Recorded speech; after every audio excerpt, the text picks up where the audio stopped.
guys. I'm Danny Johnson, CEO at TPP, The Positive Porpoise. I'm Jason Miller from Fins Up SoCal Fan Club. I'm Scott Howell from Atlanta Dolphin Club. Mark Angelo, NorCal Dolphin Club. And you're listening to Clock Blockers, Miami fans' #1 morning show. Run it, run it, run it, run it, run it, run it, run it, run it, run it, run it, run it, run it, run it.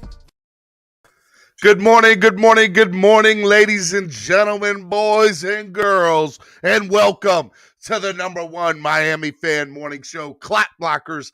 I am your host, none other than me. It's Stephen Daniels, right here on your YouTube right now. What's going on, everybody? Hope you all had a wonderful, amazing Mother's Day weekend. Shout out to all the mothers out there, including my own. Hope you all enjoyed your weekend very, very much. I love each and every one of you all, and I'm super excited that y'all are here joining me today on Monday morning. And I hope you all did something great for your moms. Did you all do something great for your moms? Let me know. I'd love to know what you did for your mom on Mother's Day, or your wife, spouse, significant other. What did you all do for those mothers out there this weekend? Let me know. Hey, look, you can follow me on social media at Stephen D, SKPL. Spread kindness, positivity, and love. You can follow me on all the social media platforms. Just look below. You'll see the link. You'll see the tag, as well as all the social media platforms I'm on. You can also find Miami Sports Music at Facebook, Instagram, and YouTube at Miami Sports Music. You're watching us right now. Make sure you're subscribed, by the way. And also follow us on Twitter at MIA Sports Music, and make sure you're following us there as well. Okay? Also, hey, look, hit the like button, subscribe to the channel. A lot to talk about, and we can't do it without your help. So subscribe. Are you subscribed?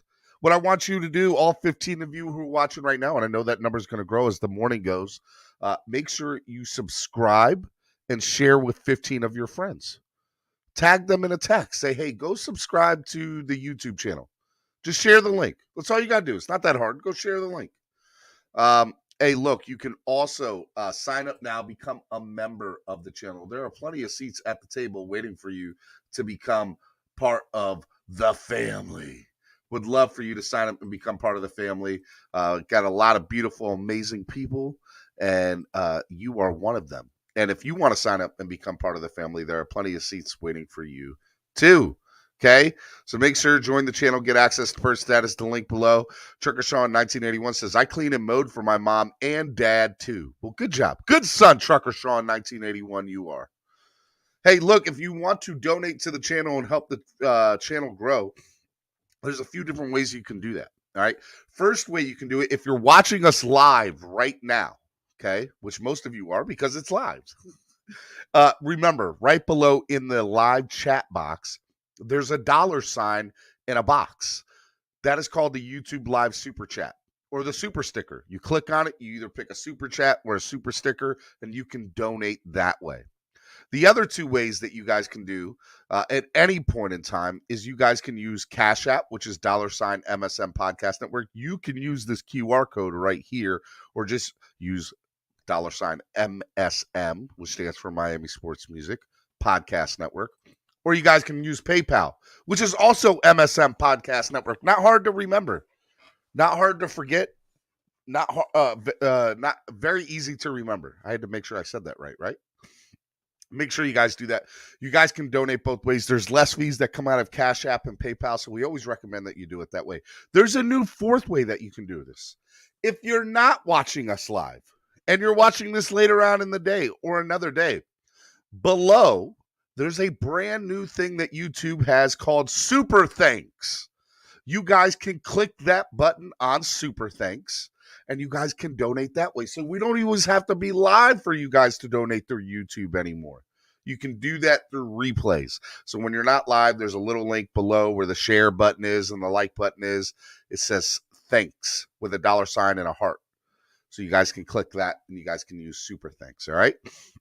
I want to give a big shout out to our sponsor of the show, Tail Greeter.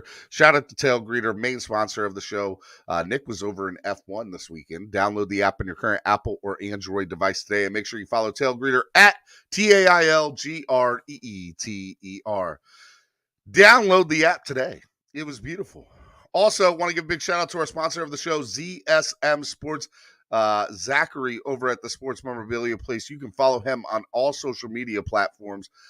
We're doing another giveaway like we do each and every Friday. I'm not sure what the giveaway will be this week. I will find out later on this afternoon. And tomorrow I'll let you know. But if you guys donate in increments of $10 this week, 10, shout out 10, $10. If you donate in increments of $10 this week, you will be entered to win our weekly giveaway. Okay? Last week we did it. We had a great time. We had a beautiful... The guy who won literally lives like 35 minutes away from me in Glen Burnie, Maryland. I live up here in Maryland. So it's awesome. It's a beautiful thing. You never know who's going to win. That's a lot of beautiful stuff. So shout out to everybody who's watching the show. I love you all. You are the best fans in the world. Keep donating, helping the channel grow, and getting a chance to get back.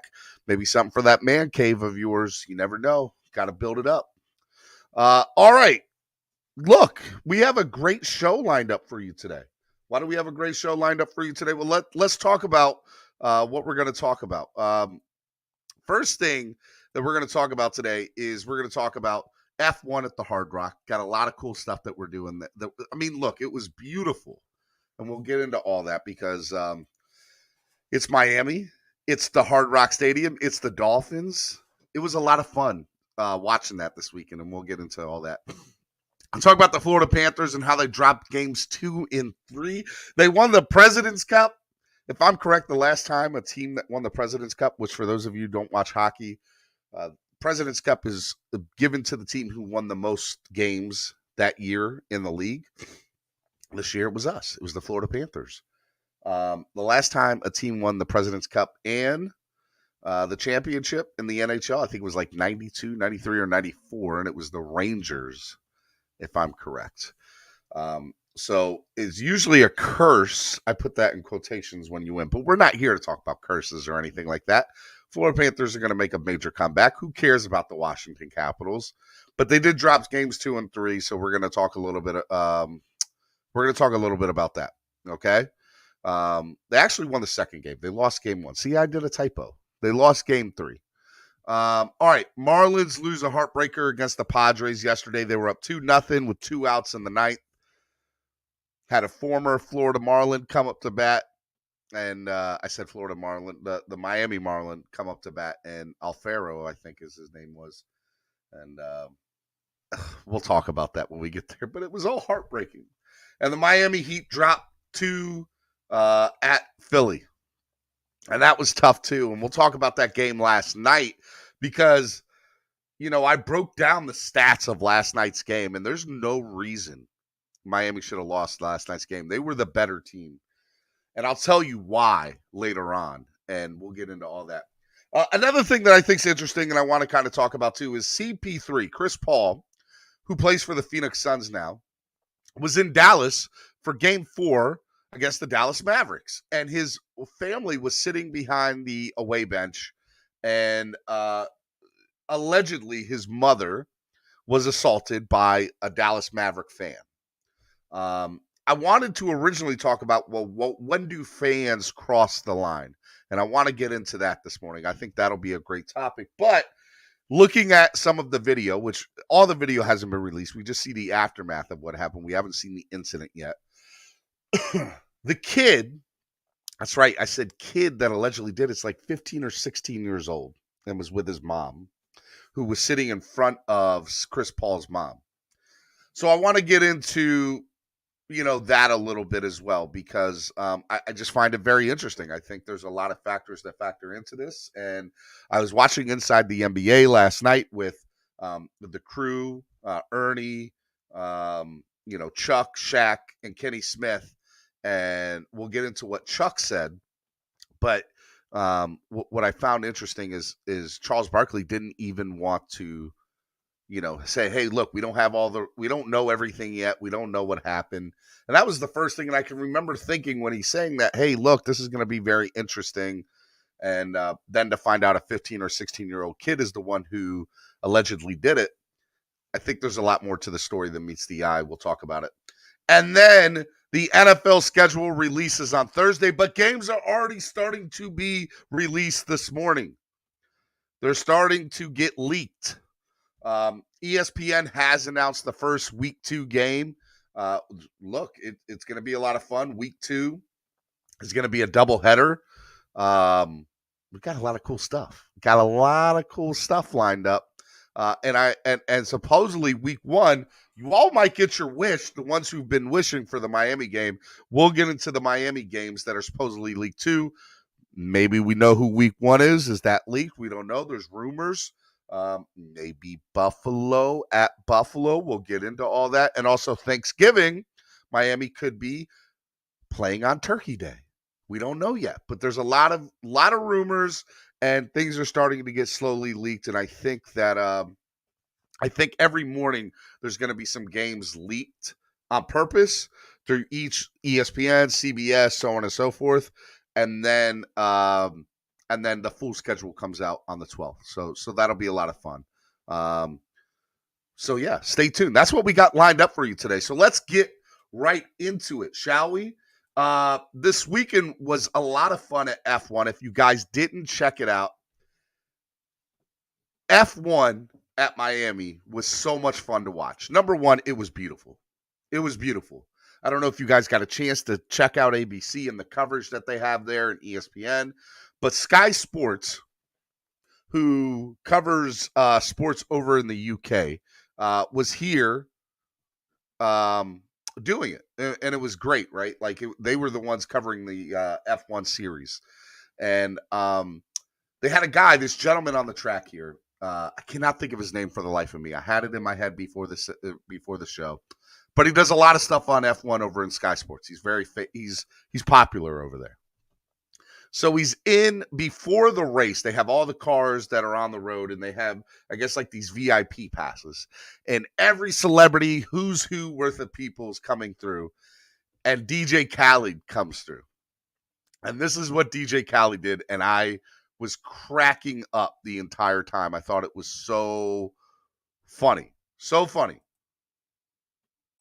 Everything good? We in Miami. This is my home, the best city in the world, and the whole world is here for this beautiful event. F1, family, fun, good energy, superstars, icons. They didn't want us here at F1. Dwayne Wade. God did. God did. That's right. D-Ray, what's up, brother? My God, love. Everything good? We Well, in they Miami. didn't show at the end, because at the end he goes, and another one. And I was cracking up this entire time. The funny part is this guy's walking through the crowd like, let me find celebrities. Dwayne Wade standing right in front of him. Gabrielle Union's right in front of him. Another F1. It was good. It was good. And look, some people on Twitter were like, oh, I can't believe he walked up to Pablo. He thought it was Patrick Mahomes. It wasn't Patrick Mahomes. And Twitter got on him like, oh my God, you just saw a black guy, tall black guy with a fro. This guy didn't know. He's from the UK. He didn't know. But look, I thought it was funny. The guy, the entire, for like 30 minutes, they had him on ABC just walking through the crowd. No commercial interruption. And he was trending on Twitter. And it was uncomfortable. Pablo Escobar, right? Yeah. Pablo Escobar? No, it wasn't Pablo Escobar. Come on now. But it was funny nonetheless. I enjoyed watching it, and it wasn't Patrick Mahomes, but he is possibly the number 1 pick of the NBA draft. That's right. But he's from the UK. What do you want from the guy, right? But it was funny nonetheless, and I thought ABC did an amazing job. The sights and sounds were honestly beautiful from it. Michael Jordan was there. We'll put this on mute. Tom Brady was there. They had a really cool thing with Tom Brady and Lewis Hamilton, as much as we all hate Tom Brady. David Beckham was there. Serena and Venus were there. Shawn Mendes was. I mean, every celebrity was there. And it was a lot of fun. Pharrell was there. Michael Strahan. Just like every celebrity in the world felt like they were there for this event. Here's the funny part. So when the Super Bowl came here, I read this on Twitter. I don't know if this is accurate or true. I haven't confirmed this yet, but supposedly Paulo Banchero from Duke. That's right. That's the guy. Thank you, Mike Harper. I appreciate you helping me out. And he'll be the number 1 overall pick probably. And what was funny about that is he's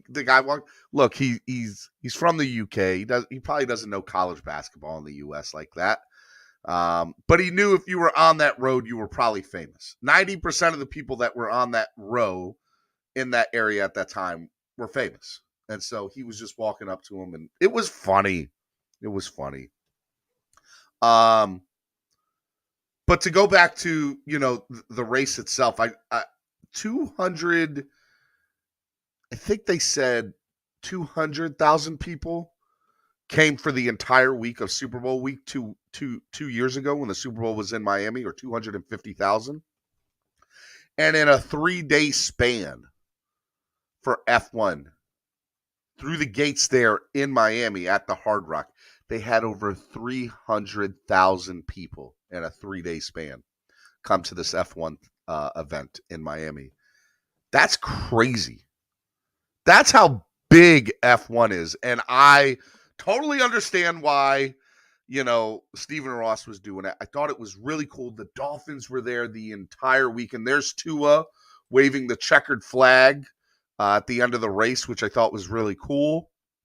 Look, it's got all these Dolphins tie-ins. I think Dan Marino gave the trophy presentation to the winner. Look, do I care too much about F1? Not that much, but what I will say is Global city, think Miami. I mean, what? I will say that they did a lot of really cool stuff. Here's some of the sights and sounds. Here's a little minute video that was put out from over the weekend on F1's Twitter. It was just beautiful. It was beautiful. I loved it. I thought it was great. I want to go there next year. Tickets were like $5,000 to $10,000 for great tickets. I can't afford that. They were super expensive. But I did have 2 people offer me, Steven, do you want to come to Miami? Come to the race. I couldn't go. It was last minute. If I had like a week's notice, maybe I would have gone. But I did have people ask if I wanted to go. But those tickets were crazy expensive. Crazy expensive. I loved it, though. I thought it was great. I thought it was a success, nonetheless. And I thought people loved it. And I could definitely see them coming back in future years. I'm interested to know how that will work in the future for us. For F1, how it'll look. Do they tear down some of the structures? How will that look for tailgating around the stadium for Dolphins games? So all of it was very, very interesting, to say the least. And I would say it was a success. If you enjoyed watching it, put it in the chat. They have a 10-year deal with Miami. Yeah, they do. So, yeah, but here's the thing. I remember them saying that if it wasn't a success after the first year, that either F1 or Miami could back out after year 1. I don't think either are going to do that, Adam. So it'll be very, very interesting to see. All right. Other things that happened over the weekend. The Florida Panthers played games 3. Games 4 is tonight in DC. But if you're going to look at, kind of what happened there, the Panthers Saturday night lost 6-1. 6-1 to the Capitals. Washington leads the series 2-1. Something I want to point out. So I watched the game. I watched almost the entire game. After it was 4-1, I turned it off. I didn't watch the last 2 goals. But one of the things that I thought was interesting is how people think that if you win the President's Cup in the NHL, you can't win the cup. You're kind of cursed. And we know how we kind of feel about curses down in Miami, being Dolphins fans, supposedly Hard Rock Stadium being on a burial ground, so on and so forth. I thought it was very interesting. I went back and looked at like EA Sports covers, and people that get on the cover of EA Sports, they end up getting injured that same year. What is it about that kind of stuff that plays a mental havoc with it? Because here's the reality.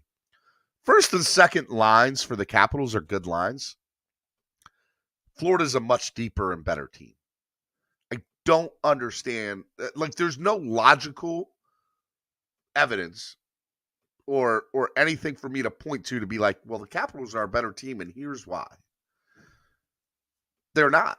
The Panthers are. But Capitals clearly have played so much better in games 1 and in game 3. And when you're the home team in a series, when you're the you get the 4 out of 7,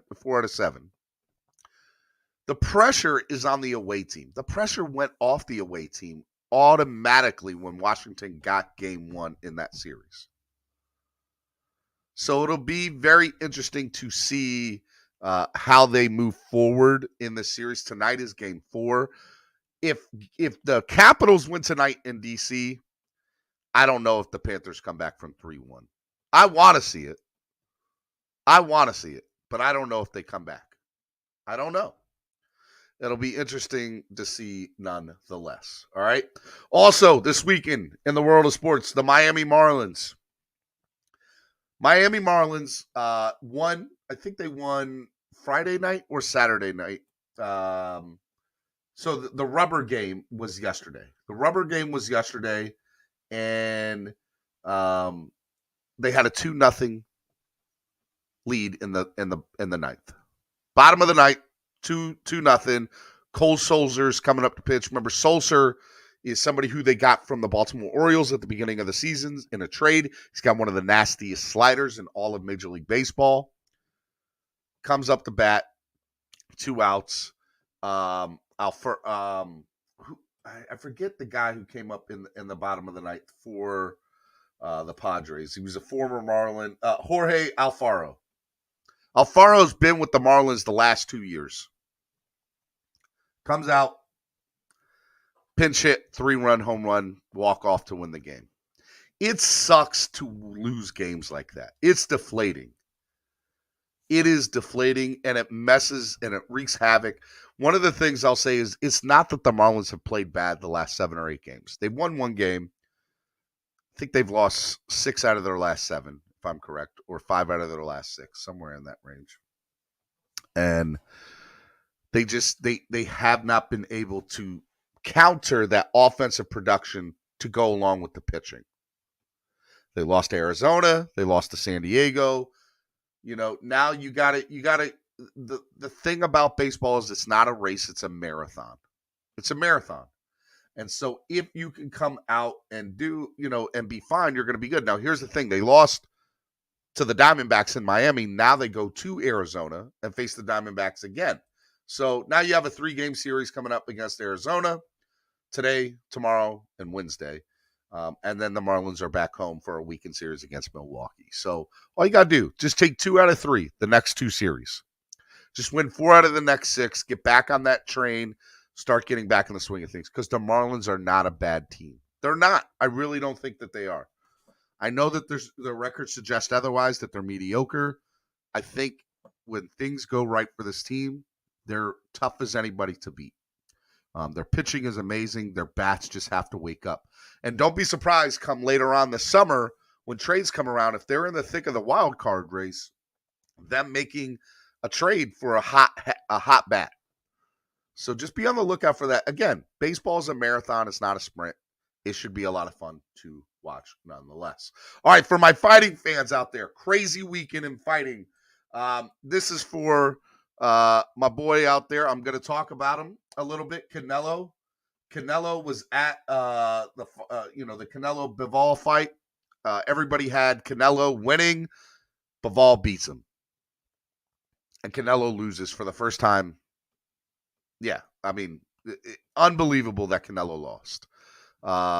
One unbelievable fight, that boxing fight. I don't watch boxing a lot. All I know is that Canelo should have won. It didn't happen. Crazy fight nonetheless. But that wasn't even the upset of the weekend. The upset of the weekend was all the way in the world of UFC. UFC was this weekend. UFC 274, Charles Oliveira and Justin Gaethje of the lightweight division. And Oliveira upsets Gaethje. Absolutely crazy. It's a beautiful fight. Beautiful fight. My girl Thug Rose lost in a decision. Was so upset about Thug Rose losing. Marty Woodley says, "I told everyone Canelo was going to lose one round if he would have went down." That was crazy. Chandler beat Tony Ferguson. Saint Pierre beat Rua. Randy Brown beat Williams. The one fight I really was hoping to see was Cowboy Cerrone. He didn't fight. And a lot of people, and Joe doesn't think that supposedly Cowboy Cerrone had food poisoning. It was whatever. But what was crazy about the fight was the knockout, which this is a phone. Somebody ringside. For those of you who are watching with kids, parental, what is it? Parental advisory warning. Crazy knockout you're about to see. Crazy knockout you're about to see. Watch this.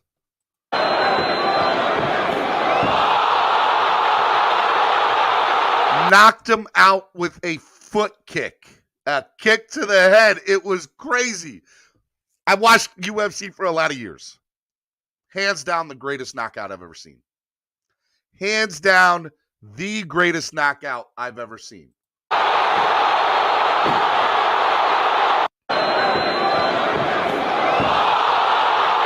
And the reaction is the best from the crowd. The reaction was best from the crowd. It was awesome. It was awesome. It was so fun. Like, that was just crazy knockout. For those of you who don't watch UFC, highly recommend it. One of the best sports in the world. But I loved it. I thought it was a crazy, crazy fight. Chandler over Tony Ferguson was absolutely insane. Absolutely insane. I was watching live when that guy went straight to sleep. You should have seen my face. Dude, everybody was like, "Are you kidding me? I can't believe what I just saw." So it was crazy nonetheless.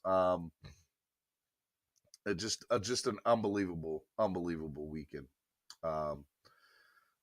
It was insane. All right, now one of the things that I wanted to get into this weekend that I thought was very interesting. The Chris Paul situation in Dallas. For those of you who don't know, Chris Paul, one of the best players in NBA, probably top 100 player of all time, probably. Plays for the Phoenix Suns with Devin Booker. And what was crazy is this weekend he's playing in Dallas. Dallas Mavericks fans supposedly, I mean, I've never really heard too many bad things about Dallas Mavericks fans. Mark Cuban, who owns the team, who I like a lot, I've never really heard too many bad things about Dallas. So Chris Paul has his family sitting behind the visiting team's bench in row 2. Okay? And there was an altercation of some sort, and physical hands were placed on Chris Paul's mom on Mother's Day. Come on now. Crazy. And all heck, I don't want to say all heck broke loose, but that's what happened. They took the fan, they escorted him out of the building. That's all I knew for a while.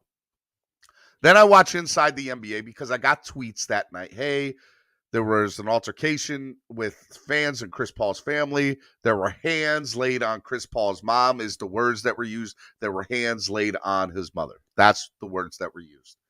And so obviously Inside the NBA talks about this, and I thought it was really interesting because, number one, I loved Inside the NBA, Charles, Chuck, all of them. And so this is from Inside the NBA last night, a little minute clip of what Charles Barkley, a.k.a. Chuck, would do, wish he could do with some of the fans. Cut up fans. I've always said, hey, we could put an end to all this stuff. Some of the stuff these fans say, let's take them right down to center court for 5 minutes. I've always said that. Some of the crap they say to you, hey, let's give me 5 minutes to center court with them until say, you ain't gonna press no charges. Nobody gonna get it. No, ain't nobody gonna be sued civilly. Say what you just said to me right to my face right here for these 5 minutes. I'm gonna beat your ass, beat the hell out of you. It would take you 5 minutes? Oh no, I'm gonna take Swear jar, Chuck. Swear jar. I'm not gonna beat them up quickly. I'm gonna jab them a little bit. Then I'm gonna lay the haymakers on their ass. Well, obviously, I hear you, Foreman. Big Sky. Charles Foreman. In a real world, in a real society, other than a gladiator, No, we purging people. It's not happening. We're purging people. I mean, I think your earlier point was 100%. And Kenny starts talking about Chuck's earlier point. And Chuck's earlier point was this, and I don't have video of that. But what I thought was very interesting is that I'm going to get to that, Chef Chew. Remind me of that again. Let me just finish my point here because I don't want to forget it. Chuck said, we don't have all the facts. We don't know everything yet. And he's like, I don't want to crucify somebody who we don't have all the facts yet. For all we know, and he said, look, maybe his family put hands on this guy first. We don't have all the facts. So this morning, early this morning, or late last night, whichever one you want to do, this comes out, and this is released. And this is fan footage of right after, I guess, the incident took place. Again, we don't have footage of the incident yet. I'm sure that there is video footage of the incident. But watch this.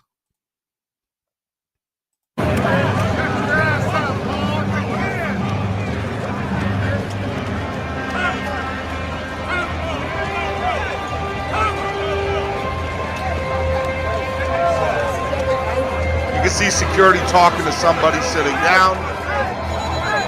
You see Chris Paul. He said, I'll see you later.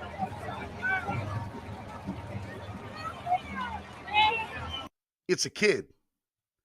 It is a kid. This kid is easily only 15 or 16 years old. No, I'm not condoning whatever he did. I'm not condoning what he did or did not do. But that kid is 15 years old. 15 or 16 years old. So there's multiple things that come to my mind when I see this, right? So number one, it's what did this kid do? All right. Now, here's some of the facts. Some of the facts are Chris Paul, I think that he was in foul trouble or even fouled out at the end of that game. And his mom was verbally going, on the sidelines to the refs. Now, I don't think she wasn't doing anything any other fan wasn't doing, right? In the arena that were probably Phoenix fans. I just know she was vocally boisterous. And she was making it known that she did not like the calls that the fouls were being made on CP3. Now, the person was sitting in front of the family. The family was sitting behind in row 2. This person was sitting in row 1. What I will say to you is, what do we don't know the current events. I'll say this. If he put his hand on his mom, 90% of us, not all of us, 90% of us would have been, we're not thinking about somebody put my hands on my mama. Who's catching these hands? Let's go. When I find out it's a 15-year-old kid, I'm going to be like, all right, parent, please step in front and place for your child who's clearly screwed up because you didn't do something right. So I don't know what happened. All I know is this is what I had this morning before I found out it was a 15-year-old kid is the question was, what is that line that fans can cross and not cross? Like, when do fans cross that line with players? Because we seem to get this a lot in the NBA, and we obviously don't want Malice in the Palace to ever happen again. But, I feel like part of what I always enjoyed doing was heckling the players. I think heckling the players, there's nothing wrong with it, right? There's nothing wrong with drawing to a player. I can remember being a senior in high school, going to Camden Yards in baseball, and the Orioles were playing the Cleveland Indians at the time, and Coco Crisp was playing center field for the Indians. And I had a milk jug, a empty milk jug, and I was harassing this, hey, do you need some milk to go with your Cocoa Puffs? And I had the crowd going, and Coco Crisp and me were going back and forth, and it was a great banter. And after the game, he even threw me up a ball. I don't think there's anything wrong with that. I think where it starts getting out of hand is when you start, before I even get into personal touching, because you shouldn't touch anybody, is when, hey, look, you start talking about family. You start talking about stuff that is outside of the game. You're getting personal. Using foul language. You got to remember, there's kids in the area, right? And then when you start putting your hands on somebody. Now, let's play devil's advocate here in this situation. What if, and we're just doing what ifs here, what if Chris Paul's mom put hands on that boy first and the boy was defending themselves, or we don't know. And all Chris Paul saw was this kid hitting his mom. What happens in a scenario like that? What happens in a scenario like that?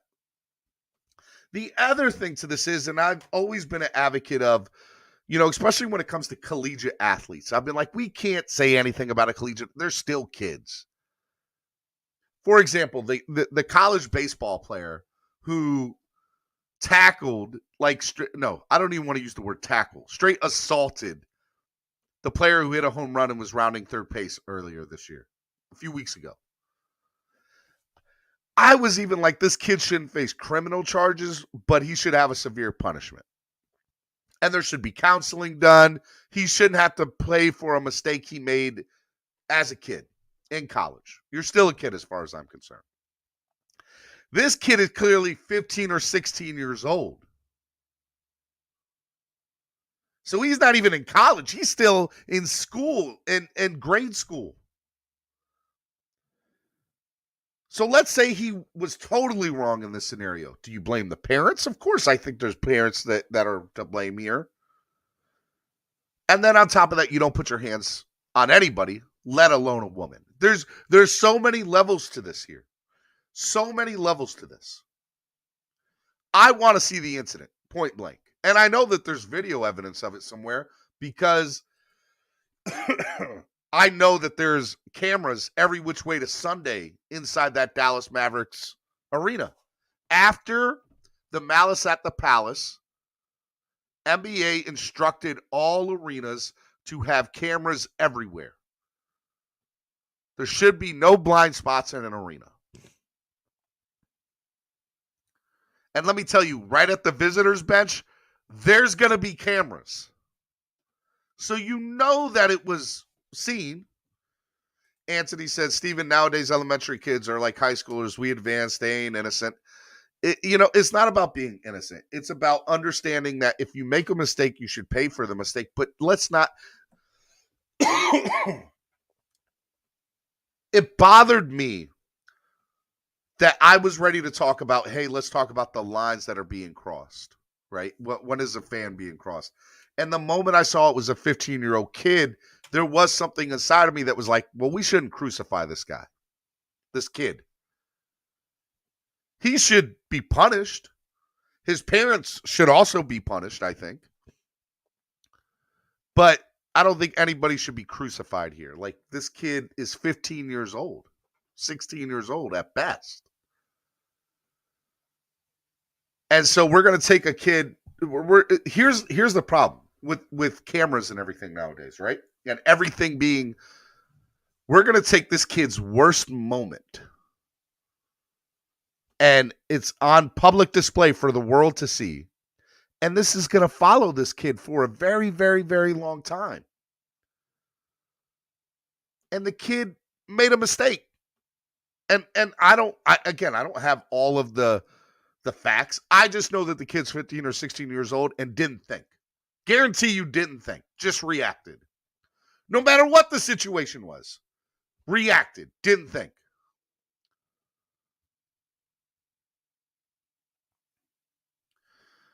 Y'all just thought that 15 years old that goes viral for his, y'all just thought that 15-year-old that he goes viral for his actions. I don't know.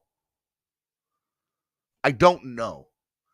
I just know that there's a lot of levels to this, and there's a lot of different conversations that need to be had. Conversation A, and first and foremost, what is that line that fans are allowed to cross and not allowed to cross? And I think that needs to be more black and white than we let it out to be. Fans need to know. Look, common sense is great, but not everyone is gifted with common sense. It's not. So you need to put it in black and white. Fans, I have no problem with y'all talking about a player's level of play, how well they do or don't do on the court, off the court, on the field, in the ring, outside the ring. It doesn't matter. You can say whatever you want. You're at a UFC event, I think you're going to see more vulgar language than you would at an NBA or NFL event, right? There are certain places where maybe vulgar language is going to be a little bit more acceptable in an environment than it would be at a baseball game or at a football game. You're sitting in better seats, you're probably not hearing as much vulgar language as you would up in nosebleed. Does it make it right or wrong? No, but it's the reality of the situation, because nobody from 6 stories, 5 stories, 4 stories up is going to hear on the court unless it's, you're just not going to hear it 99.9% of the time. Understand the people that are around you. I've been to plenty of football games where people are cussing and people are pissed off at the team, and there's no kids around, so nobody said anything. The moment there were kids around, hey, bro, there's kids. Stop with the language. Right? Now, CP3, that's the other thing. I feel, look, if somebody put their hands on my mom, I feel that I need to say something. And he's also in the heat of the moment playing a game that he loves in the middle of the playoffs. And all of a sudden, he has to step out of that mindset to look at what somebody did to his mother and be like, bro, I'm going to see you tonight. Oh, we're going to see each other tonight. That's what's going to happen. Ali says, I think before we make judgment on the child, we need to think about what other things that could be the cause of what actually happened. He could be autistic for all we know. Ali, that's what I'm saying. We don't have all of the facts. We don't have all of the facts. We don't have all of the facts, and that's the problem with the world of video, where everything is scrutinized. I knew the moment I saw this kid was 15 years old, I said, man, this is a tough one. This is going to be on it should be on every sports major and news outlet, but not for the wrong reason. It needs to be a discussion of what is the line that can be crossed. How do we allow this to not happen again in the future? Because here's the other problem. This has happened before in the NBA. 90% of the time when it's happened, it's been with fans that are publicly intoxicated and feel that they are bigger than whoever, and there's going to be no consequences for their action. We don't know the full consequence. We don't know all the details here. Till Dog says, well, we can at least look at the parents. Someone needs to be made to suffer the consequences. I have no problem, Till Dog, depending on what everything happened, that the parents take some of the blame here. Autistic now? Now you're saying CP3 went after... No, 1, 2, 3, 4. What he's saying is we don't have all the facts. We don't know what this kid is or isn't. We don't know. I guarantee you there's video here. Guarantee that. There's 3 things that we know. Should never put your hands on a woman. First and foremost. Should know that. Number 2, if you are if you are at a basket, if you're at any sporting event, there's a public decorum of how you present yourself, whether you're the opposing team's fan or the home team's fans. Because all I saw last night from Dallas fans was, I don't accept this kid, or I don't accept this guy, F that guy. We hereby, whatever. But you didn't know he was 15 years old till this morning, a lot of you. And some of you probably still don't, a lot of the fans.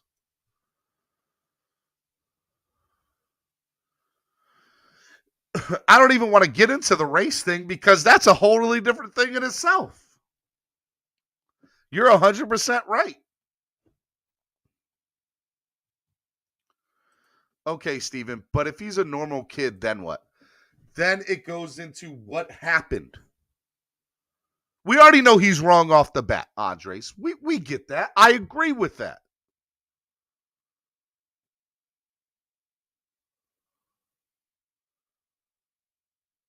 I agree with that. He was wrong. From the get-go, never should have put his hands on his mom. Now, let's look at all the details. He wasn't raised right, Steven. He needs to respect his elders at all times. So Groom Dog, I have to play devil's advocate here because I kind of was like, man, Chuck, you're saying I'm watching Inside the NBA last night, and the very first words out of Chuck's mouth, Charles Barkley's mouth, was, we don't have all the details. What if his mom hit somebody first? What happens then? What happens then? Yeah, let's just I'm not labeling the kid a racist.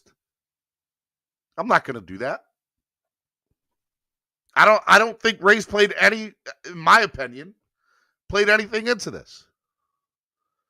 Now, again, I don't have all the facts. I can just go purely based on what I see. But come on, I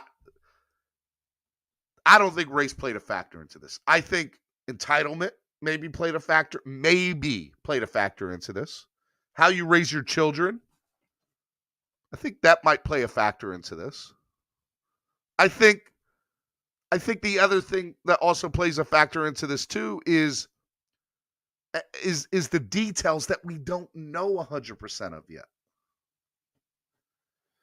I don't respect people because of age. I respect people because of age. I respect those who respect me. There's a fairness into it. Shake Money, let me give you an example, Shake. Okay. I had a guy, I grew up in the South. I grew up in North Carolina, rural North Carolina, North Kakalaki. Okay, Shake. And I had this, I'm going to talk in my Southern accent here. I had this friend. His name was Mr. Jimmy. I say friend. I had this, I was a kid at the time. I'm 7 years old, 6 years old, 7, 8 years old. And I played sports, and was in Boy Scouts, and I was in 4-H. I did everything as a kid. And Mr. Jimmy, imagine Paul Bunyan. That's who Mr. Jimmy was. Mr. Jimmy was on the school board. His son, who was my age, was in baseball with me, Cub Scouts, did everything with me. Okay? And Mr. Jimmy looked like Paul Bunyan. I think he was a logger, too. Like, he was legit, like huge. A monster of a man. Now, I'm remembering I'm at 7 years old. My mother, I remember having this conversation with her, even says, oh, yeah, he was a big, tall guy. He looked like Paul Bunyan. So imagine to a 7-year-old at the time, holy cow, this is what I'm thinking, right? So 7, 8, 9, 10 years old. I remember being on the playground at 7 years old, going up to Mr. Jimmy, shaking his hand, and him, hello, Mr. Steven, how are you? Good, Mr. Jimmy, how are you? Sir. If I didn't say sir, or I didn't say yes, sir, or no, sir, he would squeeze my hand. Squeeze it. And I just remember to this day that being, just something from me that I can remember. You respect your elders. Yes, sir, no, sir. Yes, ma'am, no, ma'am. Just something I was raised with. Not everybody agrees with it. I get it. My wife's from Mississippi. She even agrees with yes, sir, no, sir. Yes, ma'am, no, ma'am. Just something that we were raised with. Even to this day, I'm a 33-year-old man. I still say yes, sir, and no, sir to my elders. Yes, ma'am, and no, ma'am. Okay? So I get your point. Respect is a two-way street. But in order to understand respect, you have to show respect and learn it. And who's to say that this kid never learned it? So it goes back to the parents again. Again, this is a bigger conversation than we expect it to be. And then when we find out it's a 15-year-old kid, we're like, whoo. If she put her hands on him, he needs to tell security, don't you think? I agree. You need to go to security at that point. But we don't know all the conversations. We don't know that maybe he's putting his and again, I hate making excuses and saying hearsay because this isn't, we don't know. But figuratively speaking, groom dog, let's take your example, right? Let's say he's just trying to grab her wrist just to stop from hitting him. We don't know this. I don't want to put CP3's mom in a box either. But we don't have all of the details. All I know is two things. Should never put your hands on a woman. That's the biggest thing. That's the biggest thing here. and then the question that I look, and here's the funny part, because for me, the conversation I wanted to direct the conversation this morning to was, has there ever been incidents that you've been in where the fan maybe crossed the line at a sporting event? And what is that so-called line we should bring? There should be a line that fans should know you do not cross. In life, just about everything taught you, even something as doing your shoes, somebody had to teach you. You're right. Imagine bringing your mother to a hostile away playoff game. But she didn't have a problem up until that point from what we are aware of. And from what I know in all the message boards and all the tweets that I saw, Dallas is a pretty not hostile place. Like, Mark Cuban does a great job with the Mavericks. And I have never really heard, the Dallas Mavericks are a horrible place to play. You know where I've heard is a horrible place to play as an away team? Boston.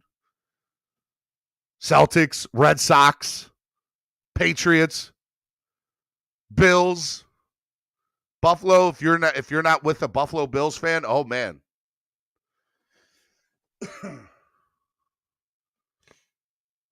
No problem until CP3 fouled out. See, and that's the thing, right? What if she was going crazy, right? He's sitting in front of her and he politely turns around. Hey, can you not do that in my ear? Or can you not scream in my ear? Or, hey, you just hit me when you came up. Can you not do that? And she loses her cool. We don't know that. I don't want to say anything bad about CP3's mom. I don't have all the facts. Just about everything is taught to you, even something simple as tying your shoes. You're right. I get that, Shake Money. I understand. Fans will roast you even harder. Where's her personal security? Come on. She's at a game. Why does she need personal security at a game where there hasn't been? Boston fans bad. New York fans are bad. I go every year to Buffalo. Yeah, and I'm sure you've seen some crazy stuff too. We go to the Jets game every year. Okay, I go to the Jets game every year, and I can vividly remember saying, oh man, Jets and Dolphins fans, oh my God, they can't stand each other. Okay, and they don't. We don't like each other. Forget the Jets. Jets suck, right? But we go to MetLife every year. But we're in a group of thousands, hundreds. We've had thousands there before. Nobody messes with us for the most part. I do remember the very first year we ever went. I was not at that. And I say we, I'm talking about Dolphins fans to the Jets, at Dolphins NYC. Igor has brought this up on my show before where he said, and Solo was there, where there was a fight and Solo was was taking people off people, picking them up and removing them out of the fight. I think back in the day, you saw a lot of fights between fans, but you don't see that as much anymore. It's not that it's not there. It happens. There's videos all the time. There was a video just uploaded a few days ago of the San Francisco Giants and the LA Dodgers fighting out in the parking lot. We know how that ended up about 10 years ago when a guy got killed out there. 49ers fans and Raiders fans, oh my God. Crazy.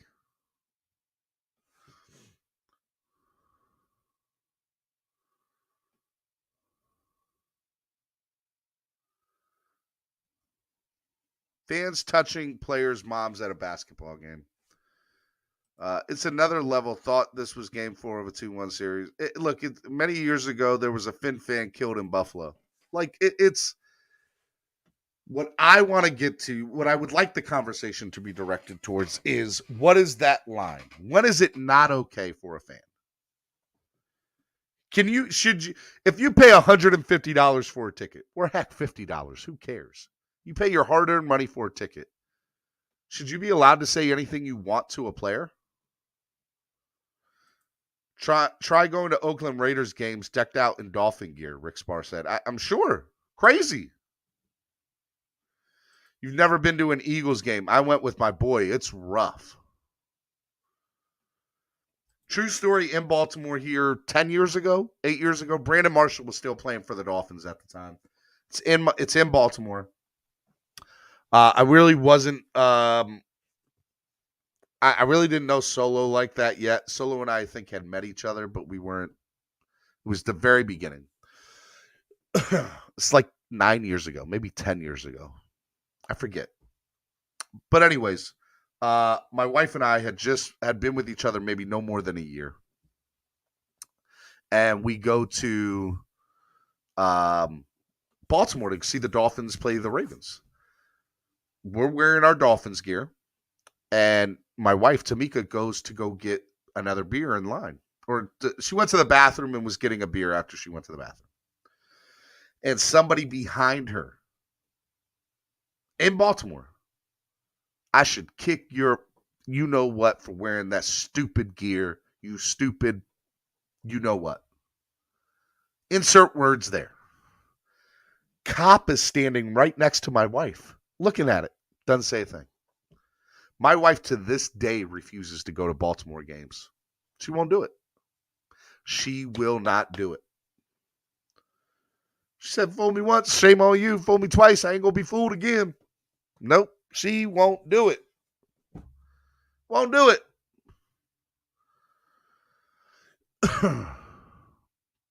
Cesar says, this happens on Mother's Day, Stephen. Everything else is out the window. I agree.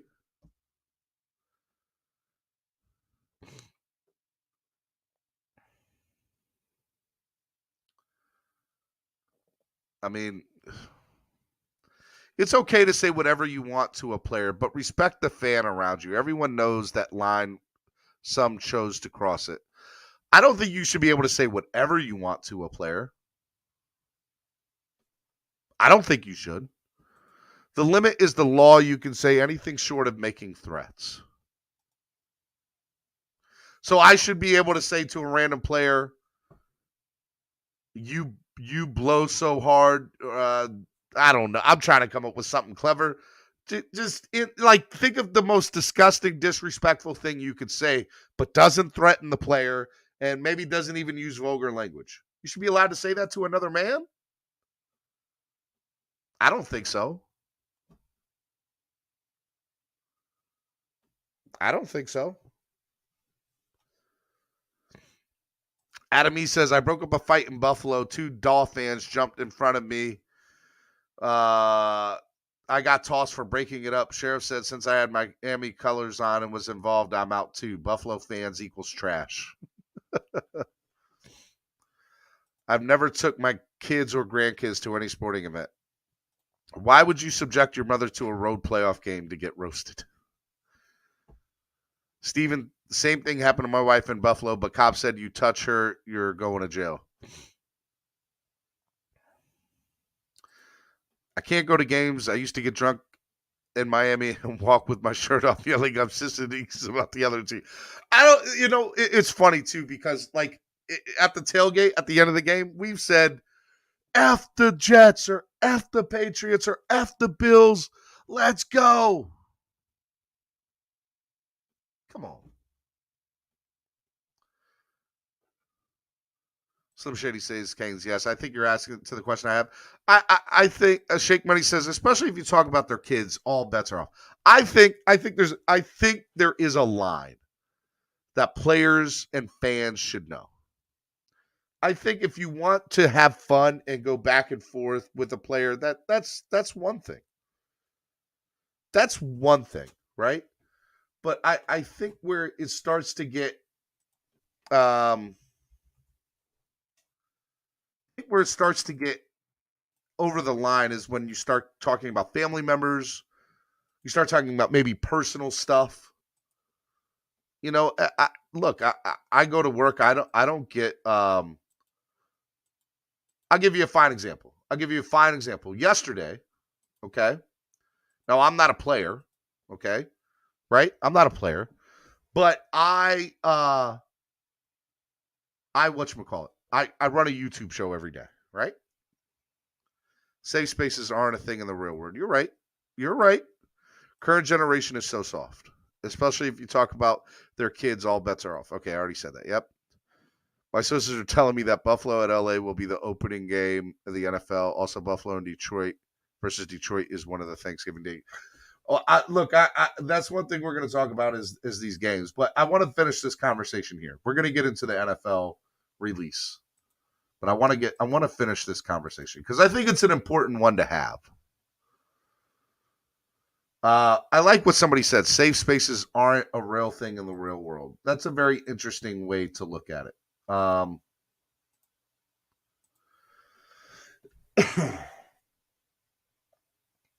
The judge don't give a dang what they said to you. You'll be judged by your reaction. You touch a person, you get punished. Can't hit unless it's first. Swing first, win fight, but lose case. Especially if you're paid multi-millions of dollars, take the heat or get out of the kitchen. See, I don't like that, Slim Shady. I think I have no problem saying, bro, you're weak. Bro, you can't do it. When you start getting crazy like that's when it crosses the line. All right, let me bring on somebody who wants to say something about this. Cameron 954. What's up, Cameron? What's up, brother? Who are you in the car with? I'm here with my homie Chris Marita. What's up, Chris? You know Chris, we're heading up to Jupiter to pick up a car here. Oh, I thought you guys were about to go to the golf course and play with Tua. No, I didn't get invited to this morning. Okay, all right. I'm just, because Tua should be studying his playbook. He shouldn't be playing golf with y'all. Man, please. Why do you want to start? I just wanted to start something. All right, what is your thought about this, man? What is your thought about the line and players and crossing it? I think that fan is lucky he got out of the stadium grounds with his head down. Have you been listening this morning? Did you know? Okay, we found out he's a 15 or 16-year-old kid. Yeah. He was with his mom. He was sitting in front of CP3's mom. We don't have any other details besides that. Allegedly, he physically pushed, a family member of Chris Paul's, and then if that's true, that's something that never should happen, right?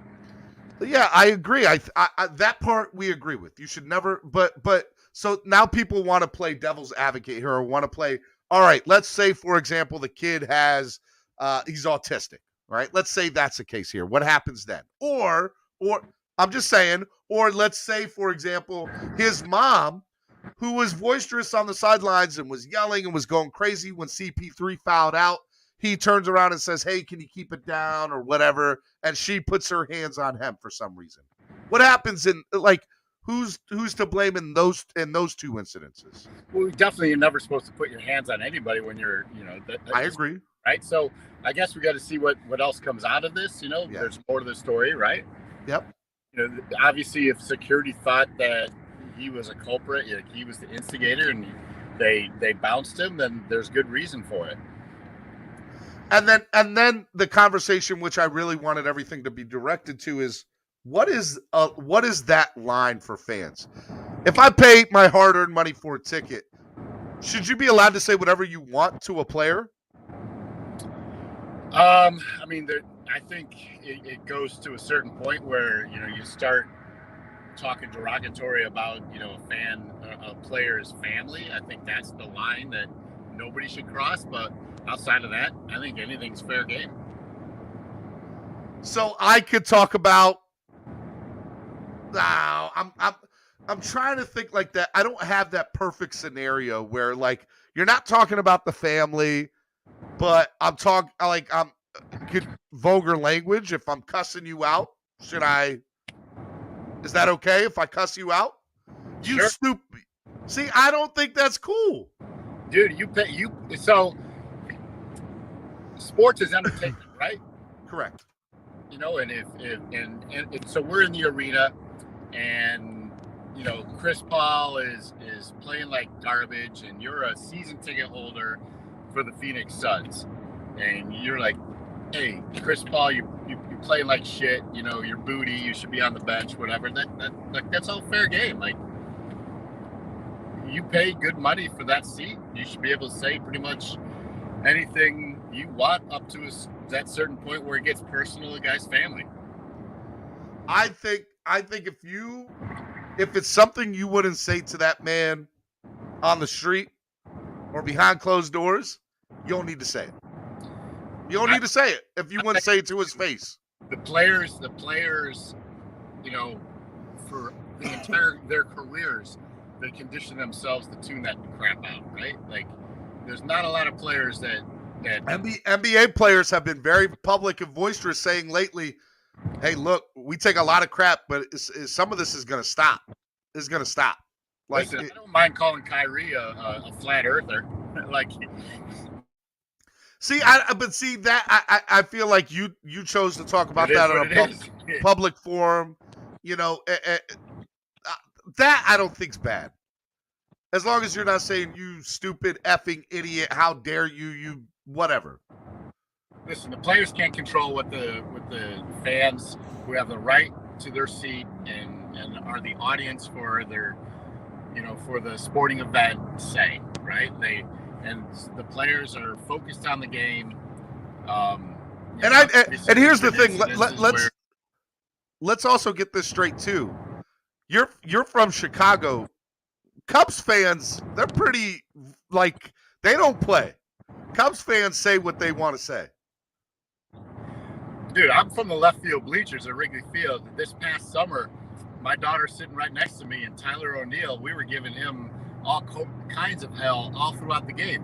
After the game, he turned around, smiled, you know, gave us a high five, like a thumbs up. Like, see, there's nothing wrong with that. That's fine. I think that's banter back and forth. No, but we were like, Tyler O'Neill, you suck, or that's nothing. O'Neill is a freaking bum. Like, that's fine. That's fun. Those are fun things.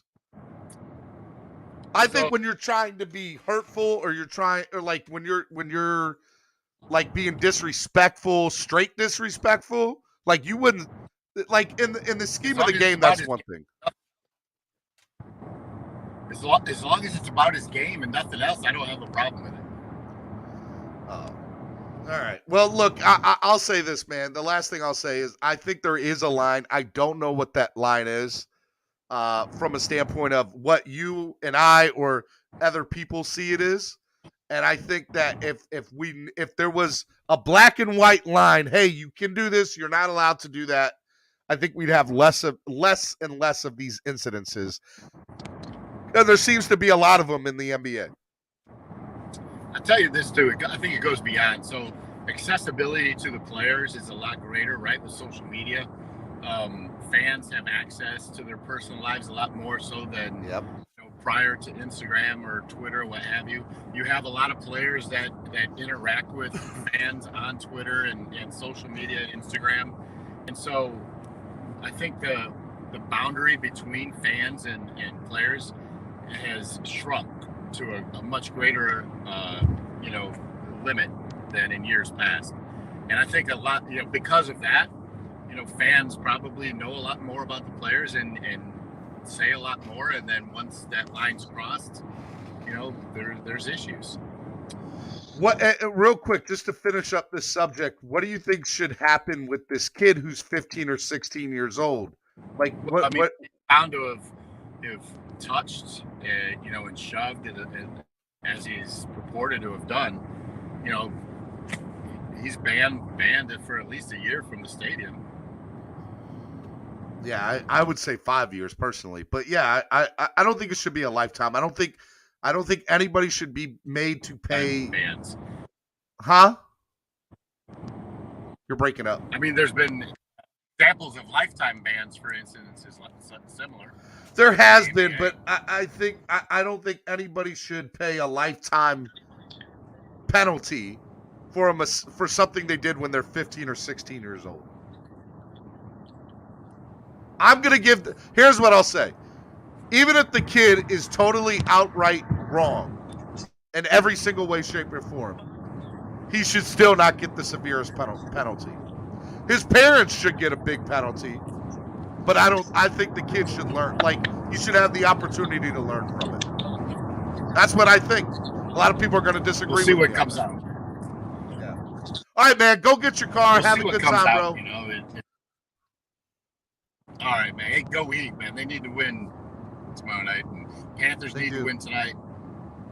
What did you think of this weekend? Like, why couldn't they? What happened? Why couldn't the Panthers win? Why couldn't the Heat win?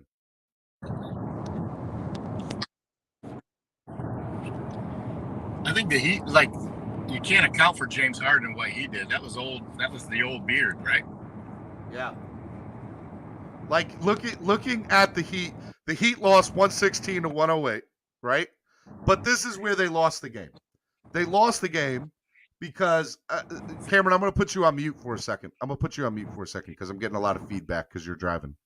The Heat lost 3-pointers. They were 7 for 35 from the 3-point field. And you're just never going to win a game. But here's my bigger problem to that, right? Like, don't get me wrong. They were wide open shots, most of those. But why not take 2 steps forward and go into the paint and go for the 2? Last night, I think there was 2.5 minutes left. It looked like the momentum was coming back to Miami. Butler takes the ball up the court, and there's 4 people in the paint, right, looking for a rebound. He goes to shoot a 3. If he had stepped up and went to the basket and tried to draw the foul, it makes it a 3-point game. Instead, he misses the 3. They go back the other way. Harden hits the 3. It's an 8-point game. You had a chance to make the game 3 points. It ends up being 8, and the game obviously was over from there. And I don't. You go back and look at it, from the standpoint of the Heat last night. The Heat made 89% of their free throws. They only missed 3 free throws last night. Sixers were 26 from 34. Sixers were only 54% from the field goal. The Heat were the better team last night. They had more total rebounds, more offensive rebounds. They had more blocks. They had more steals. They had more points in the paint last night. They had 48 points in the paint last night. If Harden doesn't have the fourth quarter he has, okay, Harden had a crazy fourth quarter. Had 31 points. I think 16 of them or 14 of them came in the fourth. Half of them came in the fourth. Harden doesn't have that fourth quarter last night. Heat win that game. I just want to state for the record, the Heat are definitely the better team in the series. Last night was not because they were not the better team. It was because they chose to make poor choices. And here's the part. People are going to be like, Steven, poor choices. They were wide open shots. When you want to hit, if you start hitting wide open shots, that's fine.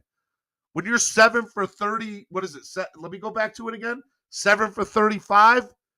Bro, you got to stop taking 3-point shots and move in a few steps and go from the paint. If Jimmy Butler doesn't carry the Heat, it works both ways. Harden carried.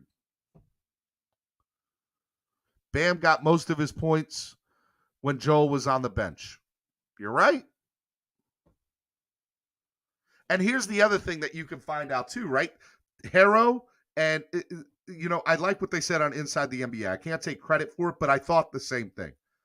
Harrow and Bam are the 2 X factors for the Heat. Those 2 guys play well, we win. You get Victor Oladipo playing, he's just an added bonus. But Bam and Harrow have to both play perfect along with Jimmy Butler, who did. Butler put up 40 points last night. What else do you want from Jimmy Butler? Now, what I wanted from him was to not take that 3-point there at the end of the fourth in the last 2.5 minutes. Step in.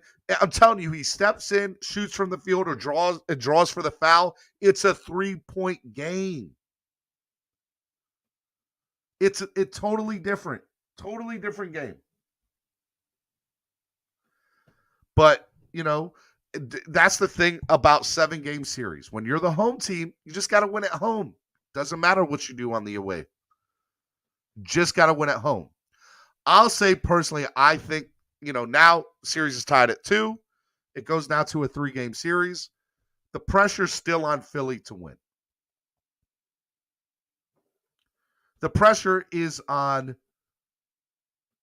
Philly to win. The pressure's not on Miami yet. Miami loses at home, the pressure goes on them. But that's it. I mean, that's what I'll say. I think Philly still has all the pressure. Miami doesn't. Miami just wins game 5, and then all they got to do is win one of the last 2. And they'll be fine. They'll go on to the next round. I still think Miami's by far and away the better team. I do think Joel Embiid is the X factor for Philly and makes that team a lot better. But, I don't think that Harden gets as comfortable as he did last night without Embiid not being what he is to them. When Harden's by himself, I think that pressure, I don't want to say the pressure's too much for Harden, but let's call a spade a spade. Like, I think that there's an issue with that, right? So I think there's an issue for him when it comes to that. When he doesn't feel all the pressure, I think he's good to go. I do. So look, they just got to win. They got to win. So tonight, Capitals play tonight. Game 4 in DC. Should be a really good game. Hopefully the Capitals, hopefully the Panthers win, and then tomorrow night, game 5, back in Miami, for the Heat and the Sixers. 2 great series. That's all I'll say. 2 great series. 2 great series. All right.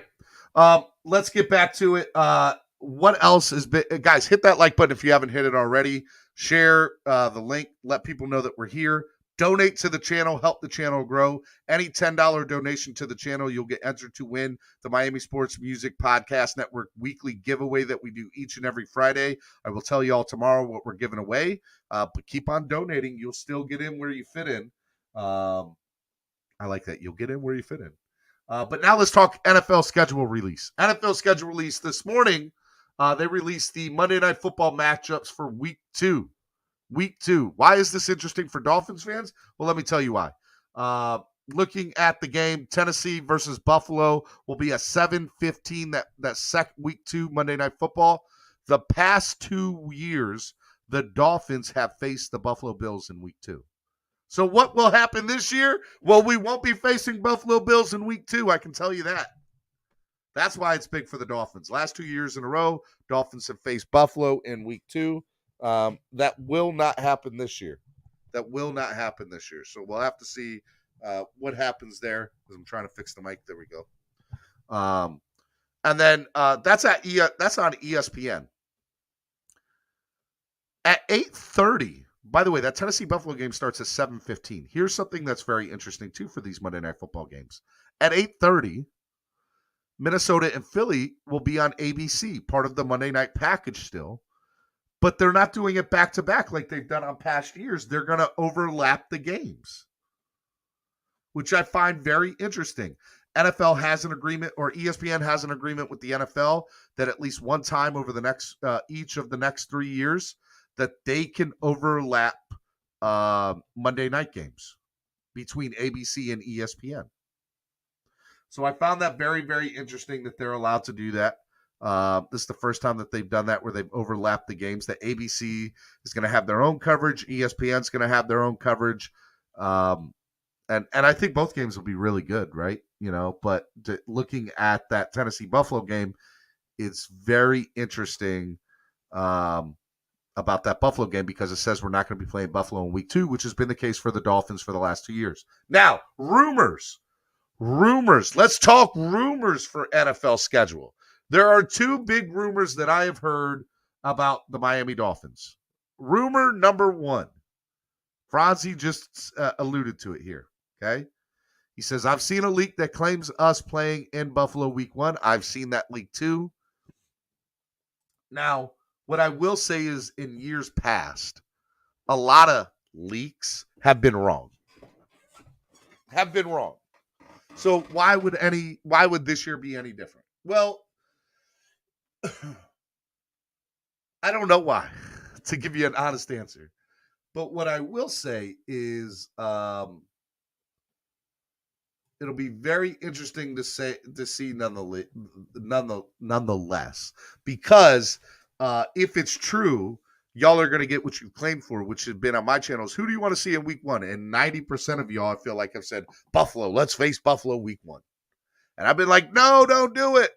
But it looks like you guys are going to get your wish. It's very possible you guys are going to get your wish week 1.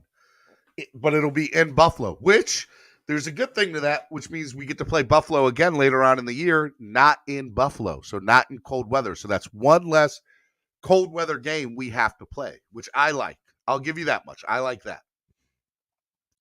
And I'll also give you to the effect that Buffalo will have no film on except preseason, and I'm sure he's not going to show all of his cards in preseason, McDaniel's new playbook. So week 1 could be one of those games that decide the year right off the bat. If that is true and we play Buffalo week 1, whoo! Talk about big. Now, just so you know, 8 of the 272 games have been currently announced. Week 2, Thursday night, Chargers at Kansas City. Monday night, I just announced. Week 4 will be in London, Minnesota at New Orleans. Week 5 in London, Giants at Green Bay in London. Week 8, Denver versus Jacksonville in London. Week 10, Franzi over in Munich. Seattle at Tampa in Munich in Germany. So that'll be a nice little game for you, I think. And then week 11, San Francisco at Arizona in Mexico City. In Mexico. That'll be a good game too. So, those are the 8 games that are official of the 272 games. I have heard rumors that the ESPN will release more scheduled games this morning, maybe, or this afternoon. I am interested to see if that happens. And then tomorrow, I think CBS or Fox does it, and vice versa, and NBC. So I think Monday they were supposed to release some games, ESPN. Tuesday, Fox or CBS is going to release some games, or the NBC. Wednesday, and then Thursday morning there'll also be somebody releasing some games, and then Thursday night we'll have the full schedule release. So there'll be official releases every morning of something, of at least one game. But from the way I took it when I read that last week is that ESPN would release their full games today. All their Monday night games today. And NBC would release all their Sunday night games whenever they do it, whether it's Tuesday, Wednesday, or Thursday. And CBS and Fox would release a certain amount of primetime games throughout the year that they're going to have. So we'll have to see. That's the way I took it. I don't know if that's the case because ESPN's only released 2 games so far this morning, and that's week 2. They haven't released any of the other ones. So I was hoping that they would release more and we'd get a chance to talk about it more, but that doesn't seem to be the case. But I am interested nonetheless to see what happens here. All right. So I've talked a lot this morning. You guys got me this morning. So I'm going to open it up to y'all. I'm going to bring you all on. We can talk about whatever you want to talk about. I got my eye on Twitter to see if any more games get released as we get going. Yeah. Steven, question. How didn't even scratch that circle thing you had on Twitter? Still got left. Hey, look. All right. This little circle stuff is stupid. Okay, Batman. I did it. I don't know how I did it. I can't change people. I just put it in there and it's what came up. You know how many people have gotten mad at me, Batman, for not being on that circle thing on Twitter? Boy, I've gotten some hate off that thing. I don't know how to change it. If you do, let me know and I'll redo it. But then it's gonna be like, well, you just redid it. I wasn't on the first one. I don't know. I didn't make it. I just put in my name and that's what popped up on the circles. I hate that circle thing. I want to erase it so bad now. All right, in the link, the chat is for you to come on is below. In the chat, the link is there for you to come on. Say that 5 times fast.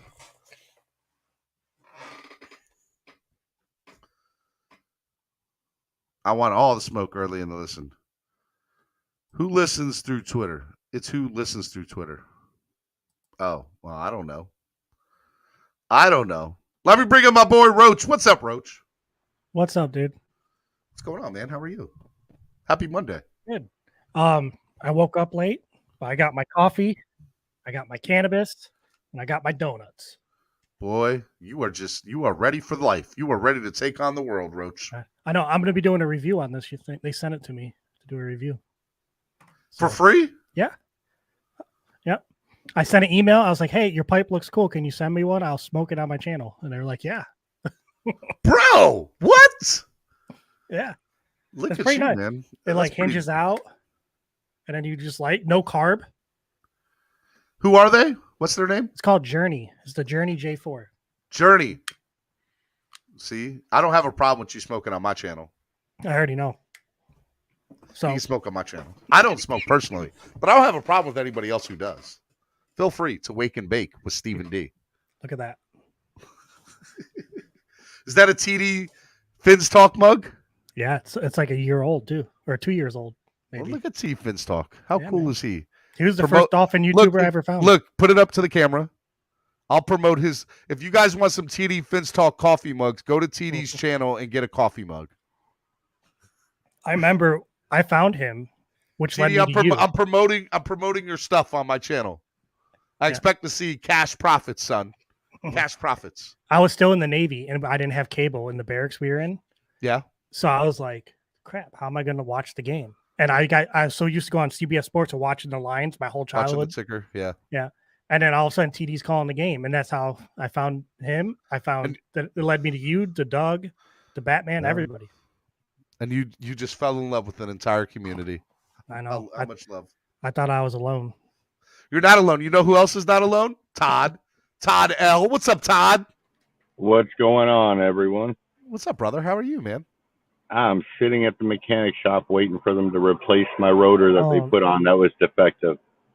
Dang, they got you out here with bad stuff. You tell them that you're a lawyer, Stephen D. Okay? Don't make me have to lawyer them. All right? I don't want to have to do it. We need you out here safe and sound, Todd. And you know what the bad part about it is? Their asses don't keep good records, so I got to pay for the labor again. Oh, no, sir. Is it a because is it a mom and pop shop or is it?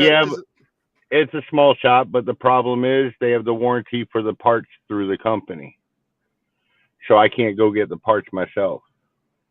So it's like they had to do it, and for them to, it's just a headache. This sounds like a setup. This sounds like a setup. I only have to pay $25, but it was one warped rotor. It's $25 you shouldn't have to pay, Todd.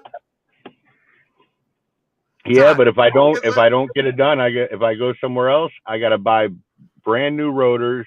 It'll be another $300 job.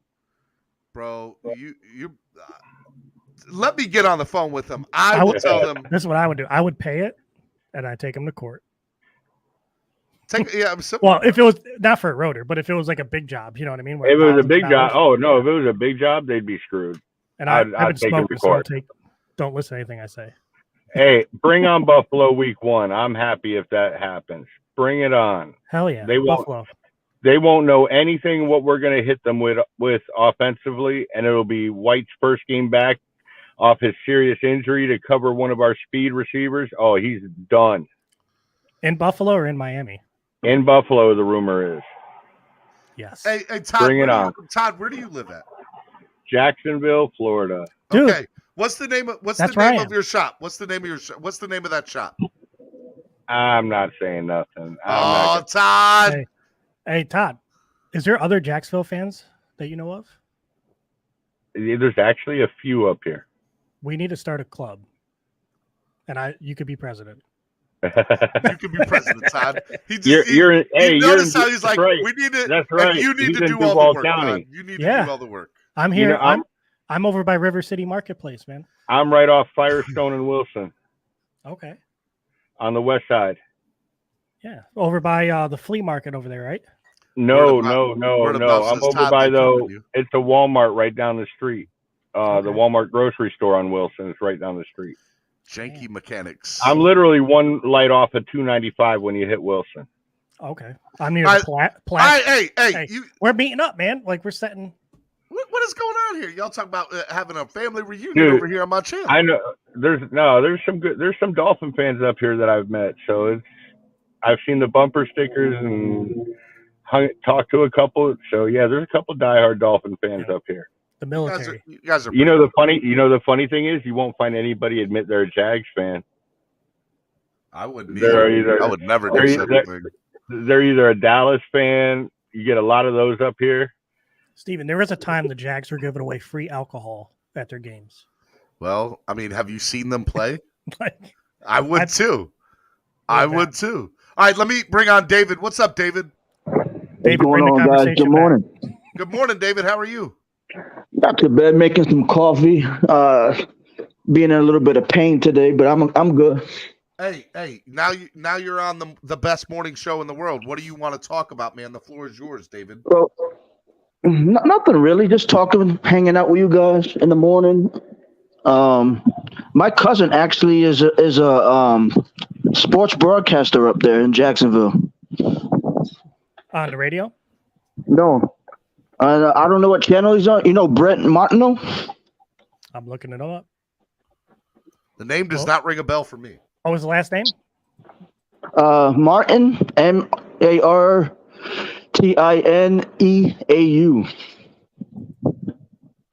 Martineau.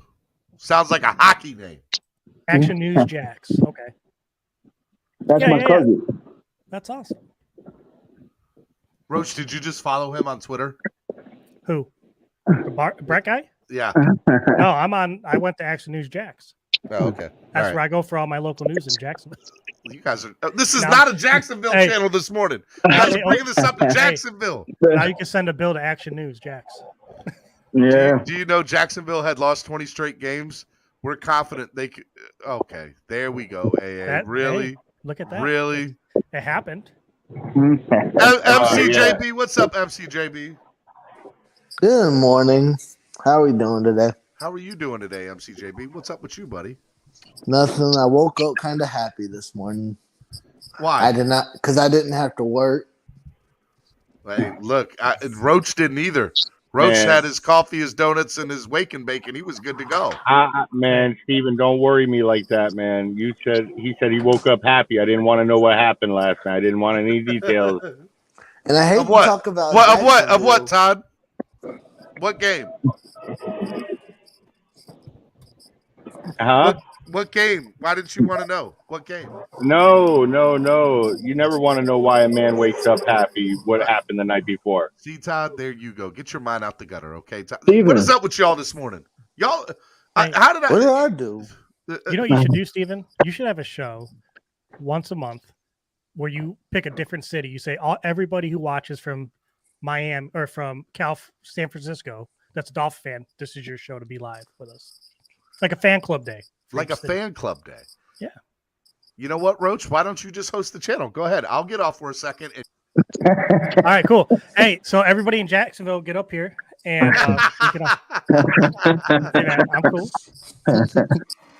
I'm Mike trying to bring says, people together. What's up? What's up, David? Hey, did you tell the guys that I kept my promise to you? You did, my man. You did. So just so y'all know, David did call me after we reached that goal on Friday. And hopefully, he becomes a sponsor of the channel. But we did have a good conversation, and it looks promising. Absolutely. Looks good. Looks very good.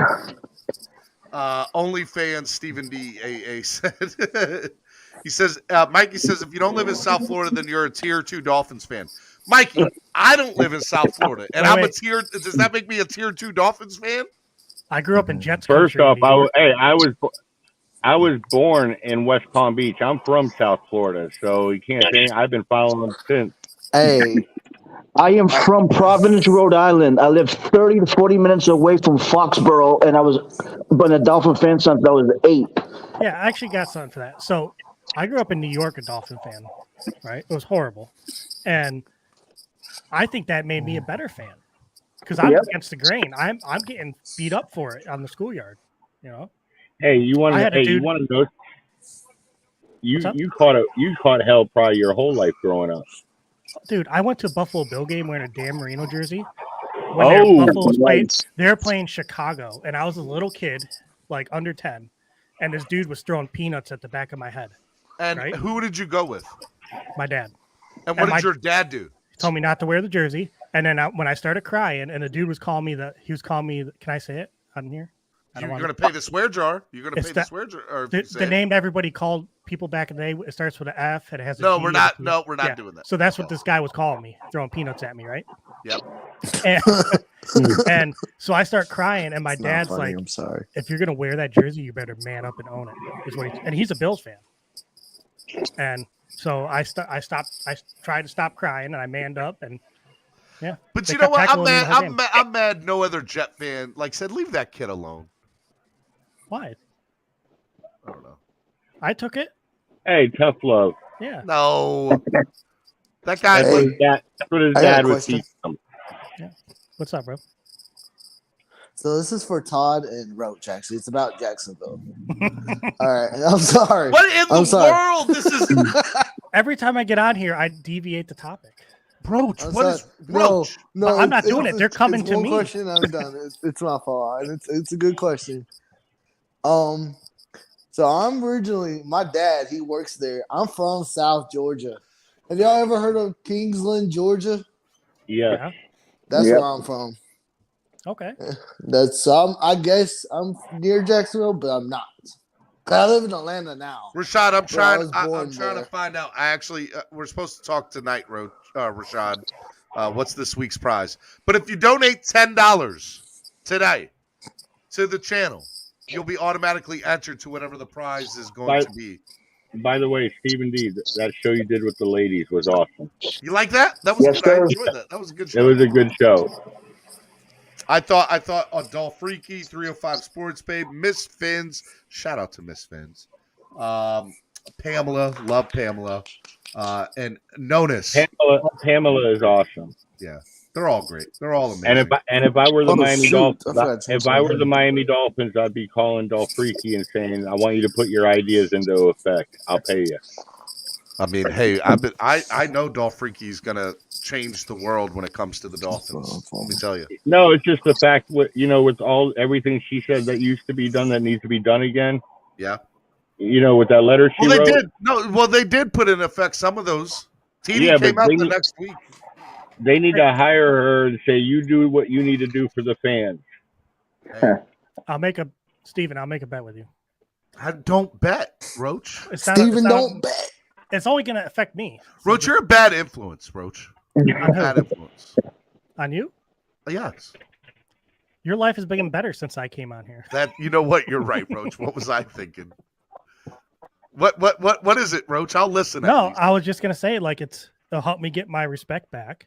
And it'll help those Tua haters out, So, or I'm a Tua hater, the Tuaneers, I'm sorry. So, if Tua does good this year and we make it to the playoffs, the very next Buffalo home game, where we're playing Buffalo in Buffalo, I will wear the same color, the green, but with Tua's name on it, to that game and see if I get heckled again. I'll go up to Buffalo with my dad. No. Dan Marino jersey? No, you got to buy a Tua jersey. I already have one. Oh, okay, you do? Yes, I didn't know you had one. I had one. I named my cat Tua. So I got love stuff. Then how are you a Tua hater? Because I woke up, man. I got on the cannabis and it woke me up. I don't know about that. Estefan said, I like all the ladies. Show was awesome. But you were the ugliest chick up there. Put makeup on at least. You're right, Estefan. I was definitely the ugliest up there. You were not lying about that. EM Dolphin, what's up, EM? Get up here. Tua asked, where are all the guys that used to be around? Like Drew Batron, Andrevius, Noob, Christolakis, all those guys. I don't know. I miss all of them. We're the next generation. Next generation of fans. A lot of them, they got their own shows now. A lot of them. I couldn't agree with you more. I want Buffalo week 1 too. Yes. I want the week 1. I want. Oh, you said, what a way to boost the team. If you beat Buffalo week 1 in Buffalo, no matter how it was, whether they don't know what we're going to run offensively and we surprise whatever. It's such a morale boost for the team. Well, who do you want after Buffalo? I'll bring on New England. Let's do back-to-back AFC East games like they did last year. I'm down. Bring it on. Absolutely. Shut them up early. So what happens if Buffalo wins by 3 points, but Tua goes 3 touchdowns and 280 yards? Batman says Drew Batron runs a good Twitch. Andrevius and Christolakis. All right, I'll be Twitter Spaces now. I'll be honest with you. I don't see Buffalo beating us week 1. Not with their secondary banged up, coming back, and our receivers. You got to remember, we don't just have fast receivers. We don't have guys who run up and down the field fast. We have guys who run precise routes. Correct. Yes, sir. Okay. There's a difference between track stars playing receivers and receivers that are track stars. Correct. And we got receivers that are track stars. I don't disagree with that at all. So you want to be White, who's going to go against Tyreek, who's making cuts at full speed with his knee just coming back from his injury? I think not. I don't want to be in the backfield at all. I wouldn't want to be White defense at all. Well, we have a total advantage if we go week 1 because we get the extra training time because we got a new coach, and then we got a new offense coming in, like you were saying, the same defense, and so Buffalo, I don't think they're going to be as prepared for us because they ain't going to have the time. But if we met them in the middle of the season in Buffalo, it'd be way closer, I think, or they might even beat us.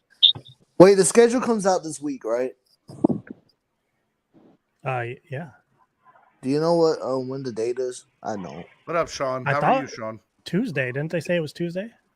Hey, you know what the Dolphins are... hold up, guys. Hold on real quick. Let me bring in a couple of buddies in here.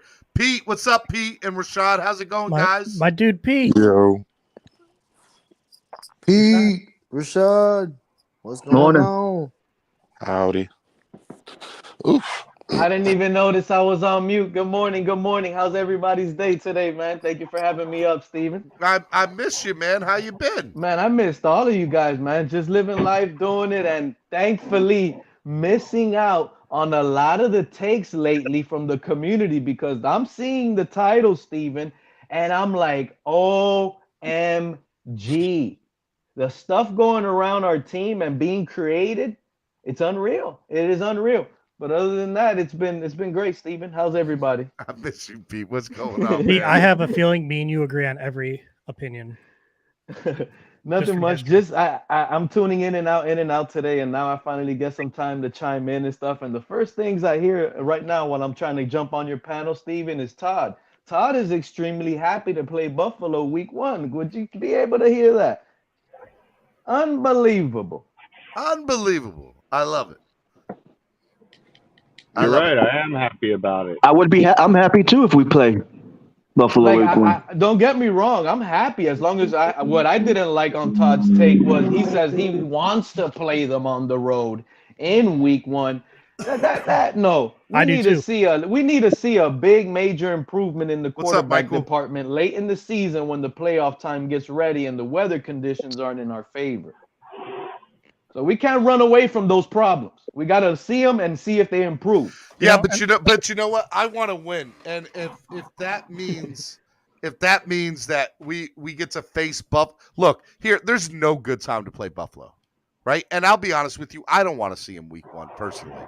But if we are, I'd rather face them in Buffalo week 1. Can you imagine, Steven? No, that's one of the worst things you can look. Number one, Steven, this is a divisional game. That's Buffalo. You're not going to sit here and pamper the game plan. You're actually going to go out there and do the best game plan you can possibly, and you're about to show the rest of the NFL how you're going to try to beat these teams when it comes to these hard playoffs. So we're showing playoff football already in week 1. The film is out there. That can't happen. So that's already something that I don't like. We just got to beat them, and we got to play them late in the season. All the divisional games. Well, I look at it like I agree with that. It's a great either one, home or away. It's a great spot for whether you like to or don't to see if he's made the improvements week 1. You don't have to wait. We don't have to be like, well, wait till we get to Buffalo to see what he does. We can know week 1. We're still going to have to play cold games late in the season anyways. You're still going to have the Jets and probably teams like that. But and you guys think that the weather favors the other team? No. Buffalo sucks in the cold too. And what do you think? You guys want them to come to the Hard Rock in this beautiful sunny weather late in the season to demolish us even more? Come on, man. But what do you want to do to the bully? You want to go right up to the bully, slap him in the mouth on his territory to change the thing.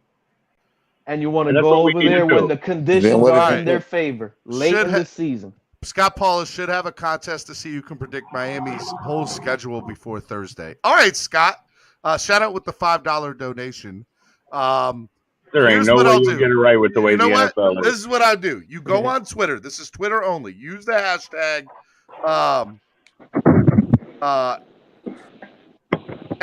here, hold on. Let me think. Prediction schedule. That's too long. Predict the schedule.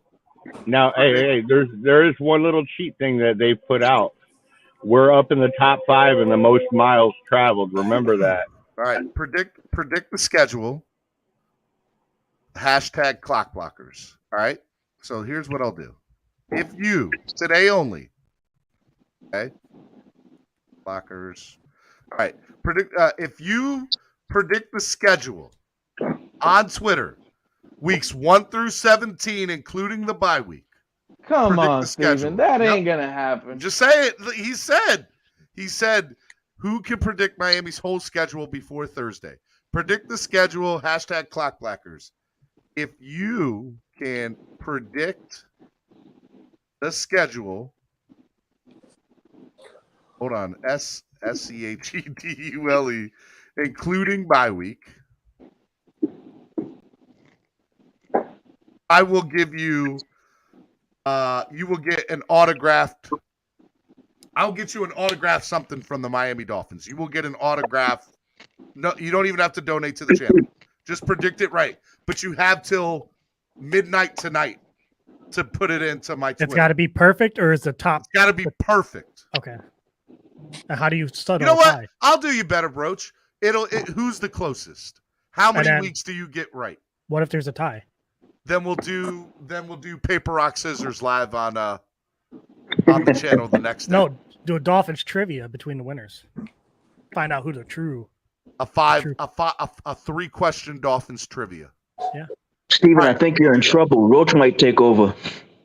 I know he's got all these great ideas. He's slowly becoming my number 2. He doesn't know it. Hey, I'm an idea guy. Predict the schedule, including the bye week. Just ideas. You can predict the schedule, including the bye week. Roach, I need you to work for me.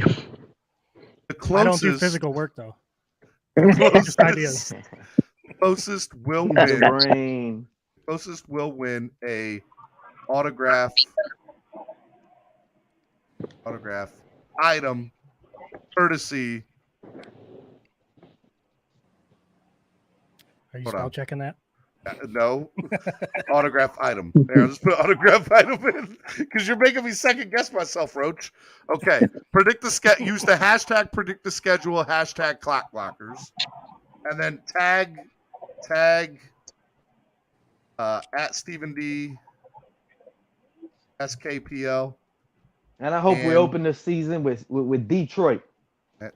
Rumor has it we're playing Detroit on But y'all want to play like this is what I don't get. Look, we opened the season with Detroit, smash them up, blow them out. Think about that. Isn't that better? Isn't that better? Like, Pete, according to you, though, we don't have a quarterback, so we're not going to do that. Hey, supposedly we're playing Detroit. Bro, we have a quarterback, bro. You know what? Shout out to Dougley Durong. I got a segment. How about this one? Shout out to Dougley Durong, right?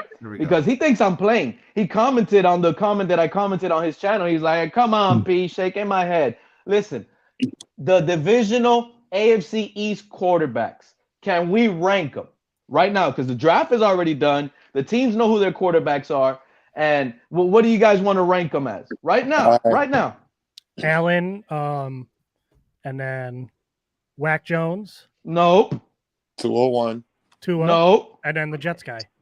Yeah, you guys are out of your mind. No, this is what it is. If this Mike is what it is. starting, Josh Allen is number 1. Yeah. Number 2 is Teddy Bridgewater. Okay. That's literally who the best quarterback, second best quarterback in this division is Teddy Bridgewater. Hey, Be realistic. Pete. I can't take your word on this after what you were saying about Todd. A man in New England. That's just shocking to me. Hey, Pete, A man in New England for the last couple years named Cam Newton. How you had him ranked? No, can't do it. Hey, Andrevius wrote a little bit ago with his $10 donation. Shout out to Andrevius. He said, hate to say it, but I agree with Pete. We need to be able to beat whoever, whenever, and wherever. I don't want to make it about the quarterback, though. Ignoring argument. I don't disagree with you, bud. I don't disagree with you. Man, it's Teddy Bridgewater, the second best quarterback in this division as of today. No. The third is actually Mac Jones. I'm going to give the fourth to Zach Wilson because I like Zach Wilson's upside a little bit more than Tua. So I give him the fourth one. Now, here's the tricky one. What about Mike White? The same could be said about our new guy, Skylar Thompson. Hey, talking about Skylar Thompson, Steven, you owe me $100, buddy. I've been getting messages. People have been messaging me, buddy. You remember that bet we did? The bet? Oh, yeah. What was the bet, Roach? The bet was we were going to trade for a quarterback, and if we don't trade for a quarterback, we were going to draft a quarterback. You said you guarantee we don't trade or draft a quarterback. It's right here on your channel, buddy. I said. This hey, I is can the go look, words Pete. that I said. What day? I said it was one of those days. Okay. Yep. He told me. He guaranteed me, Pete. and is he on his channel? He's like, we're not going to trade for Baker, and we're not drafting a quarterback. And I told him if we don't, and this is what I told Steven. I said, if we don't trade for Baker Mayfield, we're going to draft one. And he said, no way. Pete. Number one, I don't bet. We all know that. Number two, what I you said bet was, on your channel, no, Steven. I don't bet. No, but you said, yeah, it was a one-way bet. I'll give you that one. Number two, I said that if we did it, it would be a 6th or 7th round draft pick that we would do it with because I could see them doing the Patriots. I said I could see them doing the Patriots drafting a quarterback every year. You said that on TV's channel, not here. No. I'm telling you, not on yours. I'm telling you. I know what I said. I said. So my fifth quarterback is Skylar Thompson. Man, I got hope for this guy. I see it in him. But you know what? He's still a system quarterback, believe it or not. He's not. He's still limited. Name a 7th round quarterback that's been a star or anything besides anything. Name a 7th round quarterback. Who's that? Kurt Warner. David? Kurt Warner. I shouldn't even be intrigued by a 7th draft quarterback, bro. But I am because to his performances. It's easy to love any quarterback. Before Tom Brady, people would have said the same thing about his draft spot. Name hey, a quarterback. Stephen D. Yeah, what's up, bud? Yeah, whatever. That's a joke. Has anybody on this channel followed the old Hurricanes? The old Hurricanes, like like that. What do you mean? The college team. Yeah. Yes, I yes. What did they build their team on? Speed, and speed. What do you think the Dolphins are doing now to do it in the heat the way the Hurricanes used to do it in the heat? What is up with all the tomatoes in the chat? Are y'all throwing tomatoes at Pete? I think they're putting speed on defense. They're putting speed on offense. They even have guys who are fast for their position on the offensive line. It's pretty much about speed. So wear teams down by halftime. I think the speed is going to surprise a lot of teams. Estefan said And the Hurricanes everybody were talked built about on the old No Hurricanes. one would be shocked. Everybody, check this out. Check this out. Everybody How many talks about teams? the old How many? Hurricanes who used How to many- pass all the time. What about Yeah. all the running? What about all the running backs that they had that went through there at one time? Oh, who was that guy who tore his knee out in the championship? Willis McGahee. McGahee, Yeah. who, You by the had way, had a McGahee. very long NFL career. You had McGahee, you had Gore, you had Jaron James. You go back, you look at all these None of players those guys that were they speed. have. None? McGahee wasn't a speed back. Frank Gore wasn't a McGahee was speed no, back. McGahee was fast. McGahee wasn't fast. McGahee was Yes, almost he like a was. He baby was Frank fast. Gore. He was a power back. Frank Gore was a power back. McGahee was fast and shifty. No. And Man, James McGahee was a power back. And James was a combination. Dang, Pete. I'll go back to the Warren Sapp But days. anyways, Todd, last season Super Bowl. Cortez Kennedy. Last season Super Bowl, none of those teams were speed teams, bro. None of them. They all have big wide receivers that can catch in traffic. Both of those teams. None of them when the Super Bowl had speed receivers. And all of those speed teams that went last year to build around speed, they all failed. And now you're looking to get speed, and you're looking to get speed at the worst position because your quarterback that starts right now, that you invested everything, can't get it Okay, then downfield. Skyler starts and we win a Super Bowl then. Okay, that Skyler makes doesn't sense. even- That makes Skyler sense. Okay, David, That makes listen, sense. get That's out of a your lot. feelings, That's bro. very At the smart. end of the day, That's it is very what it is. smart. Listen, Yes. at the end of the day, Skyler's arm strength is a Oh, little no, bit. It I'm looks sorry, a little Teddy bit Bridgewater. stronger It's than Teddy Tua's. Bridgewater. Yes, it's Teddy Bridgewater. Yeah, sure. There you go. Teddy Yeah. B. Friggin- That's who it is. It's a Last joke, year bro. they tried You're to a give it joke. to You have no Bro, idea what you're how- talking about, bro. How? This You is guys don't have not nothing to talk Wednesday. about. It's not It's Wednesday. Peter. This is not Wildin' Out Wednesday. Too much hate guys, going We're on. bringing a preview. There's We're not bringing a hate. preview. How is, what I'm bringing is not hate, Steven. No, but it's definitely outrageous. I'll tell you that. It's trolling 101. It is That's definitely right. Trolling. No, it's you guys We love Pete. flabbergasting the fan base Pete, I and love trying to Pete. win We over the love fan Pete. base. That's what goes Pete, on with these I YouTube told you. streets. I Steven, get it. Steven, take I a get it. poll and see Let me who tell y'all who something. think No, we all know Pete. Nobody. Pete's right. There's not a lot. Look, There's not a lot of people that agree with Pete. Now, what I'll say to Pete is you don't need to agree. I Time don't- tells. We need Estefan up here. We need Estefan up here. Really, Rashad? What are you trying to do? Last week, Estefan was the real Estefan. He stopped trolling. He gave some real takes. I want him. But Because hold on. Estefan was drinking the entire week. That's why he was drinking the entire week. That's why. Shout out to Estefan. Shout out to Estefan. He was chugging it. He was burning and chugging them beers. He was like, what does Stone Cold Steve Austin say? He's like, I had a beer, I had another beer, and then another beer, Blame him. and then another beer. That's what he was like last week. Now, Pete, to your take, sir, there is no world in which Teddy Bridgewater starts with only one exception. One exception, and it's an Correct. injury. That's it. Injury. That is the only way he starts. I disagree. I disagree. You see, you guys are already starting to forget, right? Remember what I told you guys? We might trade for Baker. It's still up in the air. That has not gone anywhere. That's number Still one. doesn't mean Not happening. But wait. Teddy But Bridgewater wait. start. In preseason, Roach, I think he's smoking some of your stuff. Listen. In preseason, My stuff clears your mind, doesn't ruin it. in preseason, hold on. In preseason, we are going to see it live. Okay, that's where the competition and everything goes down at. If Tua There is doesn't no look good in competition. preseason, and Teddy's clearly looking way better, he's gonna get the nod. It just is what it is. This is not Brian Flores' team. Tua's the guy, sadly. Exactly. I mean, There's no as of competition. right now, They're going. You they see wanna Mike see what McDaniel they hanging have out in with Tua? If Tua does not have it, Flores said it's Mike a 2-year McDaniel plan. Mike McDaniel is a bad stop. He was hanging out with the team the whole week, and it was cool. For the team, yes. Bro, did you guys not see it was the opening of F1 racing? Everybody was there. Everybody. Of course Dude, you're gonna hang out. McDaniel has been with them at almost not every, but They almost weren't there every because of Tua. They were there because of F1. Have you The been whole seeing- weekend have on you- the have- event. Have you been seeing them hang? All right, let me bring on somebody. Oh, he came out. I was about to bring on somebody who made some sense around here. I wasn't there. I took my wife and my mother-in-law and father-in-law out to dinner. It was too expensive, and I live in Baltimore, and let me tell you, it was expensive, man. It was like $5,000 a ticket. It was crazy. It was crazy. All right, hey, let me bring on somebody who actually makes some sense around here. EM Dolphin fan. What's up, EM? Salute, gentlemen. What's going on, Hey, fellas? what's up, Ian? Long time. Haven't listened to you. I missed you, man. From my heart. Hey, All right. Salute.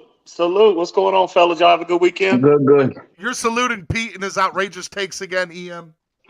Well, actually, first off, I had a wonderful weekend. I finally got a chance to see. I finally got an opportunity to see Canelo get the hell beat out of him on Saturday night. That was so refreshing for me. Esteban, Crickets, where you at, bro? Where you at, I haven't heard from you. Esteban, the whole weekend you was like, Canelo's gonna win. Canelo's gonna win. He got the hell beat out of him Saturday night, and I loved every second of it. Who's Canelo? But with that being said, Boxing. actually, Pete, he does have outrageous takes at times. First off, is my audio fine? You're fine. Yeah, you're fine, Okay. EM. You sound perfect. First off, we all know Pete, with his outrageous takes at times. But actually, this morning he doesn't. I don't think he's that. What? I don't. Oh, hang God, on. I don't think we should be. EM, don't buy EM, into it. EM. Oh no. Have you Hang heard on. what he said? Hold on. Hang on. Let me finish. Let me Let him explain. finish, please. Please let me finish.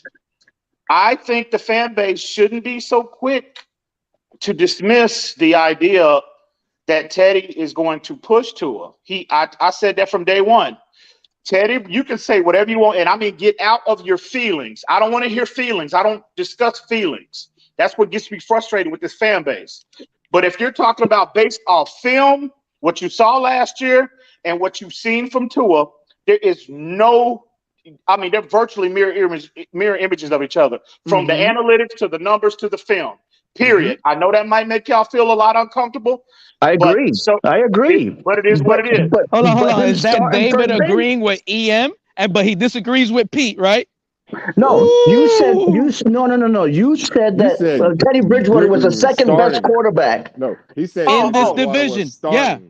In this he said division right Teddy now, the Bridgewater second best was quarterback starting. is Teddy Bridgewater Bridgewater. is the second best And we- quarterback. That's a joke, bro. That's a joke. That's a joke.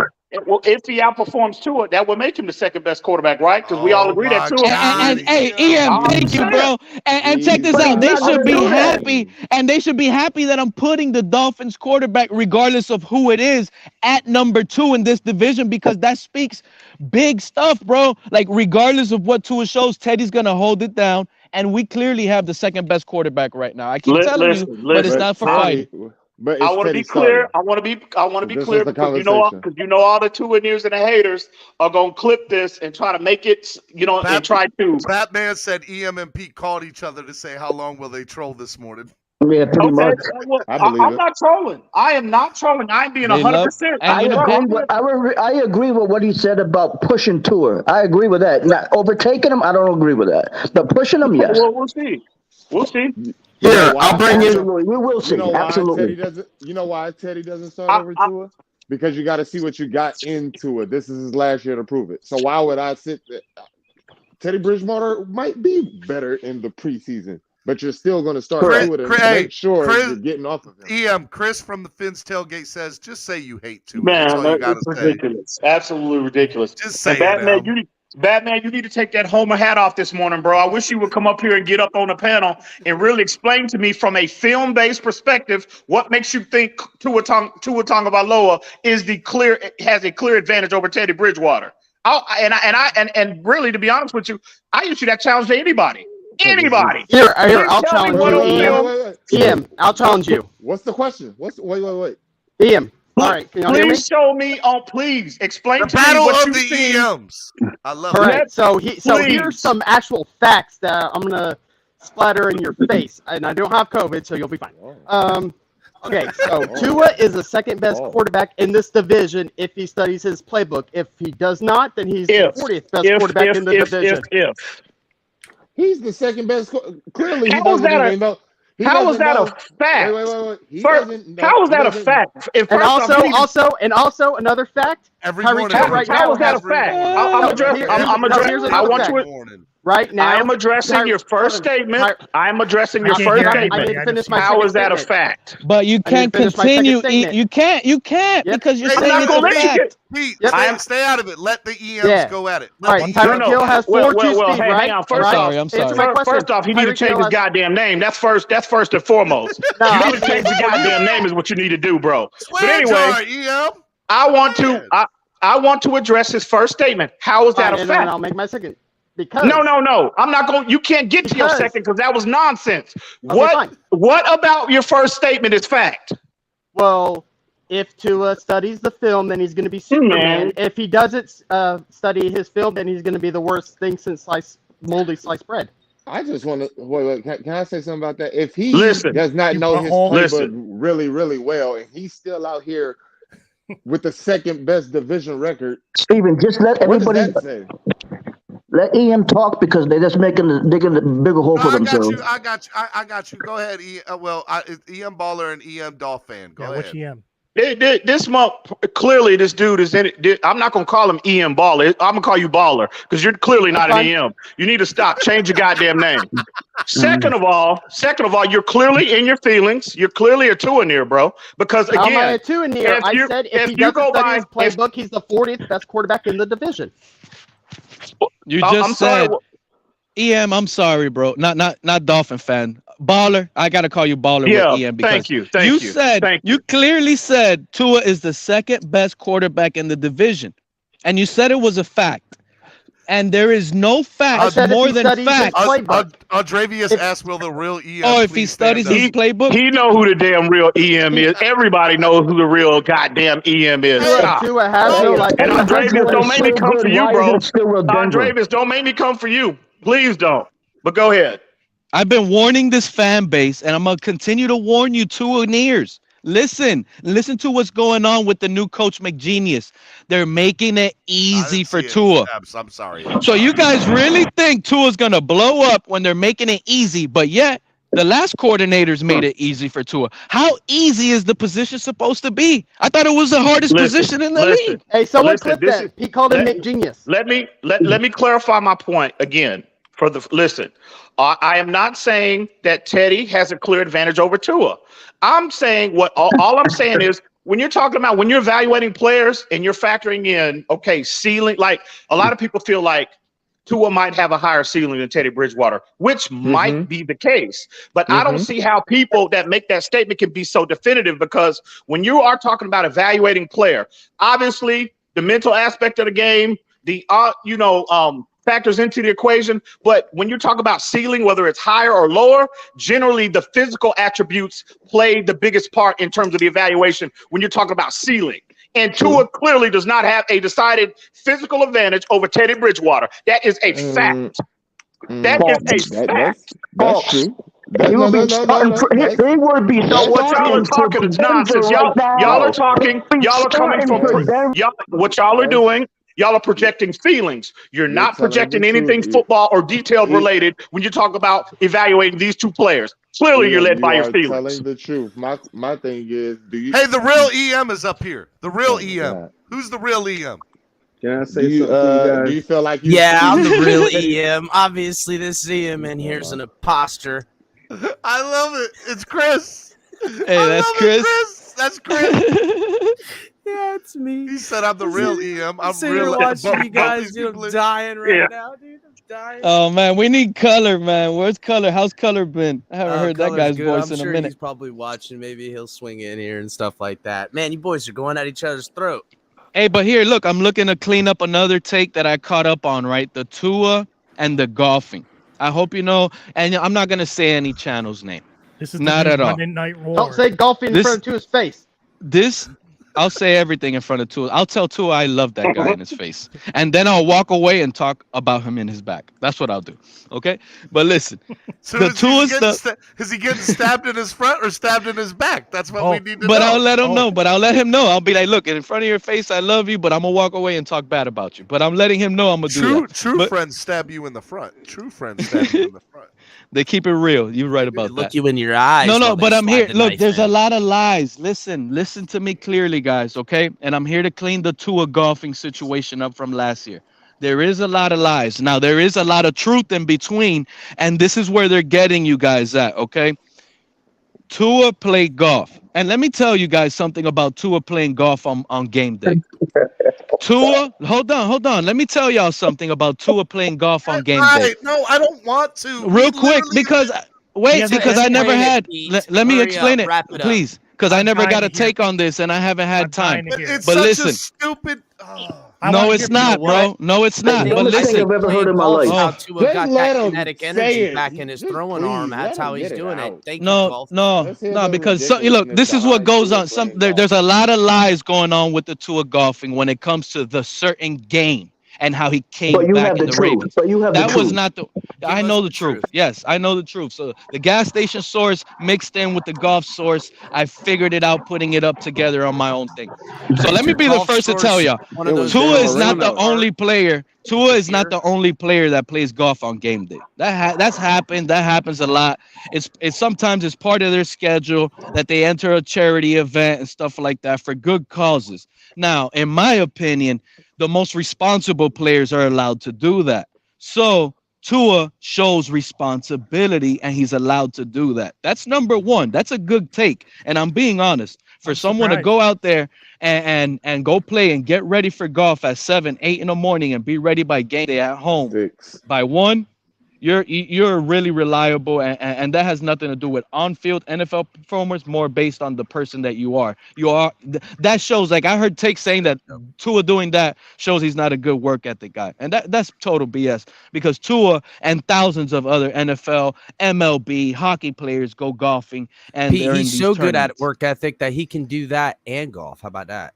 Right. Yes, but now here's the thing: that game in particular that he did that on, he didn't even dress up for that game. He wasn't even the backup. That's all I want to clean up. That's not Yeah, the he point. did it to spite Forrest. That is not the point. Actually, he was the backup. My only issue with Tua, and I really don't have an issue with actually Tua going golfing. You know what I mean? The issue I have is the optics of it. You know, Tua needs to be more self-aware. At that particular time, his status in the organization was up in the air at best. And your solution to that, you want to, and again, I am not saying that Brian Flores is not, you know, he shouldn't have a level of accountability in the whole Tua Brian Flores dynamic. I'm not saying that at all, but I am talking about Tua specifically. Punishment has already been meted out to Brian Flores. But Tua, knowing at that time your status in this organization, right, was up in the air at best. Everybody knew that. So your solution to that, why not focus on being the best version of yourself? You were picked 5th overall. That check for $30 million cleared in your bank account. So once that happened, you are obligated to focus on being the best version physically and mentally to yourself, on and off the field. And that is not, and we talked about the lack of leadership. That is a direct, for him to go golfing on a game, before a game, on game day. Okay. Name me, bro, unless you are. Let Chris go. Let Chris go. Go ahead. Let Chris go. I've thought about this because I think when we go You back, see, this there is was why a lot That's of, a lack of leadership, bro. I'm sorry. I understand that, but I then I y'all understand say he where you're wasn't coming playing? from. Where you want to see your general on his off time going over plans for the next attack rather than sitting around taking a breather. But I think if we remember back when there was this weird dynamic where Tua was said to be, injured, but also he was going to be a backup. There was this whole thing going on. I also kind of wonder this, boys, is was Tua even really golfing? Was that an older picture that they just released? You know what I'm saying? Like, did he golf at a different time, and then they just released hold that on, picture as real this quick. PR battle? No, it was it was confirmed. He was golfing on that day. It was confirmed. I know Cameron Wolf was with him, but was it a day of a game before? Or was it? It was Thursday morning. It was Thursday morning.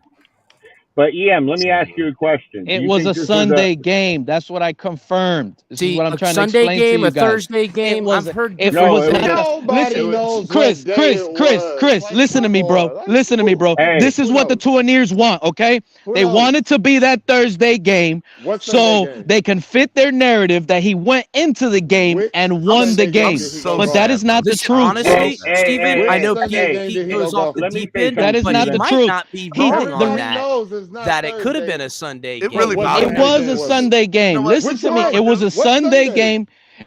But I'm saying no. Everybody be quiet. Nobody knows. This is very stupid. It was the Baltimore game. This is the dumbest argument I've ever heard in my life. Why are we having this conversation about golf? Because Pete's on the something. What do you mean? Because there's lies going around. Hold on, Roach. I don't understand, bro. Opinions mean absolutely nothing. You know what? But you know what? Here's the question: how many times do we have to talk about Tua playing golf? I don't know. It is every day because we got no other news to go over. Obviously. I agree with that.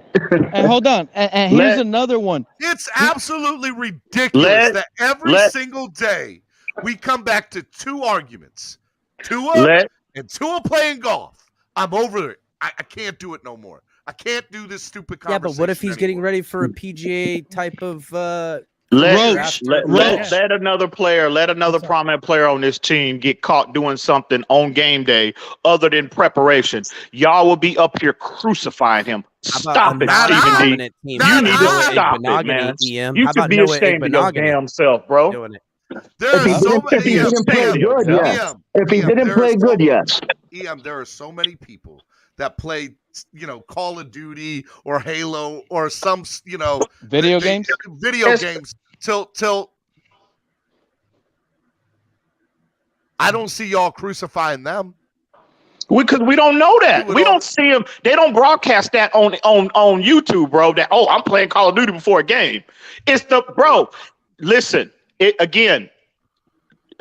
about a lot of what goes on relative to that position. Public perception, bro. And again, remember, no, it's not even about that, Ian. Hang on. And keep in mind, bro, and I keep emphasizing this. This is a joke. Keep in mind to where he was, his status within the organization at that time, bro. But your solution, I just don't get it. Your solution if it was on a Thursday and he came in and he beat Baltimore, if it was on a Sunday and he wasn't playing, what's the difference? Hey, credit to him. What if he would have lost? What's the difference? What if he would have lost? What's the difference? What if he would have lost? You're talking about what if he would have lost? What if he would have lost? But he didn't. He won, didn't he? What if he would have lost? Why are you bringing up ifs, Ian? Why are you playing the what if game? Why are you playing always what if? No, bro. No. Listen, I'm not playing. Listen, what I am saying. Is what ifs. That's all. Listen, nobody is playing the what if game. I am telling you, bro. I don't want the face of the franchise doing anything on game day, but totally immersing himself in his process of preparation. Deshaun Watson always That's just me. Hold on, Ian. That's just me. Here we go, Ian. Here's the problem with your argument. Okay, number one, it was during a time period in which the head coach and the quarterback are at odds. They are not getting along. You think Tua the only one that got problems with a coach, bro? Bro, I'm not worried about the other teams. I'm worried about my team, Ian. And the reality is Brian Flores still here. Is Brian Flores still here? No, he's not. Look, Steven, let me ask you. Number one, let me ask you, Steven. Hold on, I'm not done yet, Pete. Because the GM and ownership, who did they decide to back? El Capitan? Who did they decide to back? El Capitan? Only because Deshaun Watson told him he didn't want to come here anymore. If Deshaun Watson would have told Stephen Ross and Chris Greer, I still want to come to Miami, he would be in Miami right now. That's a fact. Just because you said it, the hell out of here. I don't know for certain. I do know by the just end of the because year, you said it the doesn't optics, make it right. Doesn't the make optics it right. in the political Yeah, battle. that's really what it is. 201 Whether you that guys want to political believe it or battle, not. 'cause look at where Just we like, sit.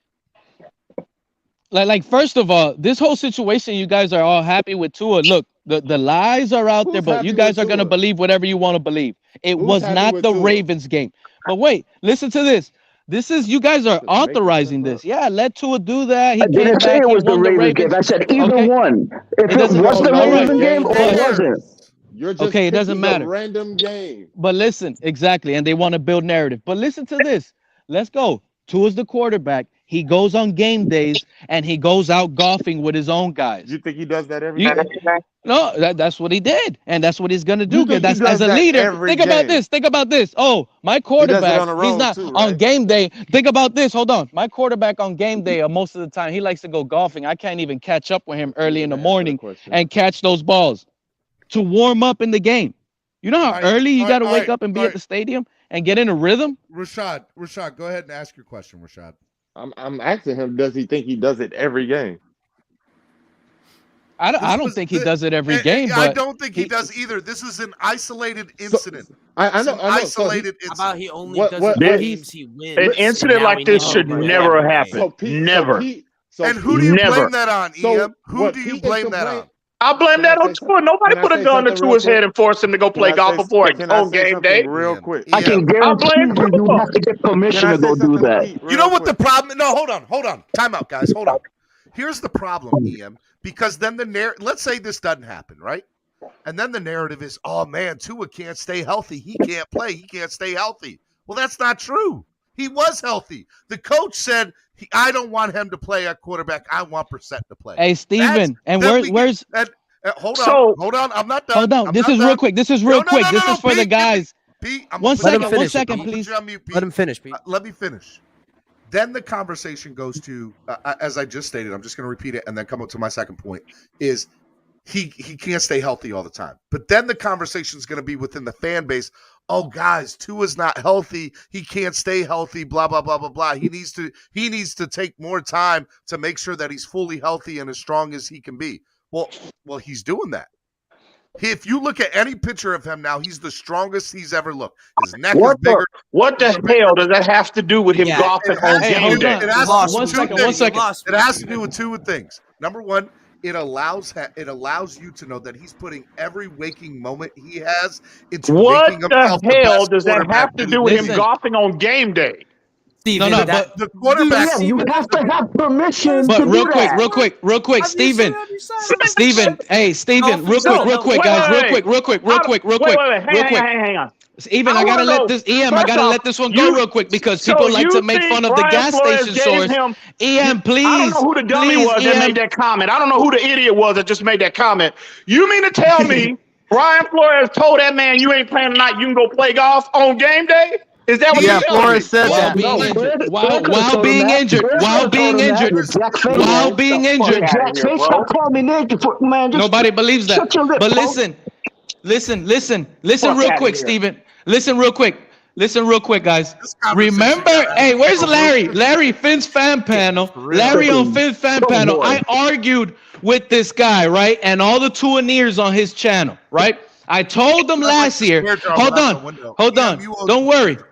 Hold on, Steven. And I told these guys last year Tua was faking the injury.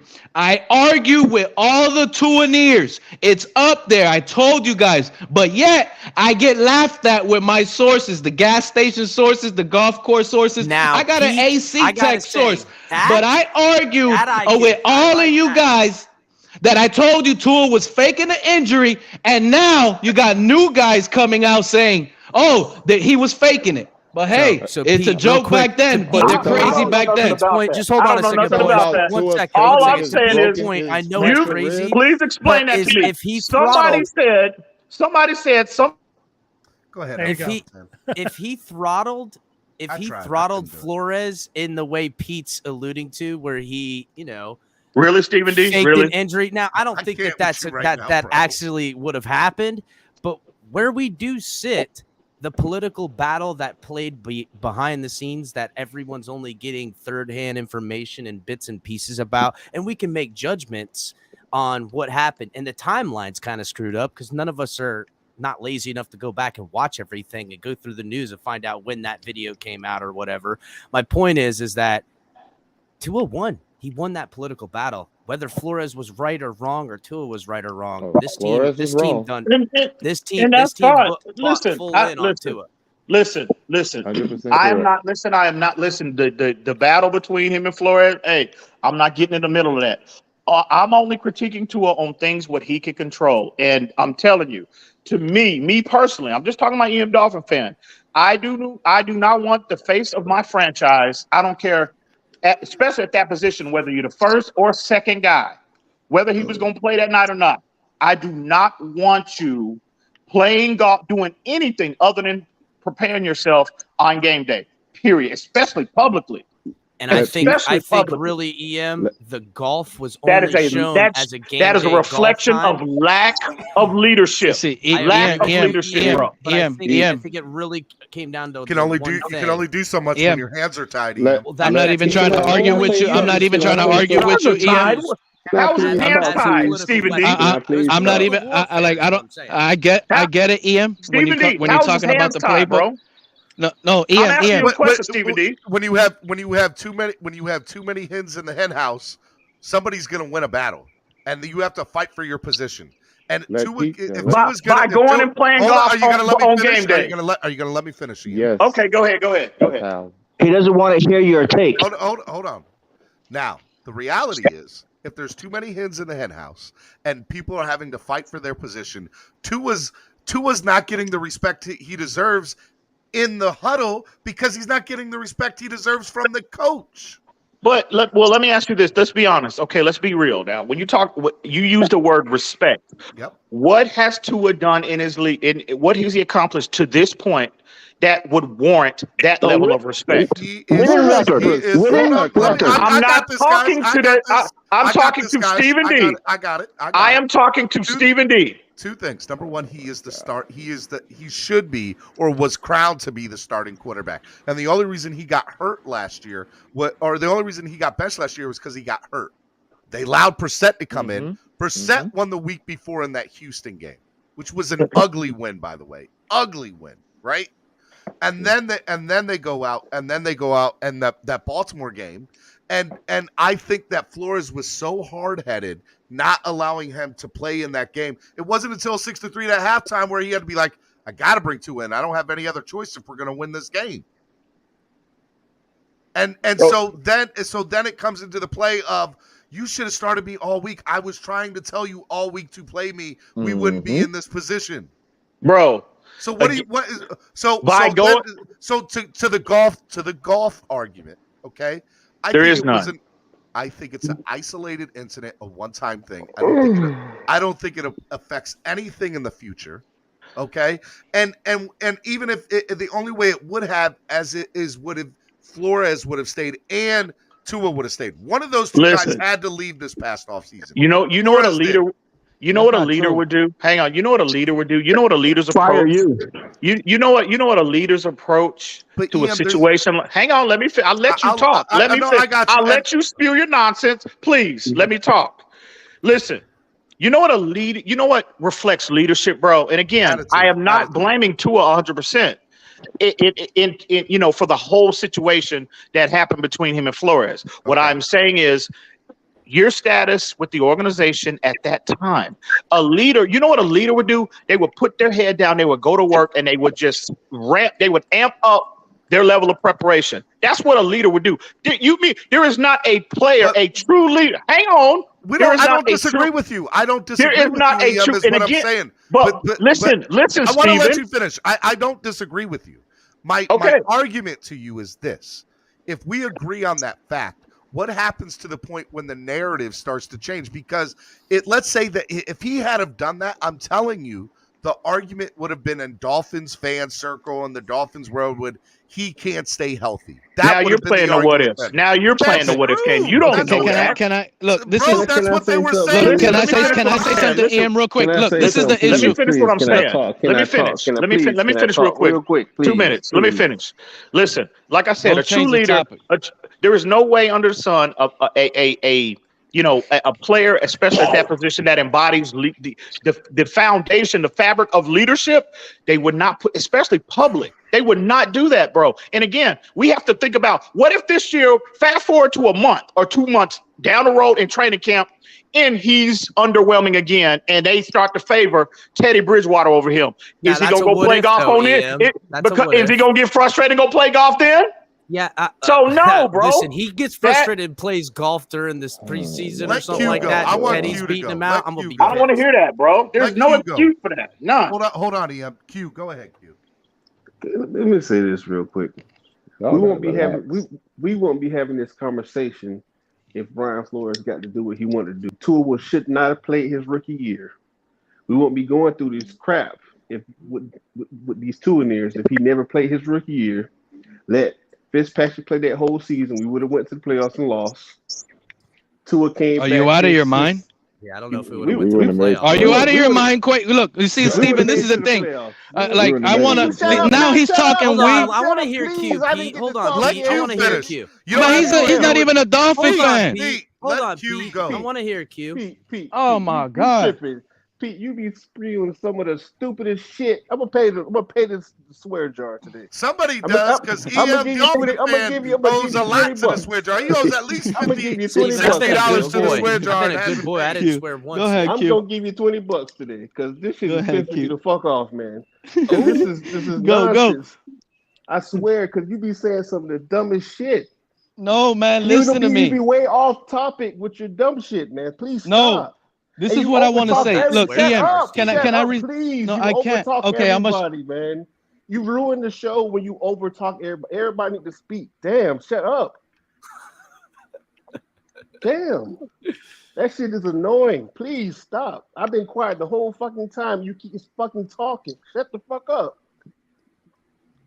Damn. All I want to say is, if Tua never played his rookie year, wouldn't be having these problems.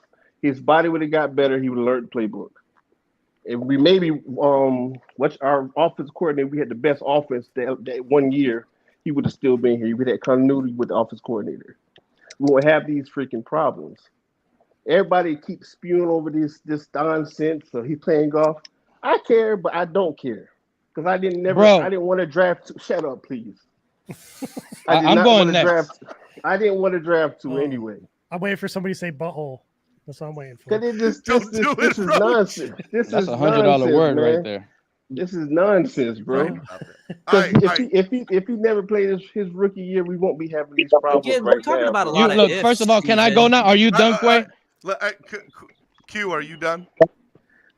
Let him go. He gonna be off topic. No, I'm not gonna be off topic. This is the first thing I'm gonna look. I want to respond to EM. So what I respond about Quay right now. Hold on. What I respond about Quay is not my final say. I would just want to respond to EM. But first, I'm gonna go on Quay. First of all, if Tua did not play that first season any game, it would have been the worst. That's just all I'm telling you. And if you believe otherwise, then you can stand on that all you want. Number two. I agree with you, EM Dolphin fan. I agree with you when you're talking and your concerns on why Tua should be studying the playbook and all of this with his leadership. But here's the thing. The guy's hurt. He's not playing. Now we know he wasn't hurt, but at the time he was supposedly hurt and he's going out golfing early before the games. That's him showing. I was trying to tell you guys he wasn't hurt. But you guys didn't want to listen. And I kept telling you we're going to trade for Deshaun Watson. You guys weren't listening. That was the whole plan. And it didn't happen. Anyways, did we trade for Deshaun Watson? Oh, my God. It didn't happen because we know why it didn't happen. But anyways, because you're wrong. No. Based on Tua going golfing before a game, right? Like I told you guys, shows that he was good. He's working out. What do you guys think his trainers want to see? Are you moving? Are you doing stuff to get your body into to get back ready? And believe it or not, swinging that golf swing is still a workout. It's still a way to get back into shape. And it's good.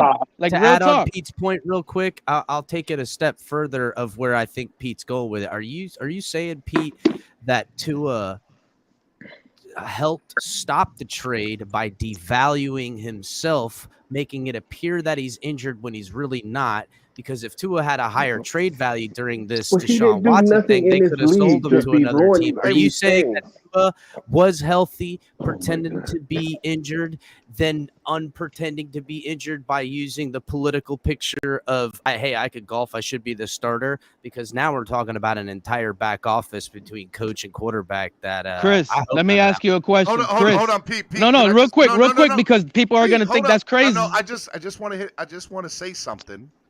The reason that I have a swear jar on my channel, for those of you in the chat, is because of exactly what Word of Mouth said. He said Q should have to pay $1,000 for all the F-bombs. But the second part is because I had to turn my phone down at work. People watch this at work, and I want them to watch. I want more and more people to see and hear this every day. When you guys cuss, it can't be listened to by everybody. That it goes for EM Dolphin fan who owes like $60 to the swear jar. Why you blaming me, bro? Because you y'all always blaming EM Dolphin fan for everything. Everything that's wrong with this fan base, we blame EM Dolphin fan, bro. You owe like $60 to the swear jar. Chris, back to your point. But I got Back something to your bring point. I got a everybody back question. together. You wanna Chris, bring back to your everybody point. I together? got a question. Week 2 in Buffalo, who was the one that stood on the field? Was it Tua that got hurt, or was it Flores that told him to act hurt? What? You see, I'm pretty sure he got blasted pretty good. I'm sure he was hurt more than he was. Whether it was something he could have played through, whether it was something he could have played through, that's up for debate. You think he was faking that? You think this is crazy? It's on record. It's on record. You think he I've been told telling him you to guys play since hurt last year. really, Go on really Larry's deep? channel. Come on, man. What he did is, I know everybody likes to pile on. I've been Pete, telling y'all but before having the this season even perspective and started last year. This variable in the conversation he's not wrong to look at this perspective and try to find that other angle that is a potentiality. Because what we're talking about here, and lest anyone forget, you're talking about decades and hundreds of millions of dollars for everybody involved. So when you're thinking y'all about are reaching right now, millionaires bro. in games, Y'all are reaching with a double-headed shovel. I think you're missing a variable. I know it's crazy, but if you're not looking at those angles, and I live by a saying, if you're not looking for the angles, it's because you're getting played. So you got to watch out who's doing what. I think that picture might even have been from him golfing at a different time, dropped that morning, shown that, I was here, got Cameron Wolf to just say, yeah, we were golfing that day, no problem. I'll hold you down. I disagree with you, El Capitan. I truly believe he was golfing that morning. I do. I'm sure he was, but I'm saying, could you imagine the 4D chess that's being played in this type of political battle? But I understand your argument or your look at that, your take on that. My issue to it is, and this is my argument that I was trying to have with EM Dolphin fan, is, in my opinion, I think this was a right, wrong, good, bad, or indifferent, right? I'm not saying this was good or bad. I think this was just a clear cut. I need to change the narrative in some shape or form that does not reflect poorly upon me, that I am hurt all the time, because I'm not hurt all the time. That is ridiculous. You don't have to agree. I'm not saying you got to agree. Steven, I agree with you. Y'all will try to find every excuse under the sun to hold him accountable, bro. EM, let me ask you something. That is absolutely ridiculous. It's a grown man. Stop coddling him, man. Please. The argument has been that the argument before this golf thing was Tua can't stay healthy for a full year. Has that not been what people have said? El Capitan? But he It's 1,000,000%, bro. 1,000,000%. Okay, and so at that time, he's trying to change that narrative. I'm not saying it's good, bad, or indifferent. No. I'm not saying he's right or wrong. Let me ask y'all a question. Let me ask y'all a question. Stretch for y'all to make that assumption. I think what it boiled down to, Tua got frustrated, and I'm not blaming him for getting. I am not blaming him for getting frustrated. I would be too, but I wouldn't have. I think he got frustrated, bro, and he just was like, forget this. I'm just going. I think he screwed. I'm not playing anyway. I think that's what he took. EM in a way, I think he screwed the Dolphins franchise over, and he knows what he did, and he's probably going to come down. More than likely, Tua is going to be the biggest bust in franchise history. Based on this, wait, Steven, please let me finish. Get out of your feelings. Wait, let me finish. Yes, this is based off of the Deshaun Watson stuff, because you cannot trade a player that is on IR. You cannot. And Tua faked that injury, bro. Right, Pete? He faked that injury and he stopped everything, bro. We Two should play be two on bro, IR. Flores. I think look, key mistake in being a you got Batman in his and this feelings is why too. I was screaming at all the Tua Nears last year, bro. On Larry's look, channel. you got Batman in his feelings. Batman, listen, hey, bro, listen, man, listen. Hey. You need to tread lightly, my friend. You need to tread lightly. That's all I'm saying. Yeah, but look, Batman. all these Watch folks in their yourself. damn feelings, bro. Listen, I don't. All these people in their feelings, bro, right and all I'm doing is offering constructive criticism. It is not the best situation for a quarterback to be golfing on game day. That's a fact, man. Well, I got something that can bring us all together. Okay, on I'm game talking day, to when Pete. you go to I the don't know what stadium, Ian's talking about. you bring a golf glove and you wear it on both hands. And whether you support Tua, that shows support. Chris. Or if you don't support him, it's also good for you too. So wear golf clubs, support Tua. There you go. I am just listen. It makes me shame to be a Dolphin fan. It makes to you see. Hang on, really? That means you're makes not a me real Dolphin fan. ashamed to put that shirt on, them draws on, them socks on, the jerseys on, anything with a Dolphin logo on it, and walk out in the public eye.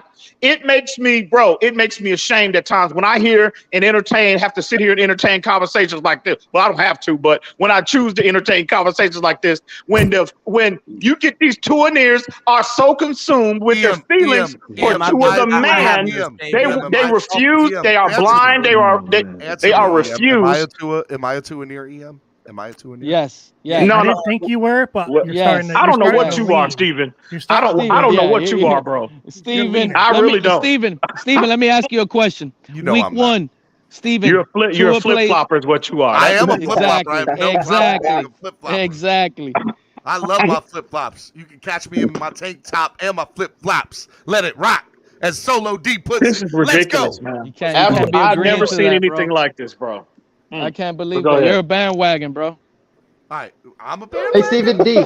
Yeah. Stephen D, I got a question for you. Bro. You're a bandwagon fan because we didn't get Deshaun Watson, and it's your fault. Hey, Stephen D, I got a question for you. Yes, go ahead. Terrence, what did he All right. put?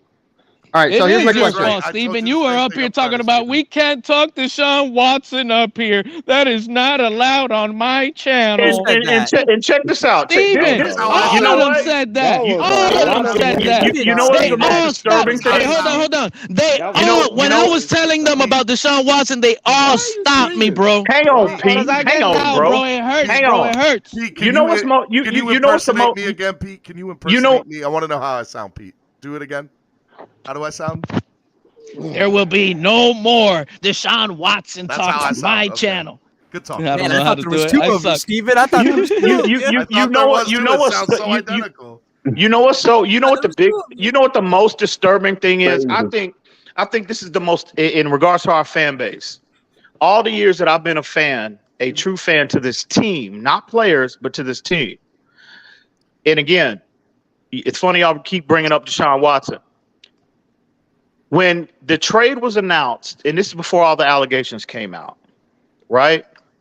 When the news that the possible trade was going to happen, clearly, if you keep it film and football based, clearly, on these panels, week after week after week, we're all in agreement as fans that we want to improve every position 1 through 53 on this team.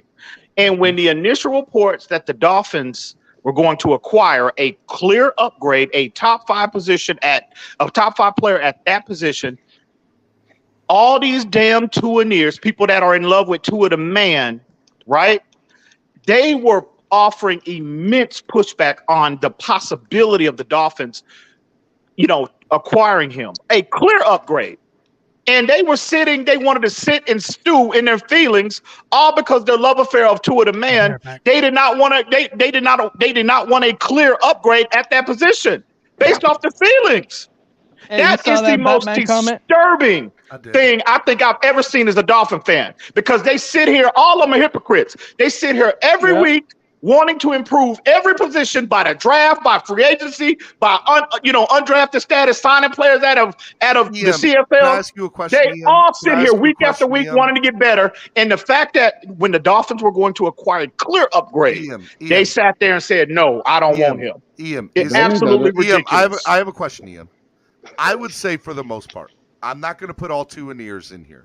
I would say for the most part, the people that I've spoken to that support Tua, they're not two and ears, but support Tua, are also the first ones to say that if he does not cut it this year, he's gone and should go. I am one of those people. Hold on, let me finish. What I don't want to get twisted is let's play devil's advocate here. Let's say, example, week 5 comes, we start 1-4.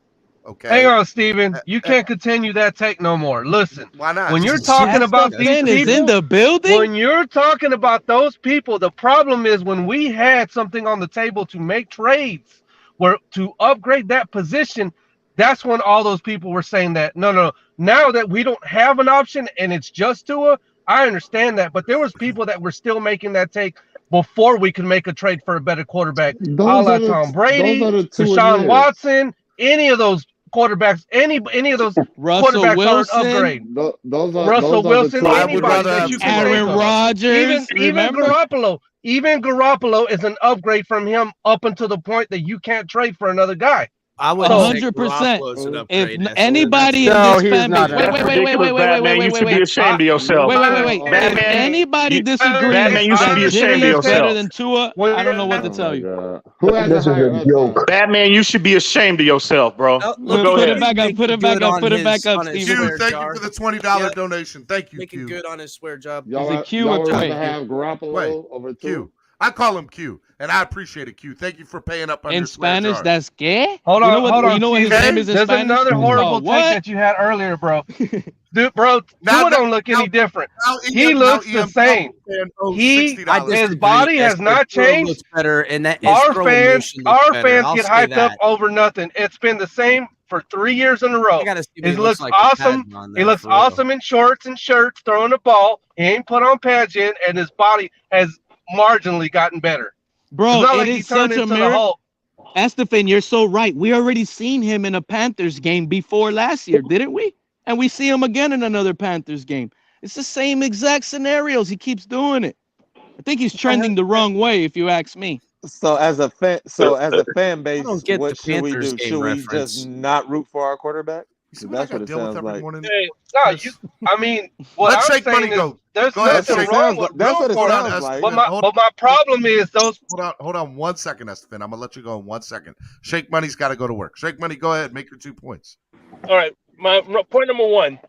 Tua got hurt from that hip injury because he came in too soon from the ankle surgery, and I think that's one of the reasons that contributed to his hip injury. And number 2, people are saying, "Oh, he's healthy enough to golf," but it wasn't the rib injury that they were worried about. It was his throwing finger. Yes, he throws with his left, but he does Good everything. Lord, his right. ankle, his hip, his finger, his fucking rib. I'm sorry, damn it. Hey, I'm just saying. I'm just saying that. Bro. I'm just saying, like that it wasn't like, the ribs. That's too It wasn't the great. ribs that was bothering him. It was his throwing finger. What's next?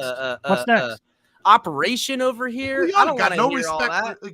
Q, I appreciate you Hey. having respect for this. swear Hey, it's jar. not our fault. His bones are as hollow as a bird's. But They Shake just break. Money, what you forgot is before he got that sprained ankle, what happened was Tua got hurt in a college game on a slide, and he sprained his knee without being touched. This guy Tua sprained his knee on a slide without even Is being that why touched. he doesn't slide anymore? No, and then he comes back early from that. He hurts his ankle, and then he breaks his hip. I mean, it is what it is. But you're right, Shake Money. The finger I'm pretty injury is sure- what I was arguing all the 2 years about, that it was a fake injury. And, you know, it is what it is, man. He kind of So like, what do you want us to do, Pete? I want us to hate this guy, bro. He stopped and sabotaged our team, and he's holding it for ransom. You guys don't see it? But you didn't see him trying to play, and Brian Flores saying he can't play. How? Tua is Bro, the Amber Tua is holding us That back. makes no sense, Pete. That makes no sense. He faked Why an would he win injury. games? He Why faked would an he win injury. games? He faked an injury to not be traded. That's the worst you can do. That's insurance fraud.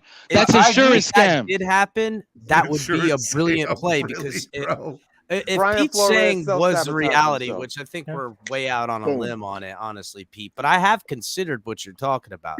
If Tua knew that, hey, Deshaun Watson comes in, they know they're not going to keep me, they're going to trade me. If he, devalued his trade value, so then they would be kind of what the Browns are right now. They don't look very smart having Baker Mayfield and Deshaun Watson, and they got a whole thing going on with uncertainty and stuff. I'll be honest with you. I think the Browns is a bad situation to be in right now. Right now. No, just get them on the. Hey, you wouldn't be saying that if we had Deshaun. Just get them on the roster. That's all you have to do. Get a solidified quarterback at that position on the roster, and nobody's complaining. And I needed to say something. You know what makes you a two-in-ear? When you give this guy cachet for stuff that he hasn't. No, in general, period. When y'all were talking about that earlier, you and Ian were talking about giving him credit. Look, listen, I'm not saying this that you're a two-in-ear, but if the shoe fits, well, then I guess you are. But when you give him cachet for stuff that he hasn't done, not you, but if you want to accept it, you can. But when you give him cachet for things that he hasn't done, that makes you a two-in-ear, bro. Listen. The first year he was a rookie. I understand. Hey, take it easy on him. Last year, no, you need to show us. Hold on. Listen, I'll go over that too if you want. I'll go over that too. What happened to Estefan? You was talking all that smack about Canelo this weekend. What happened to your boy? Okay. Yeah, well, you're a boxing casual, so I will educate you in just a second. I bring up some real stuff, and you want to throw names. Okay. Stephen D is a complete casual. He's a complete casual. As far as him having, him having cachet as a quarterback, Joe Burrow got cachet because he actually went into two other hostile environments in the playoffs and won on the road. Tua hasn't done anything yet, and to be quite honest, he hasn't done shit. So we can't be sitting here giving him all this praise for stuff that he hasn't done. I disagree. Estefan. All we can hope for is that he does something this year. That's all. I'm being fair. I really am. You can say I'm a hater, but it's true. Bro, you're a hater, bro. His rookie year with a broken hip, he shakes Buddha Baker off his draws. He shakes him. Buddha, bro. That's not going to give him cachet in this league. You know what I mean, Pete? I'm messing with you, bro. NFL circles, bro. Tua's biggest highlight in the NFL is a run. Tua. The way Dolphin fans are talking about Tua. See, God don't like ugly. Somebody get that guy some tomatoes. So you know, I didn't kick him off. I did not kick him off. Pete, Tua's biggest highlight is a run. I agree with everything you said, man. You inspire me to think outside the box. And when you talk about Tua, it reminds me of Amber Heard and the Dolphins, Johnny Depp. Listen, I'm the Johnny, and we know who's the Amber. It is what it is. He's just crapping all over our beds every day. All these damn, there you go. All these damn. I think Tua is Johnny Depp getting lied on. All these damn Tuaneers, Batman included. All these Tuaneers, Batman included. Man, I tell you, bro, it is just frustrating at times, man. It is extremely frustrating. Why are you going after Batman? What'd he do? Here, I gotta go, guys, but I'll make my final point. You don't see Batman's comment? I don't read the chat. No, he put it. I can't see the chat, but he puts it up on the screens. I don't. Okay, so here's my final point. If Tua studies his playbook, he is the #1 quarterback in the NFL, and he'll never get injured ever again. If he doesn't study his playbook, he's the 100th best quarterback in the NFL, and he's made of glass. All right, thank you. Okay. I mean, he's one end of the spectrum to the other, I guess, for EM. That's why I get so frustrated, bro. Especially with people that that he carries the initials EM attached to his name. Bro, I listen, I have a standard that I have set in this community since day one. And listen, I don't want anything to take away from that standard. So for somebody up here with EM attached to their name, change your name again, Chris. Spewing nonsense like that, bro, that's why he needs to change his name, because I don't want to be confused with foolishness. I really don't, bro. Well, man, I got to be honest, man. When you announce EMs on your show, Steven, and then it's not a black dude talking, man, I get disappointed, bro. He got to change his name, man. I can't.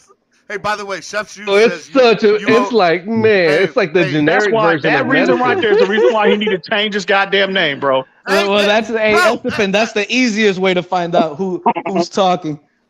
I'm kicking EM off the panel for 1 minute. You're killing me, EM. Stop cussing. All right. All right, you're right. My bad. You owe like $65 to the swear jar. Well, I don't know if you. Respect the platform. Steven, My you need internet you need a bleep button. That's what Then we'd have to be on lag. I know. Then we would be on lag, and then nobody would ever get any point out because all we would hear from EM is emotional madness. Really, bro? We wouldn't get nothing. Sounds like a Really, dolphin, bro? though, doesn't it? Really, bro? Really, Stephen D? EM, Really? I love you. I love you, EM. Why you always blaming me for everything, bro? Listen. I want the best for the fan base. I want the best for the team. Period. If something falls short of that, I'm sorry. I'm not trying to offend anybody, bro. But I am a Dolphin fan. I am not a Tua Tagovailoa fan. I am a Dolphin fan. And I'm telling you, whatever's best for this team, that's the route I'm going to go. The opposite of the spectrum is he wants the best for the team, and the other ones, they want what's best for their closet and the gear that they're going to wear. And all they care about is how pretty they look when they go to the game. I'm sorry. EM. Shout out to Flipside. Shout out to Flipside Fish and 10 months member. See, you look at these idiots in the comments. See, Steven, this is the problem I have, not just with you. EM, it's going back. Listen. Hang on. I don't know if you see it. This is the issue that I have when you got these platforms, right? Y'all sit up here and try to check everybody up here that's on the panels. Why aren't you addressing these idiots in the comments? They can sit and talk. So they time out. They can sit there because they donate. Listen. Answer your question. Listen, that's the issue. They'll call me a troll. They'll call. Hold on. Hey, hang on, Stephen D. Everybody can jump up on the panel. Hang on. Hang on. Let me finish. It's like players. It's like players, right? Like the issue with Chris Paul this weekend, right? The fans, they think just because they pay a ticket, they can say and do it whatever the hell they want to do. Just like like people in the comments, just as they subscribe to your channel and they donate to your channel and they follow you, they think they can sit there behind in the comments and say whatever the hell they want to and not expect retaliation. Look at these idiots in the comments. Look at these idiots. A lot of stuff that they're saying in the comments. What are the chat soldiers saying? So you can't blame me. I'm gonna give them the business. I'm gonna give it to them. If they want it, I'm gonna give it to them. I don't give a damn. Give it to them, but look at them. Look at these idiots in the comments. EM, can I answer? Go ahead. Okay. EM. So number one, he said. Number one, stop it, dude. I'm trying to say a point, and you're killing me, Chris. Number one, I can't, the chat is its own world. Now, I do think that there should be some sort of respect. You should respect other people. But I think you're always going to have keyboard warriors. You want to talk? Come on to the panel. Well, you need to address them. Well, you need to sit, just like you sit up here. You need to address them. You're softer than his kids today, bro. Relaxed. He's got moderators. They bro. got some of the real bad stuff. All right, so two things. Number one, the moderator's job is to do that. I can't pay. I'm literally hosting a show, paying attention to a topic, trying to be involved in the conversation, making sure everything's working right, going through Twitter, going through Facebook, going through Instagram, and I got to worry about, you have to do 10 different things when you host the show. I can't pay attention because by the time I look up off of one comment, 20 comments would have happened and I would have missed something. There is no way for me to alone moderate the chat. That's hard. Number two. Well, when I call them out, when I call these idiots out, just don't get on me for it. All right, that's all I'm saying. I don't have a problem if you get on them. Just don't cuss. Just don't cuss. Don't cuss and try not to be personal. If they're being personal to you, which does happen, and I see that it does. Stupid butt. You stupid butt. Dumb butt. No. He said dumb butt. You dumb butt. You dumb butt. Okay. I tell you, that female, I don't know why that lady has a problem with me. I really don't. I'm going to start laughing again. Please don't get me started on that. Okay. That lady said dumb butt. I smoked too much today for this panel, man. All right. The other thing to this is I ask that you respect the swear jar on the channel so that people can listen wherever it is, whether it's with their kids or at their jobs or whatever. Now, EM Dolphin, real talk, you owe like $65 to the swear jar off of back pay, bro. You do. Dude said back pay. Back pay. Back pay. Because you haven't paid up. You have not paid up. Okay. Now I want you on the channel because I think that you bring a really good, like, you make good points even when I don't agree with them. You make good points. And I think your personality is great. So I love having you on. It's tough for me, but you do sometimes cross that line where I'm just like, oh my God, if this was anybody else but EM, I would just throw them out. I would. But I love you, EM. Just know that I love you. Okay. I'm asking you to respect the platform. You need EM because he makes up for all of your bad takes. Laugh, give it away. You know something? You know something? You know what, Stephen D? You're absolutely correct. You know what? I'm gonna share a little private conversation with y'all that I have a reason months of, like, even going back to last year. You know, there's been, like, not so much now, but you know, previously, like last year, you know, going back some months. You know, I get a lot of questions, you know, people DMing me or whatever. Why I'm not as frequent on that platform, you know, like I used to be, right? And this is the conversation, the reason I have. I didn't touch anything, just so you know. EM's still there. EM, you there? EM, you're muted. Me. I want to hear this. Constructive criticism with Tua. I know, Pete. EM, start again. I'll start again. You said. Can you hear me? Well, y'all can't hear me now. You cut out. Okay. You cut out.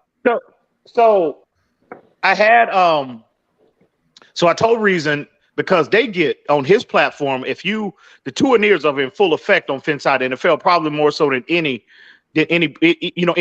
platform on Twitter or YouTube, right? Yep. So when I would offer constructive criticism, anything that doesn't fit their narrative about Tua, the hate is real. They bring it. So you know me, right? I'm not gonna sit here on any platform and just be subject to so much ridicule. So I'm gonna give it right back to him. So I told Reason, out of respect to him, will not be as frequent.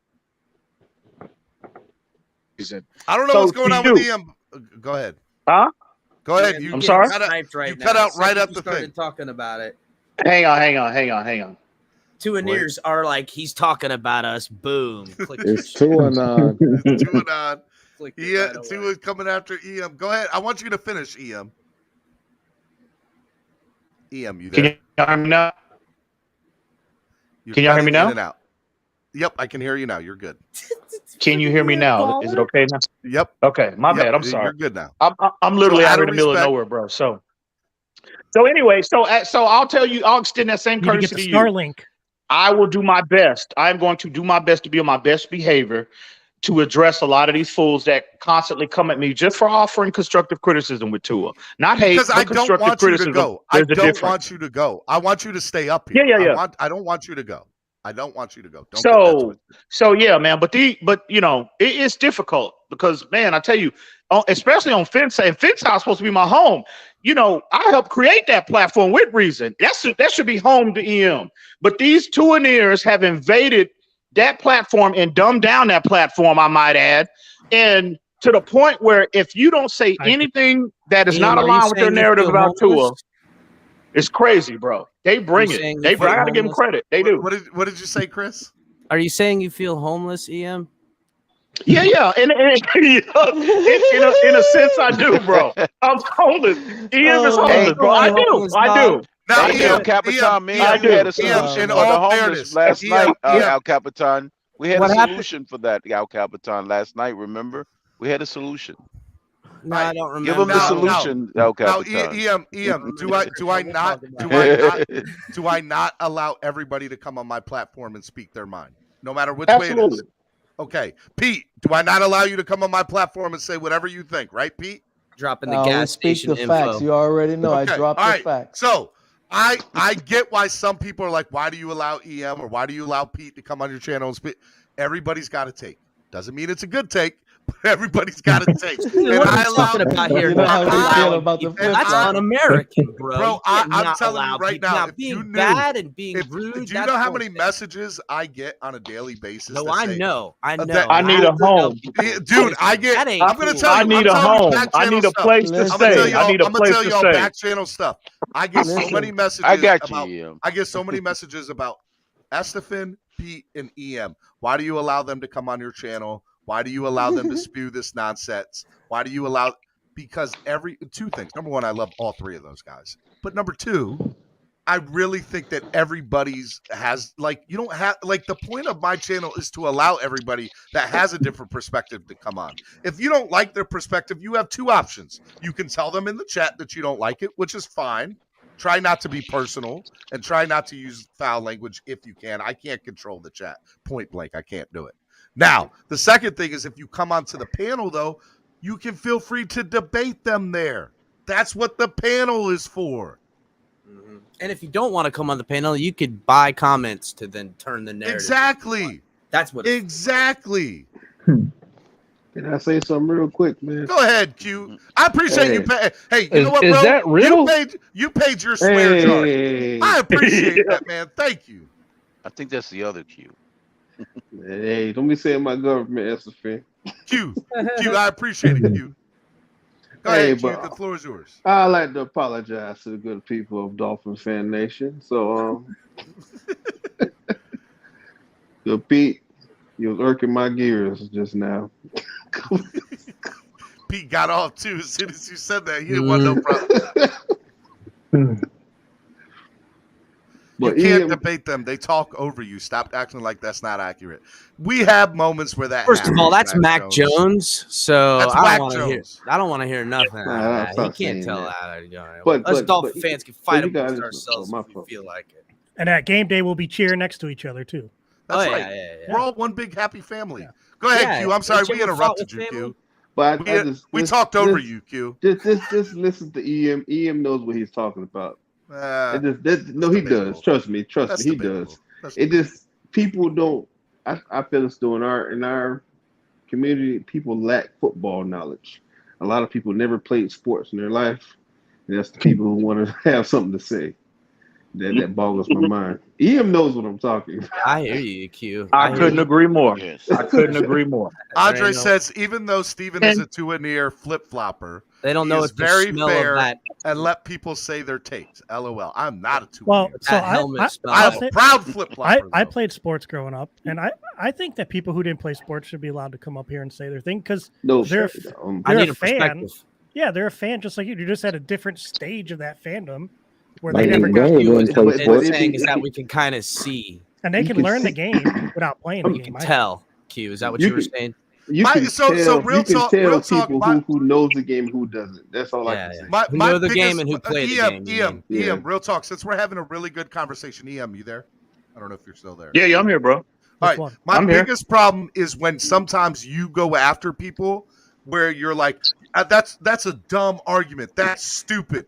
It might not be the argument you want to make, but it doesn't mean that it's a stupid argument. People might feel that way about your argument. You know what I hate, Stephen? That's when people true. Say, when Yeah, people that's fair. say That's you fair. don't know football. That's I fair. hate No, that. some arguments are just plain Or when they out call you stupid. a casual. My They call you a favorite casual. one, my fan. favorite, You like don't my know what boy you're David. looking at. I You love don't know David, football. right? David yesterday said, or the day before said, "Hey man, look, I played quarterback," and everybody was in the chat like, "Oh, you played quarterback." Does it matter? He played, and if you play, I don't care if it's Pee Wee. Like there's something about playing the game that is different than I don't care if it's college And being pros or whatever. left-handed. Yep, and so You- like. I don't You know- care if that's where you want to come from to make your argument. It's your perspective. You know what though? You know what though? It's valid though. It's valid. people That's that a play, fair bro. point, Stephen. In terms of in terms of the ridicule, but you got to consider the conversation, the private conversations that I have, bro, with Reason, with TD, Yep. with anybody that we just that know me privately. Just bro, we it's completely unfiltered, and we go there a lot, and so a lot of times when I'm up on these panels and I receive resistance to my point and the points I'm trying to make, quickly go there. You know what I mean? I'm just like, fuck. He lashes I'm out. sorry, Steve. My bad. My bad, Steve. I'm like, dang. You know what I mean? EM, you're right, because here's the real deal, right? Like I think I'll be honest with you. I'll say this, and people might not agree with me. I know I'm gonna piss off a lot of people by saying this, but I don't care. I think Reason's one of the smartest people that analyzes film. I think he is. I 100% think that he is. No, don't laugh. Listen. I do. I'll say this about Reason. You know, a lot of people don't like him. A lot of people, you know, they might not like his delivery, his personality. I understand that. Sometimes I have to really sit there and really be conscious of the fact that, you know, I got love for this dude because he gets on my nerves too, bro. But in terms of knowledge of the game, in terms of, you know, details of football and in being able to really break down film and all of that, you can't say that about Reason is legit. I ain't saying he's the best. Listen. I ain't saying. Listen. I think he's one of the best on YouTube. I think he's one of the best on YouTube. Oh, I would agree with that. I would agree 100%. Yeah, that's correct. And you know what? Dudley does the same thing, right? Well, not to the extent that Reason does. In terms of detail, in terms of, I'm gonna tell you 3 people that I have, and again, it's not because I know them. You know what I mean? But the 3 individuals in this community, I have in terms of just talking football. For the $5 donation. I'm not talking about personal feel. I'm talking about just talking details about football. And this is off of extensive conversations we had over the years. Reason, ball game. Reason and ball game. I mean, and this might hang on. This might shock a lot of people. This might shock. Well, I'm gonna go to 4. Martin, the homie Martin. I don't know what personal relationships he has with other people in the community, but when you talk to Martin, I mean, bro, because again, he played the foot. He can answer questions that even Reason and others can't answer because he played the football. He played that position, you know, quarterback position at a high level for a Division I team. Nobody can say that in at least in our community. You know, I'm talking about the normal YouTube guy, you know, the YouTube people or whatnot. But I got a high level. I ain't gonna say high level, but I got a level of respect for TD too. But you know, hopefully he ain't listening to this. But in terms of just talking football, those are some of the most brilliant, especially ball game and Reason. I mean, ball game. I would say I would say ball game. I got the most respect for ball game because ball. I mean, you sit and talk to him, bro. True. It's like, bro, he's like, you know, just a wealth of knowledge about football, bro. A lot of things that he's, you know, taught me over the years. You know, I sit and listen to him. Game a couple times. He's definitely in the perspective how to break it down too. It's very, very digestible too when he tries to get in the weeds on what he's trying to get his point across. Right. Very smart.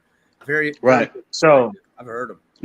And again, I don't want to alienate anybody. I got a lot of respect for a lot of people. Your Mike and Mikes, you know what I mean? Your Big John Studs, your Irving Figueroas. You know what I'm saying? Your Esteban. I miss Irving. You know what I mean? There's a lot of people I got a lot of respect for, but those are the ones who I talk to the most. And it's funny because like so my channel gets a lot of you know, El Capitan and I have talked about this in the past. It's funny because like some we haven't talked about this per se yet, but we talk about, you know, fans and the perspective and allowing people to come on each other's channels. And it's funny because my show has had a transition. It's fun. Chef Zhu brought up a really good point. This past Saturday was my 1-year anniversary for the channel. I did not know that. He knew that. That's how much I've been doing this. So I've been doing this 1 year as of Saturday. 1 year.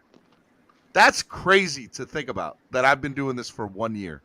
And I love doing it. I love every part of it, but I will also say that I think my show has gone through a lot of transitions, and I've had fans that have been on the panel a lot, and I've had fans that have been on the panel and then walked away and then come back.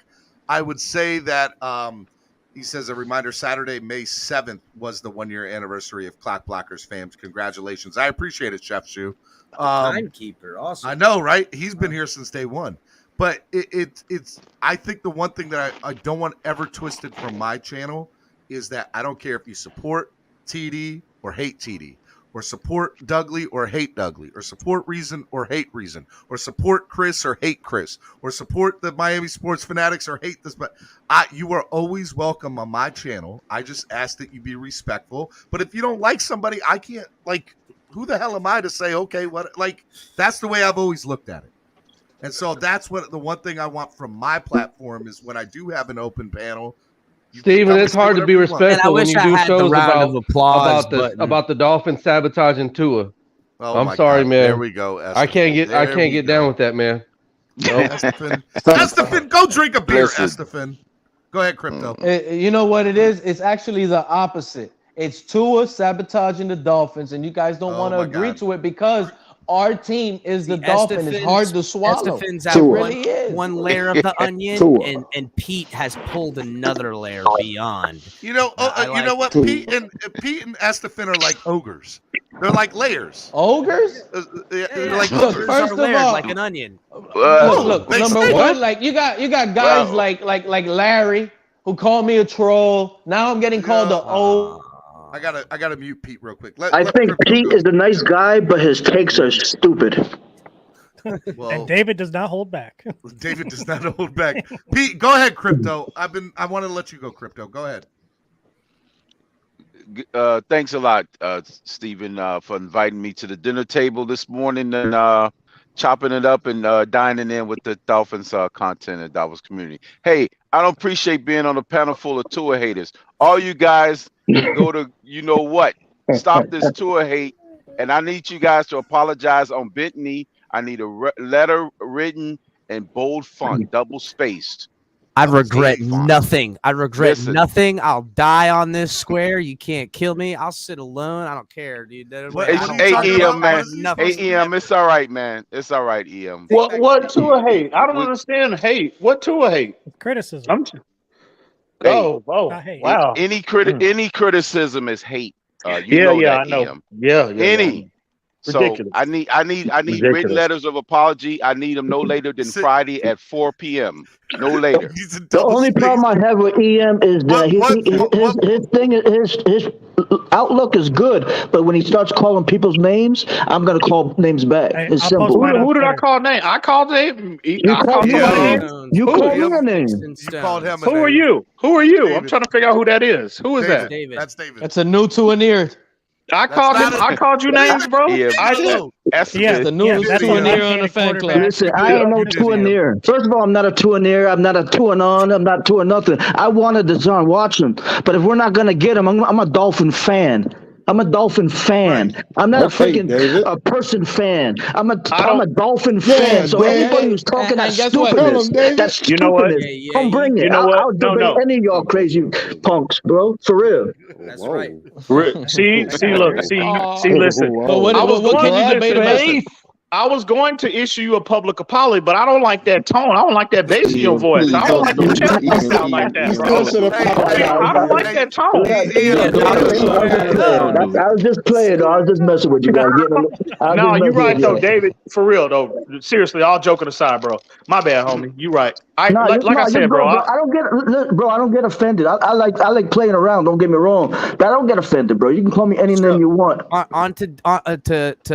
Respect to you, bro. Take how Pete's peeling an extra layer to go with David and EM.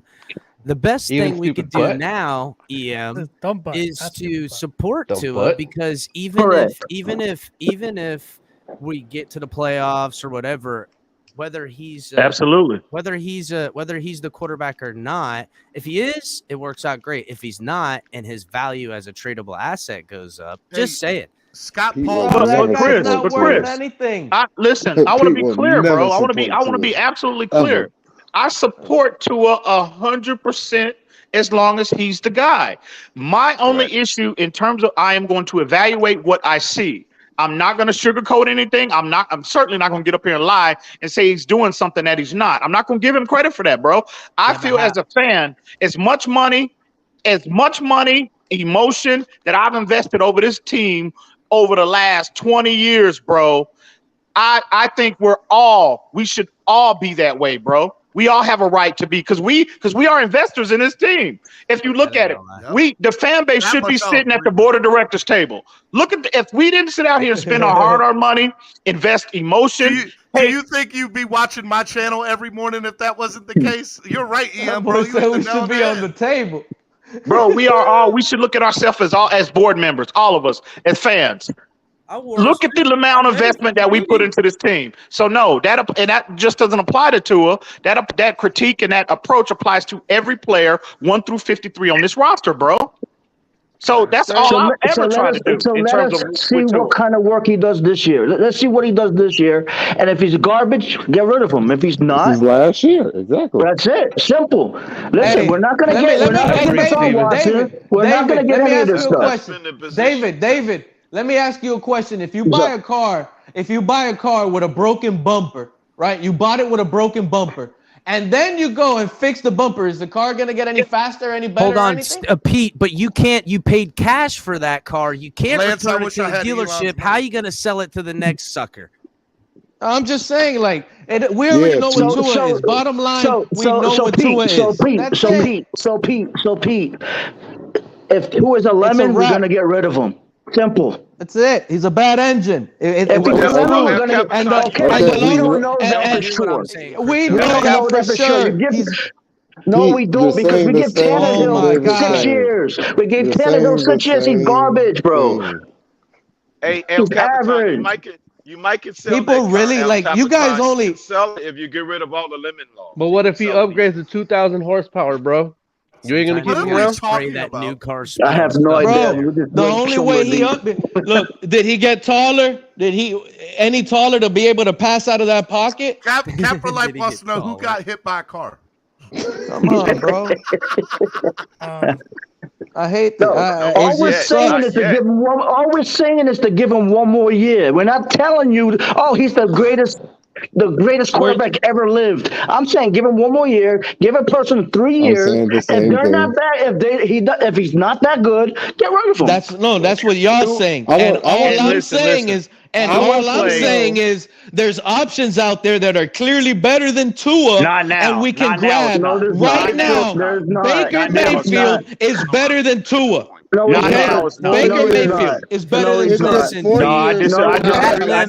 That's a joke. Remember, there's quarterbacks out there that are better than Tua, easily, that can run a football. Teddy Bridgewater on our roster is better than Tua. And we're just supposed to be, no, we're going to wait till Tua loses it. Guess what that means? When we wait till Tua doesn't prove it, the season is over. Mayfield. Nobody waiting for the season is over. What are you talking about, bro? You're a nice guy.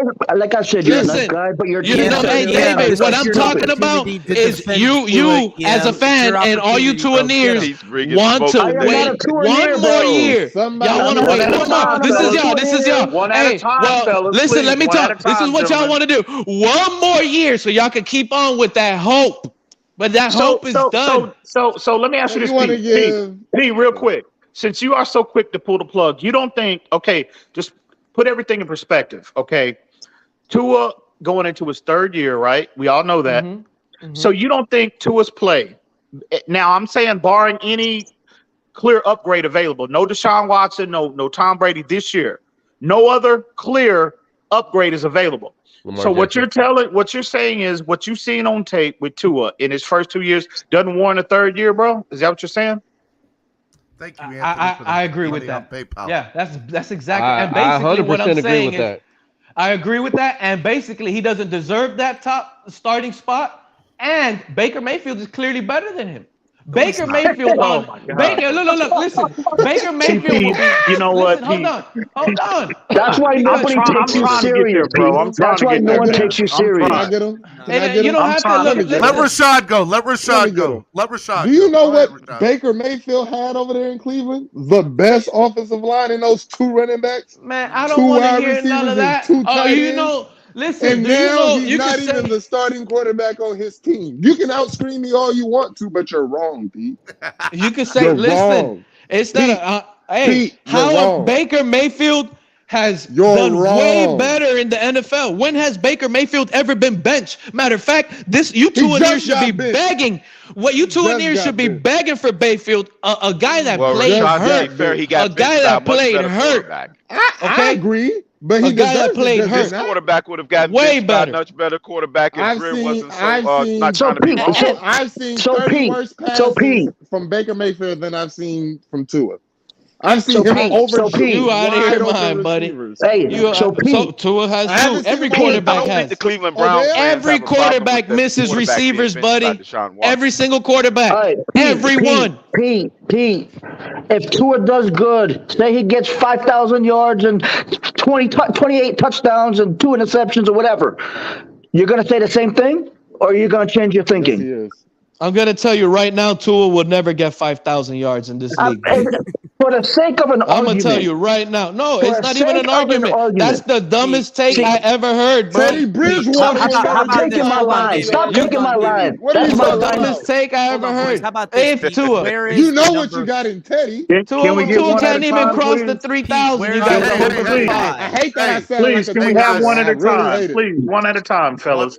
This is counterproductive. Please. Where does Go the ahead, number Ian. lie? I like how Eub's being the voice of reason. Go ahead. He's real calm. It's weird. Where does I the know, it's weird. Pete, where does the number I don't know lie where all for this Tua hope to not came be- from overnight, bro. Go You ahead, Chris. can't use my line though. That's the dumbest thing I ever heard is my line. Don't use it again as my line. Yeah. David, you don't own that line, David. That's Hey, I just bought it. I just bought it. There needs to be a receipt, a public I'm just playing, guys. I'm just playing. Go All right, ahead. El Capitan, go ahead, El So Capitan. Pete, where is of course Keep Pete's going. gone. So where do we put the line? Because to me, with the talent on the field already and the scheme change, plus, I mean, dude, just listen. You couldn't get worse blocking, better blocking, along with all the other stuff. We're going to see a better Tua no matter what. Where do we think the line is where Tua over exceeds, where we think, oh, there's a franchise quarterback, or where is just a baseline because of all the changes that have happened on paper, we'll say, that he'll do better anyhow. And I was going to say, like, because there's going to be improvement. He starts all the games. That'll be improvement. But is it enough to then say, hey, we made it to the postseason, won a game or lost a game or didn't make it to the postseason, but we're still going to stick with Tua, or we're going to know we're going to move off of him? Because to me, and there's talks about, I did shake money. Thank you, bro. There's where people are not forgetting or are forgetting that the Dolphins have a contingency plan if Tua doesn't work. They have 2 first-round draft picks. They've got capital. They can. I don't see us. There's talk of us drafting a quarterback. I don't see that happening. I doubt it. Maybe they will if their options are better suited that way. But I think because of how small the window is, they might look for a veteran quarterback to move on to. Chris, they can do both. I think we get Brady. I think this is the contingency. If Tua underwhelms, he don't meet expectations, I think Brady is the clear number one option, and you still. That doesn't. If you acquire Brady, that does not impede your draft strategy. So because you got capital, go up and get your guy, whatever guy you choose. You know that you want in the draft as well. That's having your cake and eating. That's a bulletproof approach, in my opinion. I put a poll question Brady plus in the chat. Who would you rather be your starting quarterback this year? I put Tua or Baker. 26 votes in, and it's 50-50. Wow. Damn. You know what's crazy? On the Dolphins panel, on the Dolphins chat room? I know, that's crazy. Keep an eye on the chat. It's been 50-50 in the chat. It's now 50. It's 50-50, 28 votes. It keeps on going 50-50. You know what? I will say this as far as Baker. I think Baker offers because when Baker came out, I mean, I was not a big Baker Mayfield guy, but I was really I thought Baker was one of the more arm talent wise. One of the better prospects to come out in some time. I did talent. If you're talking about pure talent, you're talking about arm talent. Baker is a clear upgrade over Tua in that regard, but that doesn't necessarily make him a better player. I'm not taking. I don't think I can take. I'm not taking Baker Mayfield over Tua Tagovailoa. I'm not. But there is some. You can make a case that if you're betting on upside, Baker does have more upside from an arm talent standpoint, in my opinion. That's my whole reason for not taking Baker is because I feel like I've seen Baker's ceiling, And I can only imagine what Tua would do with the offense that Baker had. Not saying that not saying I Well, can we'll only see this imagine year that he because he can got do just as good good. offense. I'm saying I can only imagine because I haven't seen him with a quarter of that. We haven't had the receiving core, the O line, or the running back play, or the play calling, or the consistency that Baker has had his whole career for Tua. Well, I get it. Rashad, we'll I be able get to it. I see will. those numbers this year. He Yeah, has I'm hoping. but I get that. that's what they're saying. If he doesn't produce it with those numbers, then he is Oh by yeah, get him definition out of Baker here. Mayfield. I get I that, am not Rashawn. a Tua fan. I He can get go. that, and that seems to be a lot of what's fueling the narrative about, give to another year with better support, et cetera, et cetera. And I get it. I'm not saying more, personnel upgrades, talent wise, does not help quarterbacks. Offensive line, I'm not saying it doesn't help. However, I just caution people to, if you're so quick to just automatically think it's a personnel issue around Tua, you need to kind of, pull that back, dial that down just a little bit. No. Because what I need to see from Tua this year, obviously health, right? It is a big concern with Tua, but I think that might be, on the back burner. What I need to see from Tua, and when we're talking about which version we need to see Alabama Tua, I need to see big time. I need to see the version of Alabama Tua I need to see is the person that sees the entire field. I need to see big time Alabama type reads, because again, his physical health is not so much an issue now. But now you've got all this weaponry. You're going to have guys open. And we have seen on film coming out of Tua's mouth included, when he has time, when he's evaluated, when he has time, when guys are running down the field wide open, Tua sees them, and he's extremely hesitant to be consistent in delivering the football. That situation, it should be a lot easier with him now. That's So his consistent field with a young vision, quarterback. timing, anticipatory throws, all of that. That's what I need. That's what I need want. to see the biggest All right. improvement from Waiting for Tua you to say that. Tagovailoa this year. I Hey want guys, I got a consistency. Can I ask I want EM for a consistency. question? Hey, and real quick. anticipation. There's That's what I a want. rumor. Correct. There's a Right, rumor. Rashad. That's There's a a good point, rumor. Rashad. There's a rumor out right now. There is a rumor that the Dolphins will be playing on Monday Night Football in Week 7. We do not have who the opponent will be yet, but they said there's somebody saying Week 7 Monday Night Football Dolphins. Awesome. All right, I got to bounce, guys. I'll see you guys. They'll put us. Roach, love you, bro. They'll put us against the Jets. If I guess it right, do I get a bid in on that? What is it called? On that autograph memorabilia? Because I'm going with the Chargers, Week 7, Monday Night Football. Green Bay. Ian, can I ask Ian a question real Green quick? Bay, oh, that's a good one. Go ahead, Quinn. Go ahead. I'm going Hey, Vikings. do you want to see the things that Pittsburgh. Mac Jones did his rookie year? Caught a little bit of audibles and stuff at the line and stuff like that too. Alongside that stuff, you want to see?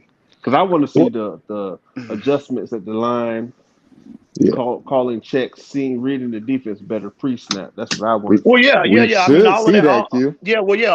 All of that falls under the umbrella of application. Yeah, absolutely. I want to see all of that. That's part of a pro style offense. When it's RPO, you do that. I know. But during people the don't hype. understand that RPO offense is detriment to the offensive line and sometimes the receiver if you're not running the correct route. Yeah, too many adjustments with that. We only had one receiver really for that offense. And we didn't have the right running backs for the offense. Now we have the right running backs for the offense. But yeah, Tua, I think, even if we see improvement from Tua, here's another thing too, as well, in terms of how long does Tua actually have? Listen, if you go back to Kyle Shanahan, listen here. Not just Kyle Shanahan, but you look at Gary Kubiak, you look at even the grandfather himself, Mike Shanahan. When you have these quarterbacks like this offense, is very quote unquote quarterback friendly, right? Which is why when you look at the prototype relative to this offense, arm strength is not necessarily at the height of the evaluation, right? But I caution everybody. There's a ceiling to that approach, because if you go and you look at all of those coaches I just highlighted, including Shanahan just recently, there's a ceiling to that approach. Yes. Tua in this offense, I think with the element of with the vertical element that's available, Tua is going to have to push the ball down the field. Now, I don't think Tua, if his body is where it needs to be, I don't think that should not be an issue with Tua.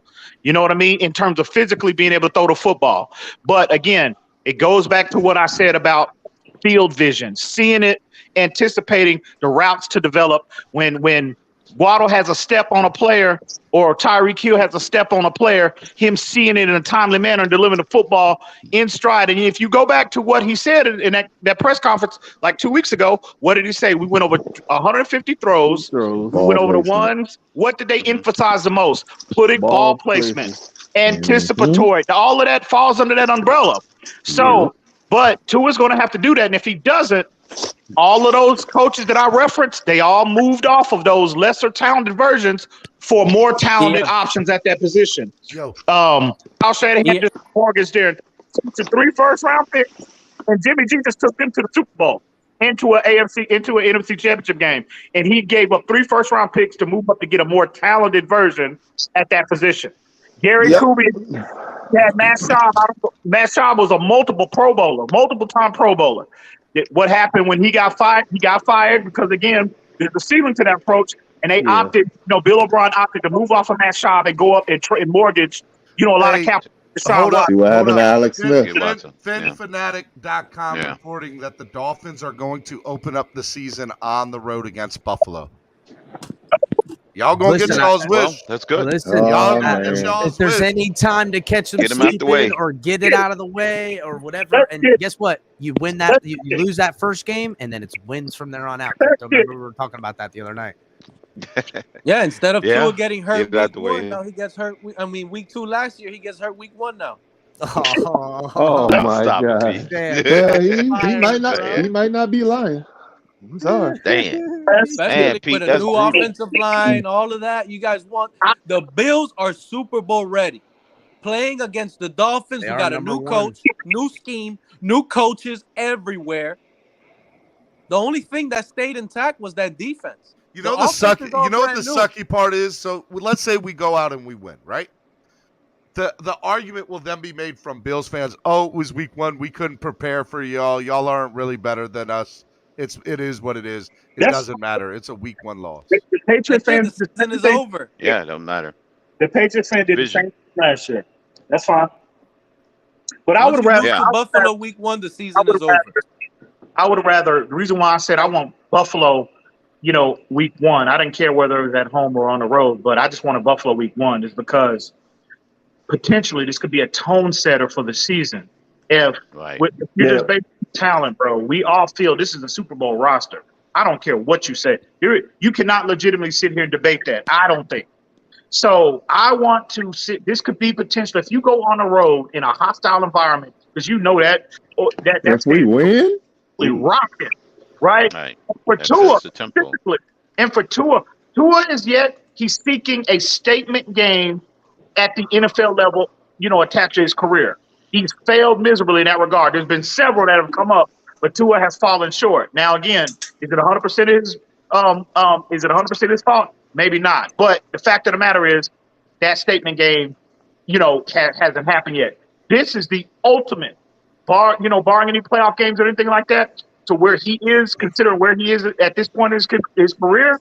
This is the ultimate statement game for him. And so to go on the road, if he's able to pull this off, my God. We are on our way. We are well on our way. Well, I will tell you this. What I'm doing is I'm going to make mental notes here. So there's rumors of week 7, Monday Night Football, opening weekend in Buffalo. These are all rumors, right? So none of this is confirmed yet. But I'm going to write all these down and see how many are actually accurate. Because I remember last year, there was like 4 or 5 games that were rumored that, this is exactly what it is. And it ended up not being the case. So I'm going to take note of this. So I'm going to see were these people accurate? Were they not?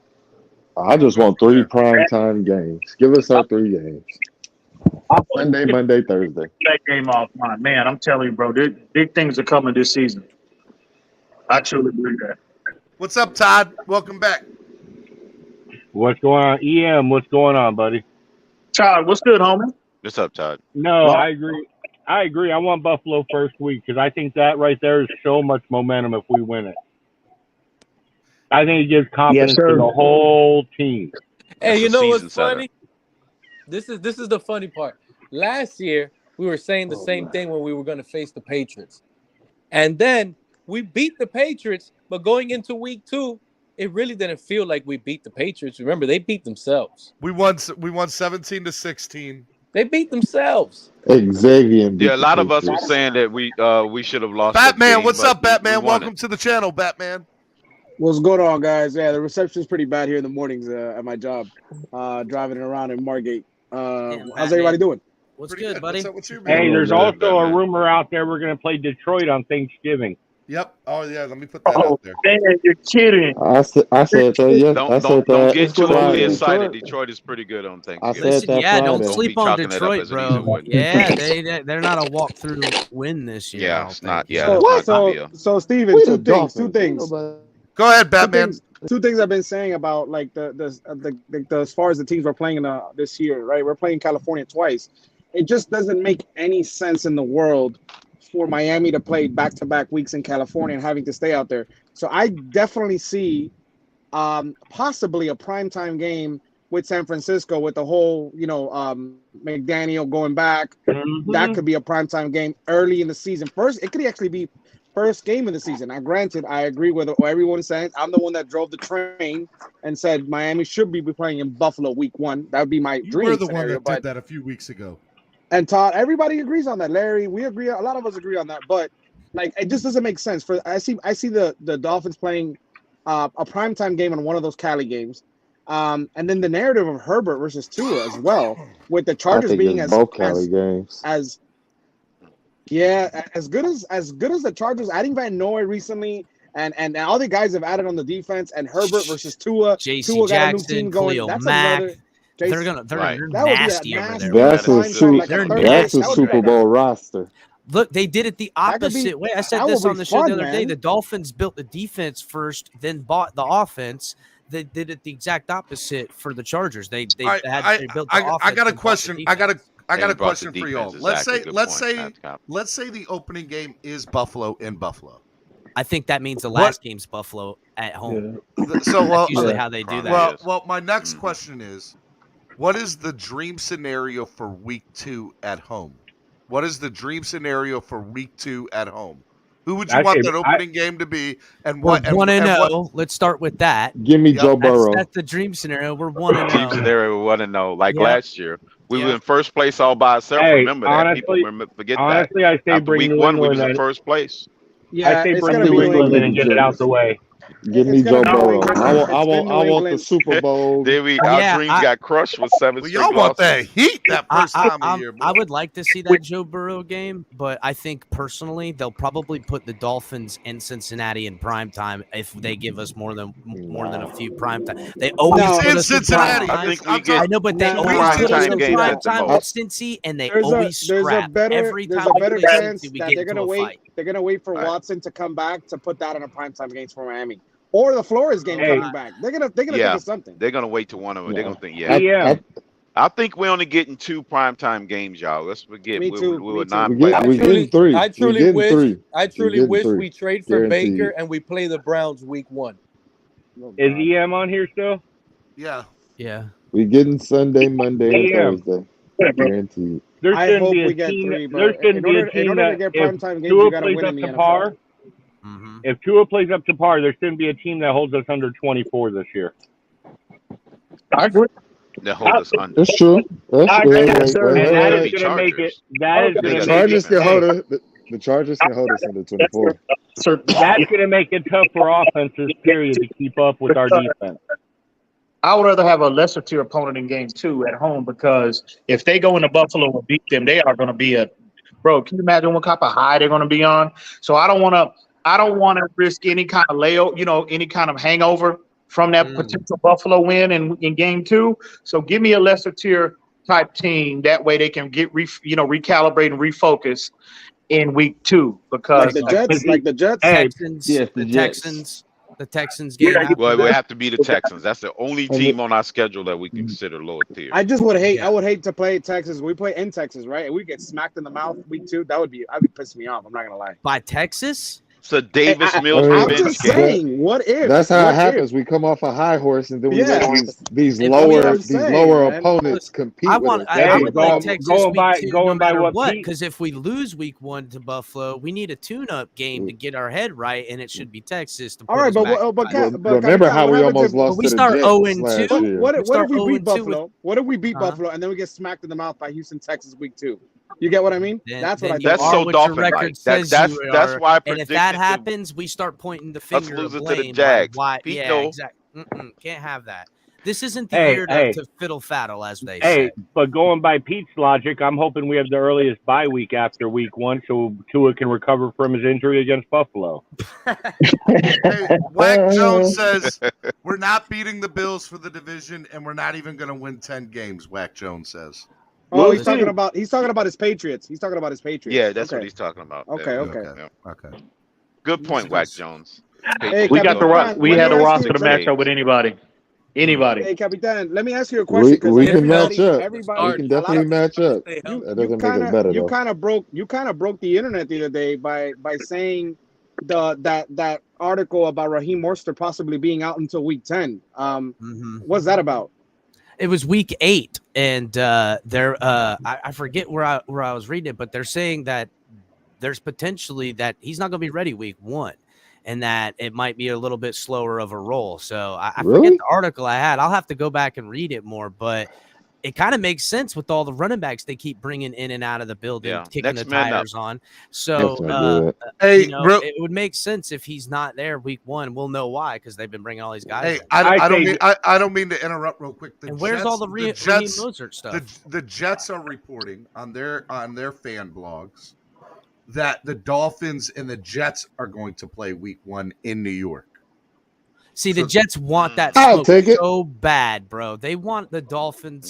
They want to feel like they can one up us, and that'll bring them higher up the tier. And all Dolphin fans forget that the Jets are even in our division. Now, don't get me wrong. Hey, around. don't get me wrong. The Jets have got better, but they've gotten better for 2 years down the road. They're not ready they're yet. building. They're building. They're Dolphins 2019. Hey, guys. 2 years down the road. So by the way, Wilson this is what had they're 100 saying. rating in his last 11 games with no interceptions. They're getting better now. This is from the Buffalo Jet fan.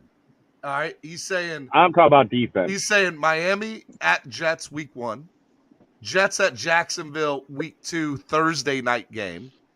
We know that's not right because the Thursday night games have already been released for week 2, right? No, they haven't. They haven't. This is the first week. Week 3, New England at New York. No, yes, they have for week 2. Whoa! Why would they put week 2? They have. Why would they put the Jets in Jacksonville on a Thursday night game? That's not even a game anybody's really going to want to watch. To get it out the way. Oh, they had a bunch of Thursday night stinkers last season. And then week 4, they have the Jets at Pittsburgh on Monday night. So Jets think that they're going to get the division rivals 2 out of the first 4 weeks. And they're going to get 2 primetime games in the first 4 weeks. What are the Jets smoking? What are the Jets I'll say this, Steve, because I got to go back to work real quick. Listen, if we play the Jets week 1, if I'm McDaniel, I'm telling you what McDaniel's about to do.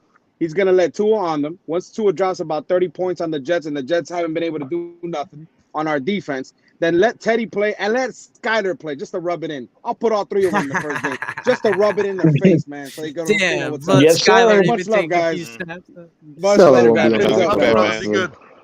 guys. But that would be Damn, nice. let Skyler get a couple snaps on it. That would be awesome. Hey, guys, let's do final thoughts of the day. I want to remind you all to hit that like button. Also, donate to the channel. If you donate in increments of $5 this week, you will be entered to win the Miami Sports Music Podcast weekly giveaway, courtesy of ZSM Sports. I will know tomorrow morning what we're giving away. I'll find out tonight. I'll probably make the announcement tomorrow morning on the channel what we're giving away. But yeah, $5 gets you in where you fit in. I know I said 10 earlier, but I really meant 5. So $5 gets you in where you fit in. And if you donate on Cash App or PayPal, you double your entries. And you can donate live here if you're watching this live right now on the YouTube live super chat, which is the $sign down at the bottom of the chat. Or if you're rewatching this, we now have access to super thanks.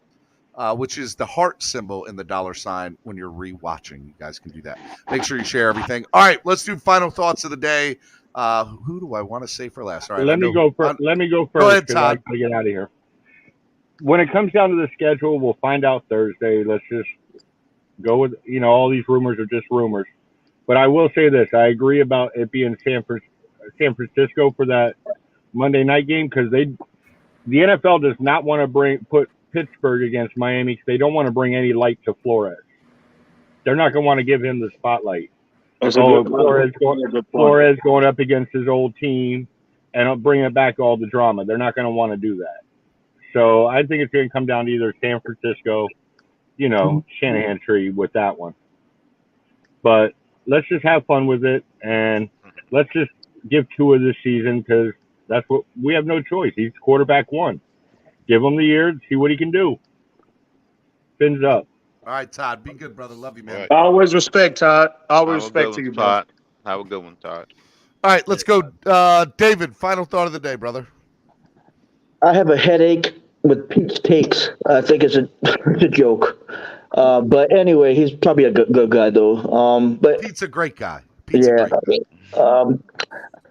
I don't really have a last take. Go Heat, go Fins. Let's go. Let's give Tua an extra year and see what he can do. Like the guy said before me, and go Fins. Be good, David. I appreciate it, brother. I'll talk to you, man. Yeah, man. Talk to you later. All right, let's go to Rashad. Final thought of the day. I want to thank you guys for making me nervous about the schedule release. I've never cared about the schedule release before, but now. Rashad, real quick. I ain't forgot about that time when you came on TD's platform about a month ago. Remember when I had to get my reception was you jumped terrible? off the boat first? Yeah, okay. Yeah. I ain't forgot about that. I just want to let you know. Yeah. All right, we're gonna talk about it. But oh man. Yeah, never been nervous about the schedule release before, but now I'm gonna be waiting around all day, see what we got going on. I do believe we will have 3 primetime games. It's just in the stars somehow, some way. But besides that, hands up. Everybody hit that like button, subscribe, donate, and I'll talk to y'all in a second. All right, man. Be good. Be good, Rashad. Respect, man. Respect. Be good, man. Have a good one, man. All righty. Let me go to Q. Q, by the way, Q paid his $20 swear jar fee today. There's some other people on this platform that are on the panel right now that owe to the swear jar fee. We're not going to name no names. owes back pay, bro. This dude said back he's pay. in arrears. You didn't know this, EM, but it's Wow. accruing interest as well. No, I didn't Like say it the mob improved in interest. this I said back. He has not paid from. I haven't even accrued the Oh. interest yet. That's a good idea, El Capitan. I should put the interest to it because This dude said back pay. because that $65 that EM owes probably gonna go to like EM, 100. EM, you in arrears, man. No, you you in just arrears. need to do EM. You just need to, you gotta pay that sign up support. for a membership. You remember, I'm homeless. I can't afford it. How can a homeless person afford that? I'm homeless. Remember? No, exactly. I'm Good homeless, point. bro. He's homeless. We can't do that. Chef Chu says he got the receipts. He says pay up. Chef Chu is the timekeeper. I seen He is that the earlier in the timekeeper. show, And bro. let He me knows tell you, what's man, good. we can Chef put you Chu, on a shout payment out. plan, EM. We can put you on a payment plan. That's right. That's right. Okay. We take Like payment Netflix plans. up in here, bro. Like Netflix. We can. Oh Look, my God! This dude said back pay. Hey man, I'm homeless, bro. I need a home. I don't even have a place to. I don't even have a platform to. you to have rest, one right to here, EM. rest I on, let you bro. on here all the time. Oh my. Okay. Let me do Q. Go ahead, Q. Hey man, I apologize for my little evil rant earlier. I apologize for that, but I'm not gonna take it back. The bad words are said to me, but we need to stick together, man. We a whole family. EM, start your channel, man. Please start the channel, EM. Oh, hold on real quick. Shake Money said, to be fair, $20 of EM swear jar was played last Friday. I think Stephen D's just packed them in. Okay, so it's $65 is now to $45. All right. You owe $45, and I didn't even accrue interest in there yet. Yeah. Look at Shake Money in there trying to help you out. Look at that, EM. With the interest, it's actually 47.16. I wasn't going that far, but What kind of interest is that getting? Only $2.16. It's a percentage. Well, hey, listen, that's today. So don't forget what will be come tomorrow. Well, I'm hoping he pays today. Go ahead, Q. I'm sorry, Q. I'm sorry. Ian, I just want Ian to start his channel, man. Ian has a wealth of knowledge that he can share with a lot of people, man. But you can stay in the comment section. Salute to you, homie. I appreciate you, man. That's greatly appreciated, Q. All right, man. All right, appreciate y'all, man. I appreciate it, brother. Be good. All right. Who do we have next? Let's go to crypto. Crypto. Before I go, though, what is up with cryptocurrency right now? Can you please tell me why it's all down? It's good, man. It's all good. It's just fear in the market, man. That's all. It's going through its normal cycles, man. It has these boom and bust cycles, but it always rebounds at the end. That's why I dollar cost average, into it to get a bigger position. Wait till Thanksgiving; it'll be up big again. Crypto. Just wait till Thanksgiving. Buy now is what we should do. Buy the dip, sell the peak. So there you go, El Cap. That's the strategy. That's the strategy. Look at my app because I'm like, I'm losing money. Right. Just close the app. Just don't look at it. Put it on hold. Come back in a year or two and look at it in 2 years. If you had $100 right now, where would you put that $100? What crypto? If I had it, it'll be most likely a stable coin and dollar cost averaging into Bitcoin. The largest ones like Cardano, the large caps. I'll just stick with the large caps now. Okay. Those are the more stable. Bitcoin cheap right now. Yeah. Crypto, you and I, we need to have a conversation real soon, bro. I need you to educate me on a lot of that. Crypto, we'll talk. Yeah, we can. I got your number, Em. Yep. Yeah. I got you. Yep. We definitely. I've been trying to get crypto to do a show. Be like, bro, let's go. I've got I'm free on Sundays. That's a good idea, bro. That's a very good idea, Crypto. I've been trying to get these dudes that I had all set up, but now that the market's bad, nobody wants to do it. They only want to do it when it's really high up. You know what I mean? Yeah, I'll do it in any market. Exactly. I'll do it regardless of what the market is. There's going to be bulls and bear markets in any investment. So that ain't no lie. You just navigate your way around it to know how to get a bigger position when you're at cheaper prices. Dogecoin, baby. Dogecoin is not Dogecoin. Steadily falling. No steadily Doge. Falling. Doge falls faster than any one of them. But it bounces faster too, but it's just not real. There's no technology behind that. No. All right, Crypto. Final thought of the day. Good one. They schedule, man. I tell you what, we were looking at last year. We were doing the same thing. We was kind of looking at who's going to be the easy ones, who's going to be the tough ones, and it turned out to be the opposite in most cases. When we thought a bad team was bad on the schedule, they turned out beating us, and then the good teams we turned out beating. If we beat a good team, there's just that one game. As I remember the week before the Ravens game, everybody had us losing 57-0, some outrageous scores. And then till we played the game, we ended up putting a hurting on the Ravens, I remember everybody's predictions prior to the Ravens game, and everybody's predictions prior to the Jags game. So the teams you think we supposed to win, we end up crapping the bed, and vice versa. The teams that we think we're going to get scorched by, we end up eking out a win or either beating them. So, it's a crapshoot at the end of the day, and just like I boldly predicted we lose to the Jags, we lost to the Jags, but the other ones I got wrong. It is what it is. So we're going to probably win somewhere between 4 games and 13 games, it all depends on if we win a lot of close ones, we'll be closer to 13 wins. If we lose a lot of close ones, we'll be more like 4 or 5 wins, but you just never know because the schedule is, it is what it is when you play them. Cold weather games, late in the season. If who's we can injured, get those, all those variables. We could get those variables. And then that's another factor, Steven. We got all these weapons. What is the biggest thing that can neutralize speed? The wind, snow, and rain. Yep. So that neutralizes all this talent that we got. So even if we had a great running game, we still got to score with the running game. It's just can't run the ball for the sake of running the ball. You still got to get into the end zone. Tennessee game showed us that. So, it is what it is. We got to put the ball in the end zone.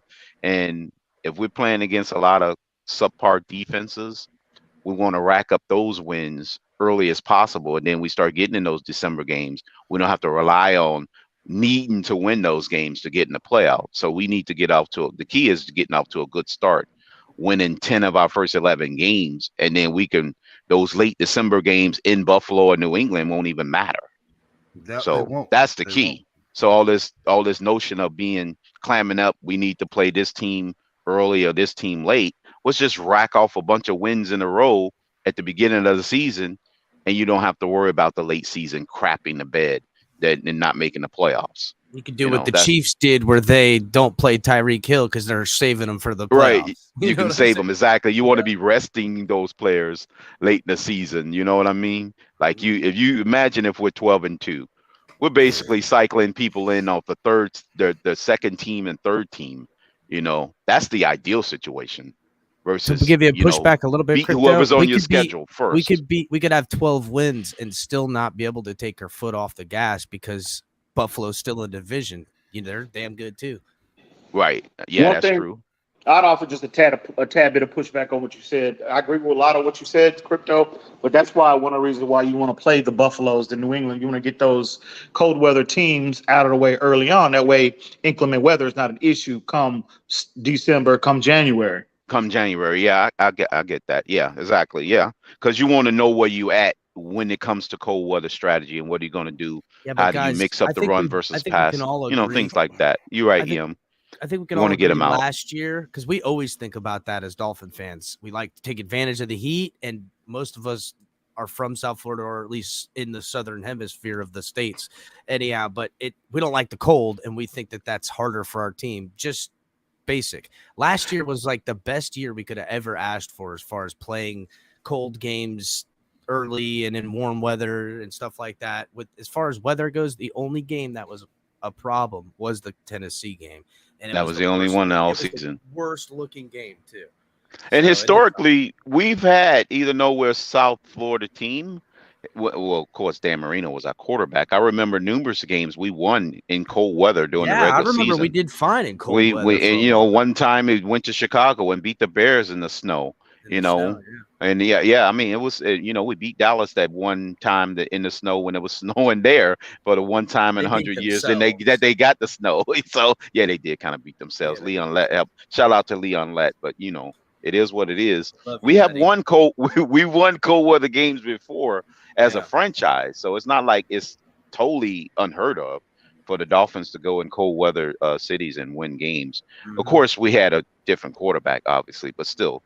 It was, we've won those games. We've been able to pull it out. So it's not totally impossible to win cold weather games. We just gotta, like Ian said, figure out a way to win them when it matters. 100%. All right, Crypto, man. I appreciate you coming on this morning, man. Thanks, brother. I love having you on. I appreciate Crypto. All right, bro. Make sure you holler at me. Okay, I got you, Ian. All right, y'all. Y'all have a good one. Be good, man. Later. All right, MCJB. Final thought of the day, brother. Oh shoot, there we go. What's it called? Crap. Do that again, Chris. Did we was there a race on yesterday? There was a race on yesterday. That's I cool. Missed it. Besides the Miami race, was the NASCAR there was? NASCAR was on this weekend, and let me tell you, the Toyota won? Joey Logano won by wrecking who did he wreck? I can't remember who he wrecked, but he wrecked whoever he did in the last lap to win. Oh, what's his face? William Byron. And the final turn, he wrecked him in the back to win the race. Like legit. That's tough. Awesome. It was, man. And then all the Toyotas got caught up in the wreck with like the last 10. Oh, I forgot about the Kentucky Derby was this weekend too. Rich Strike. Oh yeah, it was an upset. 93 to 1 odds before the race. When the race happened, he was 80 to 1. I mean, somebody got paid this weekend. Not me. I don't bet on. I'm gonna say my favorite catchphrase from someone probably, but I'm not gonna say his name. But you ready? Go ahead. Boogity, boogity, boogie. Let's go racing, baby. Boys. I All like right, it. see y'all. Go ahead, MCJB. See y'all later. Y'all have a good one. MCJB got me a little NASCAR talking. I like NASCAR. They go round and round in circles. They make left turns. They're all great. Yeah, I Another lived left in turn. Daytona. I caught a couple of races. Not for me. I like the party in the middle of the Party race. is great. If you guys have never been to a NASCAR race to party. Great. They got these bounce houses that they blow up that they're like Daytona's a good building. time. Yeah. I went to Kansas City last year when we were on a NASCAR with Tail Greeter, our sponsor of the show. Shout out to Tail Greeter. And that was cool, man. To be on a NASCAR, that was cool, dude. That was awesome. All right, let's see here. I'm gonna do El Capitan for final thought of the day, and final thought. EM's going next because EM doesn't pay the swear jar, so I can't have him be the final thought. Skipping out on the bill, EM. You skipping out on the bill, EM. This man said back pay. Wow, that is hilarious, dude. Listen, man, listen. First off, man, I appreciate you having me on, considering my homeless status right now. Stephen. You're not homeless. You have a home. It's always greatly appreciated, man, when you show me love. So, but shout out to everybody that's always showing up, that always show up every single day to show Stephen some love in the platform. Shout out to the panel today, El Capitan, Crypto, Quinn, Esteban. I'll do this. I'll do this for you. I'll do this, EM.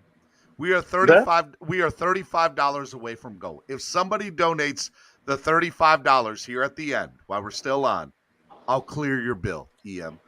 You can pay for EM's bill right now with only $35. This is like the settlement. You know how like the bill collectors come in? Here's what we'll do. We'll do a $35 settlement fee. Don't put that on EM, bro.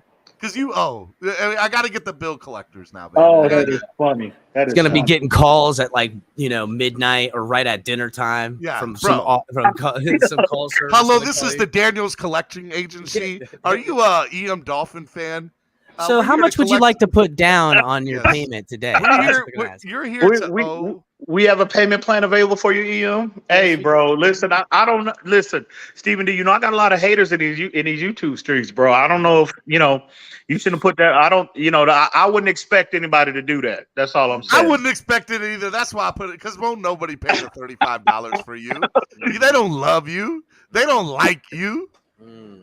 You're not cool out in these streets, EM. I'm not, bro. I'm not. That's why I'm homeless. That's why I don't have a I'm homeless far as a platform. EM, is it homeless with the stick and the bandana tied up with your belongings on like the a stick? hobo? All of the above, bro. I'm just looking for any shoes kind or of no shoes. All of the above, bro. All of the above. All of the above. MCJB with the $10 donation. You're 25 away. You're 25 away from your slate being cleared. Hey, man, y'all don't do that, bro. Y'all don't do that. Y'all stop. That's pretty good, MC. That's pretty good, MC. Y'all don't do that, bro. Y'all stop. Anyway, let me get my final thoughts in, bro. Hey, Pete has something to say to you. Pete has something to say to you. What did you want to say to him, Pete? Ian, before you go, I just want to say, man, you are well respected over here. You are a true Dolphin fan, and that through the years, I could tell through the passion of everything you say and how you say it. And at first, I thought you were a two-a-near. I put you in that two-a-near club. No. But somehow, some way, you fell off the ladder. And you did it smart. I'm going to tell you right now, you did it smart. But hey, your football IQ to me is on a good level with me. But, man, some of these two-a-near channels, man, they deserve everything I give them. And if he starts more this year, they're going to get even more. Pete's takes are going to get even better. But go ahead, Steven. I'm here just to give my final thoughts because I appreciate each and every single Pete, one of you. we challenged the listeners to pay off EM's debt, and he got $10 from MCJB. He's 25 away with a settlement. Dude. He settled at 35. And he got 10 already. Stop putting that on EM. I seen Chef Ju said he'll offer layaway. So that was pretty good. Snap. Yeah, there's Steven. I know I'm giving good praises to EM, but there's no way I'm paying that guy's debts, bro. Me and him have been to war too many times. I told him wasn't nobody gonna pay. I was surprised. He dug his own hole. He dug his own hole. Ian's gonna That have is to get one funny. of those minutes cards. It's gonna be like a minutes card. You're gonna have to give him and stuff like that. You have to load it up every month. You're gonna get a Miami Sports Music minutes card, and so I burned too many bridges in this community, bro. You know what I mean? I've been to war too much over the years. So Our bridge is repaired. Our bridge is repaired. All right, Pete, get off here. You already did your Thank you final for thought, having didn't me, you? Bye. Bye, Felicia. All right, EM. What's up, EM? Finish your final thought. yeah, fellas, man. I'm just appreciative, man, to be up here with these great football minds today. You know what I mean? It was a lot of insight up here. It went a little left for a little while, I'm a great but football mind now. Okay, thank you. I noticed you and I weren't on that list. He was. I know. You noticed that? Well, in the casual community, absolutely. But I'm kidding, fella. I'm kidding, bro. I'm kidding, Stephen D. I'm kidding. Listen, bro. It was a lot of this was a very engaging conversation we had up here today. A lot of insight, man, as always. It went left for a little bit, but we dialed it back and we came full circle and got refocused and everything. And but it was a good show today, man. Good. Hopefully everybody that showed up and that are listening and people in the comments, I hope they enjoyed this, this platform and the topics and the insight that that we had today, man. But I got to be honest, bro. This is the most, for me personally, man, I've never so eagerly anticipated a schedule release show like this week. What is it on Wednesday or Thursday? Thursday? It's 3 more days. 3 more days. Okay. I cannot freaking wait. I'm hoping the football guys listen to me and hear my prayers that we get Buffalo day one. Week one. Because I truly feel, man, that could be a tone setter for this team. Not just Tua Tagovailoa, but it's a statement game for the team overall. Because you could imagine the ramifications, the positive ramifications that it could have on our season. Wow. EM. What's Terrence up, bro? paid your bill. Finished off the $25. What, man? Terrence in here. And Terrence, I have went to war with that dude. Oh my God. Terrence, let him come up. Terrence, let him come up. Oh, I'm sorry, Stephen E. Let him come up. All right, hey Terrence, Terrence, you didn't have to do that, bro. Bro, you did not have to do that, man. You know what? Come on, man. You know what? You should just pay the extra $10 and just make it even. Bro, man, come on. Stephen D, stop it, man. Put that pressure on these people. You need to stop, bro. I appreciate people respecting the swear jar. That's what I appreciate. And Respect coming the platform. from, bro, if y'all been bro, me and Terrence, me and that gentleman, we have gone to, bro, we used to, every other, especially on Larry's platform, bro, we used to go at it pretty good, man. So to see him do that, man, you need to stop it, Stephen D. Stop, man. Stop putting that pressure on these people, bro. Stop it. Stop. Just stop. But anyway, he comes up. Anyway, I hope he comes up on a platform. But anyway, let me finish my final thoughts real quick, bro. But yeah, I just can't wait. Hopefully the football gods will hear my prayers, bro, when we get Buffalo week one. And again, like I said, for all the reasons we talked about earlier, I just think that potentially could have such a positive overall effect on our team. It would just put us in a very good place mentally. All of the distractions that transpired last year with Tua and the team in general, the whole Flores and Tua narrative, it would completely be erased for the most part. And man, I just hope we get a I would want Buffalo, but I hope we get a top tier team week one. That way we can really get a sense and get a gauge on where we are. An assessment of the team and what absolutely. They are. Absolutely. So with that being said, man, litmus test. Absolutely. So with that being said, man, a lot is on us. A lot is on Tua. It's that time now, man. There's no more excuses. We have the personnel. We got the scheme. We got the coaching, collectively, positional coaches, OCs, et cetera, et cetera. I think this team can do some special things this year. And so we'll see, bro. So it's Tua time. Make no mistake about it. The heat is on. Tua's got a lot to prove to us, to the fan base, to his teammates, to his coaches, to the organization overall. He has got a lot to prove. And so we all believe that Tua can become that guy, but you have to go out there and prove it. You have to prove it on the field. So we think that hopefully we all feel that we think Tua can perform at a level that we can win with consistently. So we'll see. But fins up, baby. Stop putting that pressure on these people, Stephen D. Stop it. EM, he says, "I love you, man. You finally came to your senses." I don't know what's no. See, real quick. Can't real argue quick. with him. Say you can't found argue. your senses. Just say you found your senses, EM. See, I think Terrence is on the side of the fence where he thinks he don't have no faith in Tua. I think if I'm wrong, correct me, please. I don't think I have a level of faith in Tua. I still think Tua can be a productive player in this league. Always. I only was like, I was willing to move away from Tua for a clear upgrade. Deshaun Watson is a clear upgrade. Tom Brady is a clear upgrade. You know, et cetera, et cetera. So coming to my senses, I'm just detailing and critiquing what I see on film. That's it. And you know, Tua has given us when you evaluate the complete body of work, he's given us average play, and that's just a fact. Now, I'm not saying that he can't become this and he won't become that, but I still believe in Tua. You know, I still believe I have a level of belief in Tua. So I don't want people to think like EM is anti-Tua, and I don't think I think Tua is trash or anything like that. No, not at all. I couldn't disagree more. So, but I still appreciate you, Terrence. I'm shocked though, bro. Terrence, I really am. What up, Terrence? Terrence. What's good? Hey, Bro. what's up? Terrence, what's up, man? What's up, baby? The floor is yours. The floor is yours, Senator. That's a fire hack, Terrence. I know, right? I like that hat. Yeah. Nah, EM, you know we had a bunch of battles in the past, but hey, I'm just happy you finally came to your senses, and now you know the truth. I mean, I love you, man. I love you on the show. I love all y'all guys on the show. So I know you speak with your emotions like I do. So it was a pleasure for me to play your Twitch down today. Terrence, bro, listen, bro. Stephen D, stop putting the pressure on these folks, man. But listen here. Listen here, Terrence. I have a rule. Hey, bro. What's up?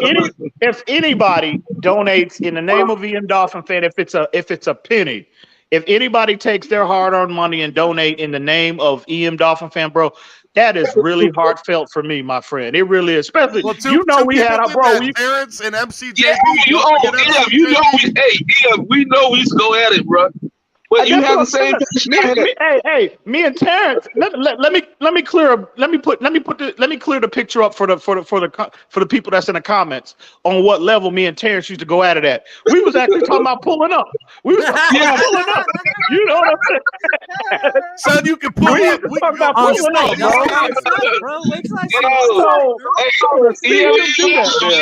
EM ain't lying, bro. We was getting close to that, bro.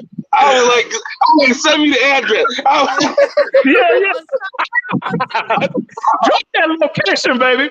Drop that location. Ping me now, bro. Ping me now. Oh man. Hey, Terrence. Respect to you, homie. And like I said, man.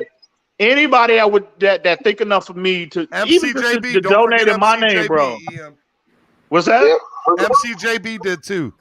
Yeah, salute to him too, bro. That's heartfelt. Really, it is, bro. And nothing but respect to you, bro. But listen, I still believe. I still got a level of belief in Tua, though. I do. Oh, I do too, man. I just hope he can do it. You know, I'm still, I'm a Dolphin fan. I'm rooting for him, but I have to see it first. Terrence, real quick, let me ask you this: a football-related question, real quick, while you up here, bro. This is the first time I think I've ever seen you come on a panel. This is the first time. Yeah, I never come up. But I had to come up for this one. You know what I'm saying? Plus, I won the prize last week, Friday. So I said I might as well show my face. You won the giveaway. Yeah, that's what's up. Word up. So Terrence, real quick. So in terms of the schedule release, would you rather, we get a Buffalo, one of the upper tier teams week 1, or would you rather, kind of put that off till maybe mid-season and draw a lesser tier team on week 1? Where you at on that? Well, in the competitive spirit of things, if I would rather, if I want to get a sneak win off Buffalo, get them the first week before they get rolling. You know what I'm saying? Because I hear you. If you wait during midseason, they might, once they get things rolling, it might be hard to beat. It's going to be harder to beat a team like that, a good team. So I'd rather hit Buffalo the first week of the season.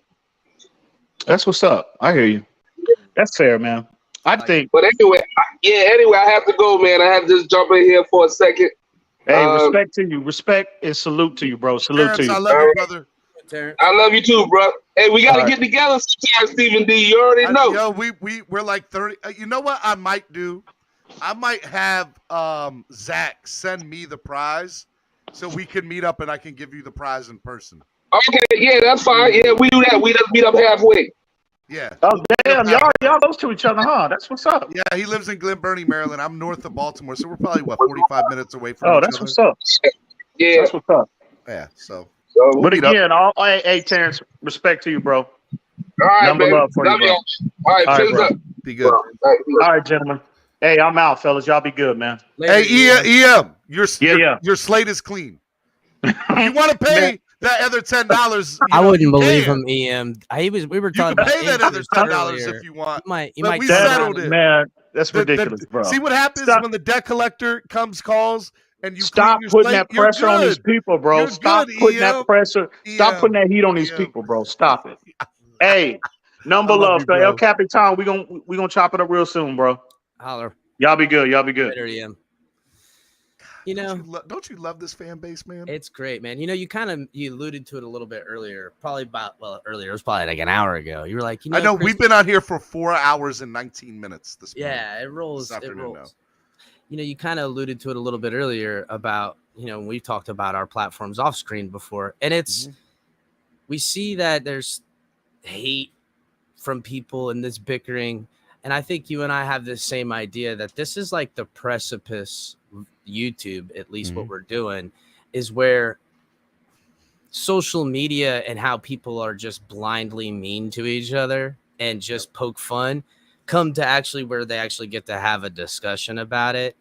It's madness, but it's all in good fun. You find out that you really dislike someone because you're probably really a lot like them. You know what I'm saying? There's like that family thing. Like when you were a little kid, you got into a fight with a kid, and then afterwards, you guys are best friends. So. That's one of the best things I love about this community, and you know, running a channel can be like being a parent sometimes, because you gotta regulate and delegate and be like, no, time out, you know, and you got, but I try not. And then to be sometimes you gotta let the kids fight it out too. And that's what I'm saying, because sometimes they're like, Steven, you can't even get control of your panel. I'm like, it's not worth controlling. Sometimes you just gotta let it happen. Controlling it, if you were to stop it, it would only further enrage people thinking that they can jump to their point. So you let it happen, you let it get it out of their system, and then you're like, okay, let's get back to reality. All right, one at a time, y'all, one at a time. But I do appreciate the people donating, Terrence and MCJB donating to the channel, paying off the swear jar, because I that means you respect the platform. And that's all I want. I just want people to respect the platform. I have the swear jar for 2 reasons. You know, number one, like I already said, just to reiterate, because I want people to, you know, be able to listen to this in their car, with their families, at their job. And if we're up here cussing a mile away, we're not going to do that. And then, you know, and then the second reason is to help raise money for the channel, because I'm, you know, want this channel to be successful. And the only way to do that is it's a lot of work too. It's Steven, a lot of work. You know. I'm up here 4 hours burning. I'm not at a job. I'm not here at a job, you know, and that doesn't include the hour and a half. You know, I got on, you know, the hour. I won't say hour and a half, hour before the show, because I'm going through Twitter trying to talk about all the talking points I want to talk about today, and what do I want to, you know, the prep work. The prep work that goes into it. And then the follow through after. The evening time, I'm going through YouTube, and if I there's so much more stuff I want to do. Like I want to be more, you know, bigger on social media, and it's tough. It takes a lot of time, and it's only me, right? You know, and I can only do so much by myself, and so you get that, El Capitan. So I tell people, when you donate to the channel, it helps. I don't have a full-time job. This is my job right now, you know? And I want to see where this goes. Heart and soul, buddy. And that's what it is. That's exactly what it is. Color says, I'm proud of the entire YouTube community's fans, creators, and all. We all drove the nail in the coffin for TV. Yeah, Steven, that's where we hit the network's next communities. We'll take care of it. It's true. The fan base, and I talked to this to Color too, and I've mentioned, if we can see as guys, we see how many people are on YouTube, and then versus to other fan bases, how much more they have. We know that this fan base, although we're fighting amongst each other, they're family, and that's why we kind of have to let the kids throw down in the kitchen sometimes and tell them to get out back. And there's other times we got to say, hey guys, look, a difference of opinion is that opinions. Nobody knows anything for fact, even in such with great sources as you've had great sources in Me Too and all those other things. Even beyond that, you still have to let things develop, because even the people that are involved in the said stories, their feelings change too. You know what I'm saying? Everyone can grow, even the people in the narratives. So allowing, not having the bickering back and forth amongst each other is never going to happen. Everyone's going to, say this or that. But what we can do is we're all rooting for the same thing. So I know people feel exiled or put into corners sometimes. But and some people's channels are different, right? Like they got to do what they got to do for their mental health and their decision. Like Miss Finn says, if people only knew what we do for our YouTube channels, they would have more respect for what we do. Fins up. There was 2 people in the chat this morning that I just were bothering the heck out of me. Tua, the TUA guy, and whoever his name was, God, G-O-D. Okay, they were both bothering me this morning. I muted them. I did. Like I couldn't take it this morning from either one of them. And there's just and I don't normally talk about stuff like that, and I normally don't let stuff get on me. But there's days you're not here.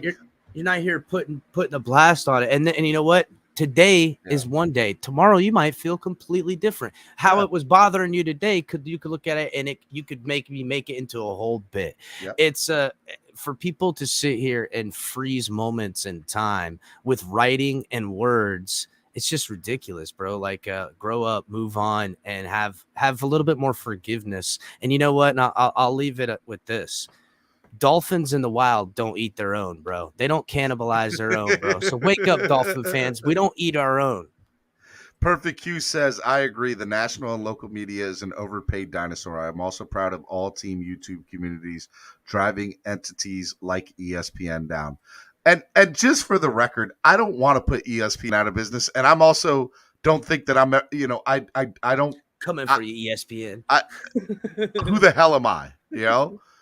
But I do want to say that I want to give people a platform to talk about their favorites. So I talk about all Miami sports. And if the subject is big enough, like I talked today about CP3 and the whole situation in the where do fans cross the line? I think that's a good conversation to have, right? But yeah, I mean, it's for me.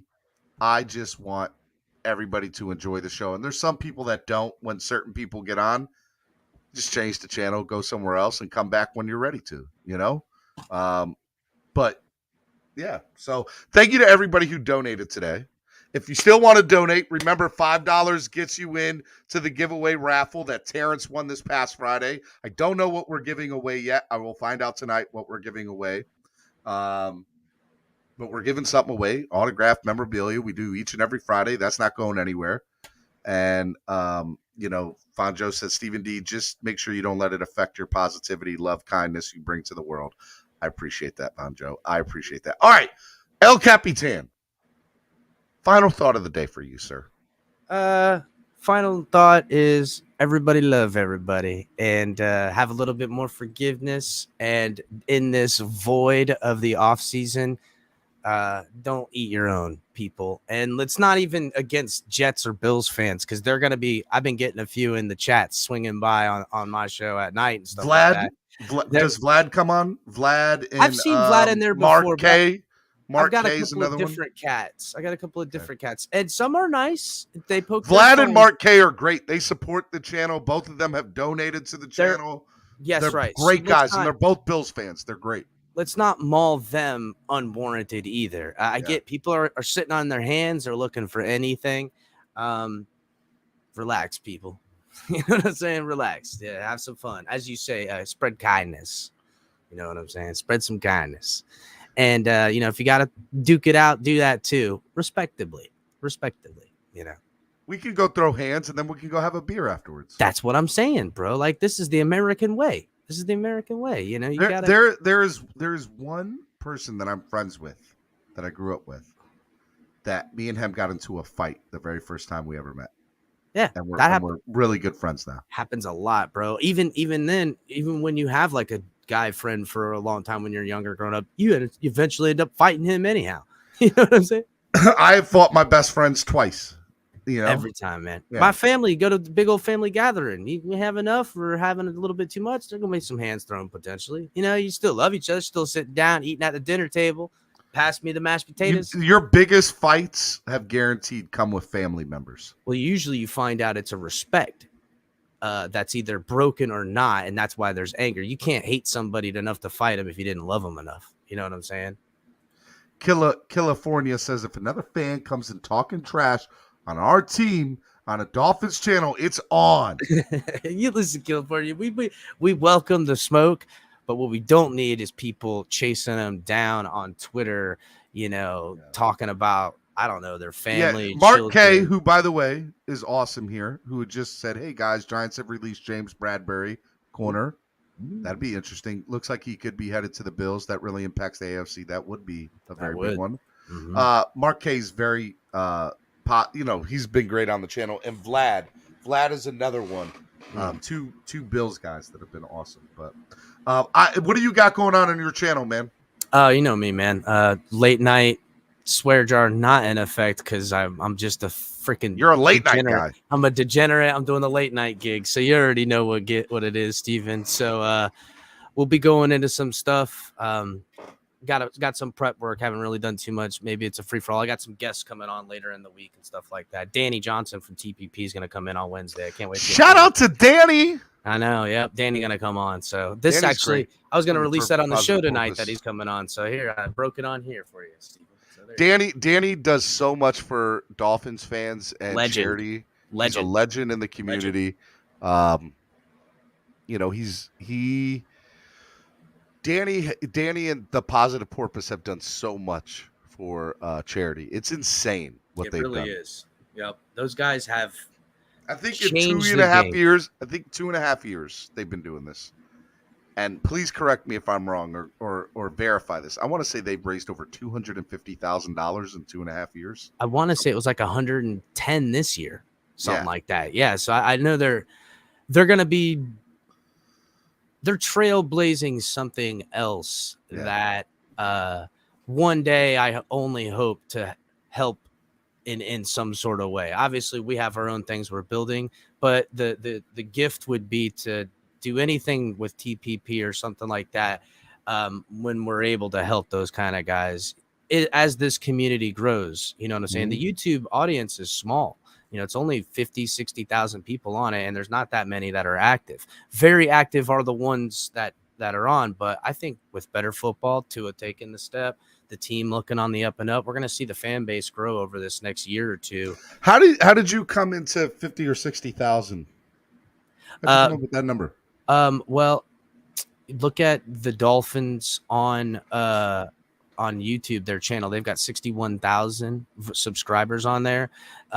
They're looking at as far as active, there's probably about 12,000 to 14,000 super active spread out week to week. But then there's probably about another 12 to 14 that are active over the month that I've been looking at. So really it's not as many as I say 50,000 because that's as many as probably could be available, but there's not as many as you think. And I think, if you look at Florida versus to other places too, we're kind of technically behind. Born, raised, stayed forever in Florida. As far as social media and everything, California and other places, they move a lot faster. That's why their fan bases have so much more on YouTube or social media. I think we're going to see an exponential growth, not just in the state, but on social media presence, where there'll be 60,000 active on YouTube all the time, 30,000 active all the time. Color says 20K for TD, 30K for DDW 9000 here. Yeah, we want to talk about like active moving. You know what I'm saying? There's subscribers and stuff like that. You know what it is, the VOD and everything like that. So there's some movement. But I can just guess better football. I don't think we're gonna catch too much love from the mainstream media. I mean, why would we? We never do. But if we're winning football games and finding ourselves in the playoffs, you'll see a big jump. You'll see a big jump on. I told people, I said after the draft, I said there'll probably be a die-off for 3 months. I think all of us are going to put low numbers up for the next few months, which is fine. Mm-hmm. But come football season, I think it's going to August going to ramp up. It's going to ramp up crazy, big time, crazy. So I'm looking, and if we end up being good, we're gonna have a great year. All of us that do YouTube. I think not for nothing, but just finding people who are diehard fans that are just looking somewhere to put their fandom. I mean, far be it from me. Not too long ago, I can remember scouring anything to find someone talking about the Dolphins. Now we've found a good amount of perspectives and people, and it's welcoming with the bickering and the fighting. It's become very fun, I think, and hopefully it's a welcoming place because we're going to find all different types of personalities, and hopefully it's welcoming amongst each other and amongst who's going to be the new people coming in. We don't want them to come in and see hostility that they've deemed to be just counterproductive or not worth listening to. You know what I'm saying? I mean, and don't get me wrong. There's moments on my channel. I can only speak for me that happens. It's going to happen. Where people come in and they're like, what did I just walk into? Yeah, I get that too, as you know, Steven. And that's going to happen no matter what. I think on the nose, it's not like you go to a restaurant and you have a bad meal and that's it. You're never going back. I think people come back to the YouTube channels again and again. They check them out, and then before long, then they make an assessment. Some people are a little bit, they give some time. It's changing, isn't it? How many people of your fans watch it on TV?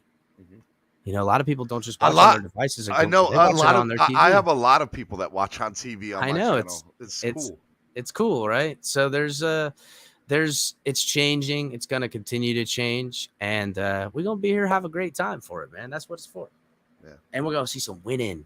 That's gonna be the best part. We're gonna see some winning. Get the dubs. The big dubs. Yeah, dropping dubs. The big time Doobieheimers. Yep. Yeah. Get it how you live. All right, Steven. I love you, man. Brother. Be good. Love you, bud. Yep. Later. Miami Sports Music's #1 Miami fan morning show, Clock Blockers. I'm your host, Stephen D. I hope you all had a beautiful, wonderful weekend. Happy Mother's Day again. Happy late Mother's Day to all the mothers out there. It was awesome. You guys, shout out to the moms. Shout out to the moms. I love it. Moms are the best. Thank you to everybody who donated to the channel today. If you want to keep donating, that's greatly appreciated too. Because look, there's a lot of stuff we want to do, and you guys can do it. If you're rewatching this right now, below there's a super thanks. If you're rewatching and you're not watching live, there's a super thanks button. Hit that super thanks button. Okay, hit it, tap it. Donate to the channel. Help the channel grow. Would love to see people donate to the channel that way. You can also donate on Cash App or PayPal. Just put it in the live chat link. And I'll also put it in the description below. You guys can see it in the links in the description. Okay? I love you guys. Tomorrow is Tuesday. What does that mean? Tomorrow, that means our man, Daniel Oyefusi, will be on tomorrow. The Miami Herald, Miami Dolphins report. Tail Greeter, shout out to y'all. Shout out to ZSM Sports. Shout out to Tail Greeter. Absolutely amazing. Both of them. Go follow Tail Greeter on social media. Go follow ZSM Sports on social media. I'll have the giveaway of what we're giving away tomorrow. Y'all are looking beautiful. Stay wonderful. Spread kindness, spread positivity, spread love. I will see y'all tomorrow right here on the Miami Sports Music Podcast Network. Let's go.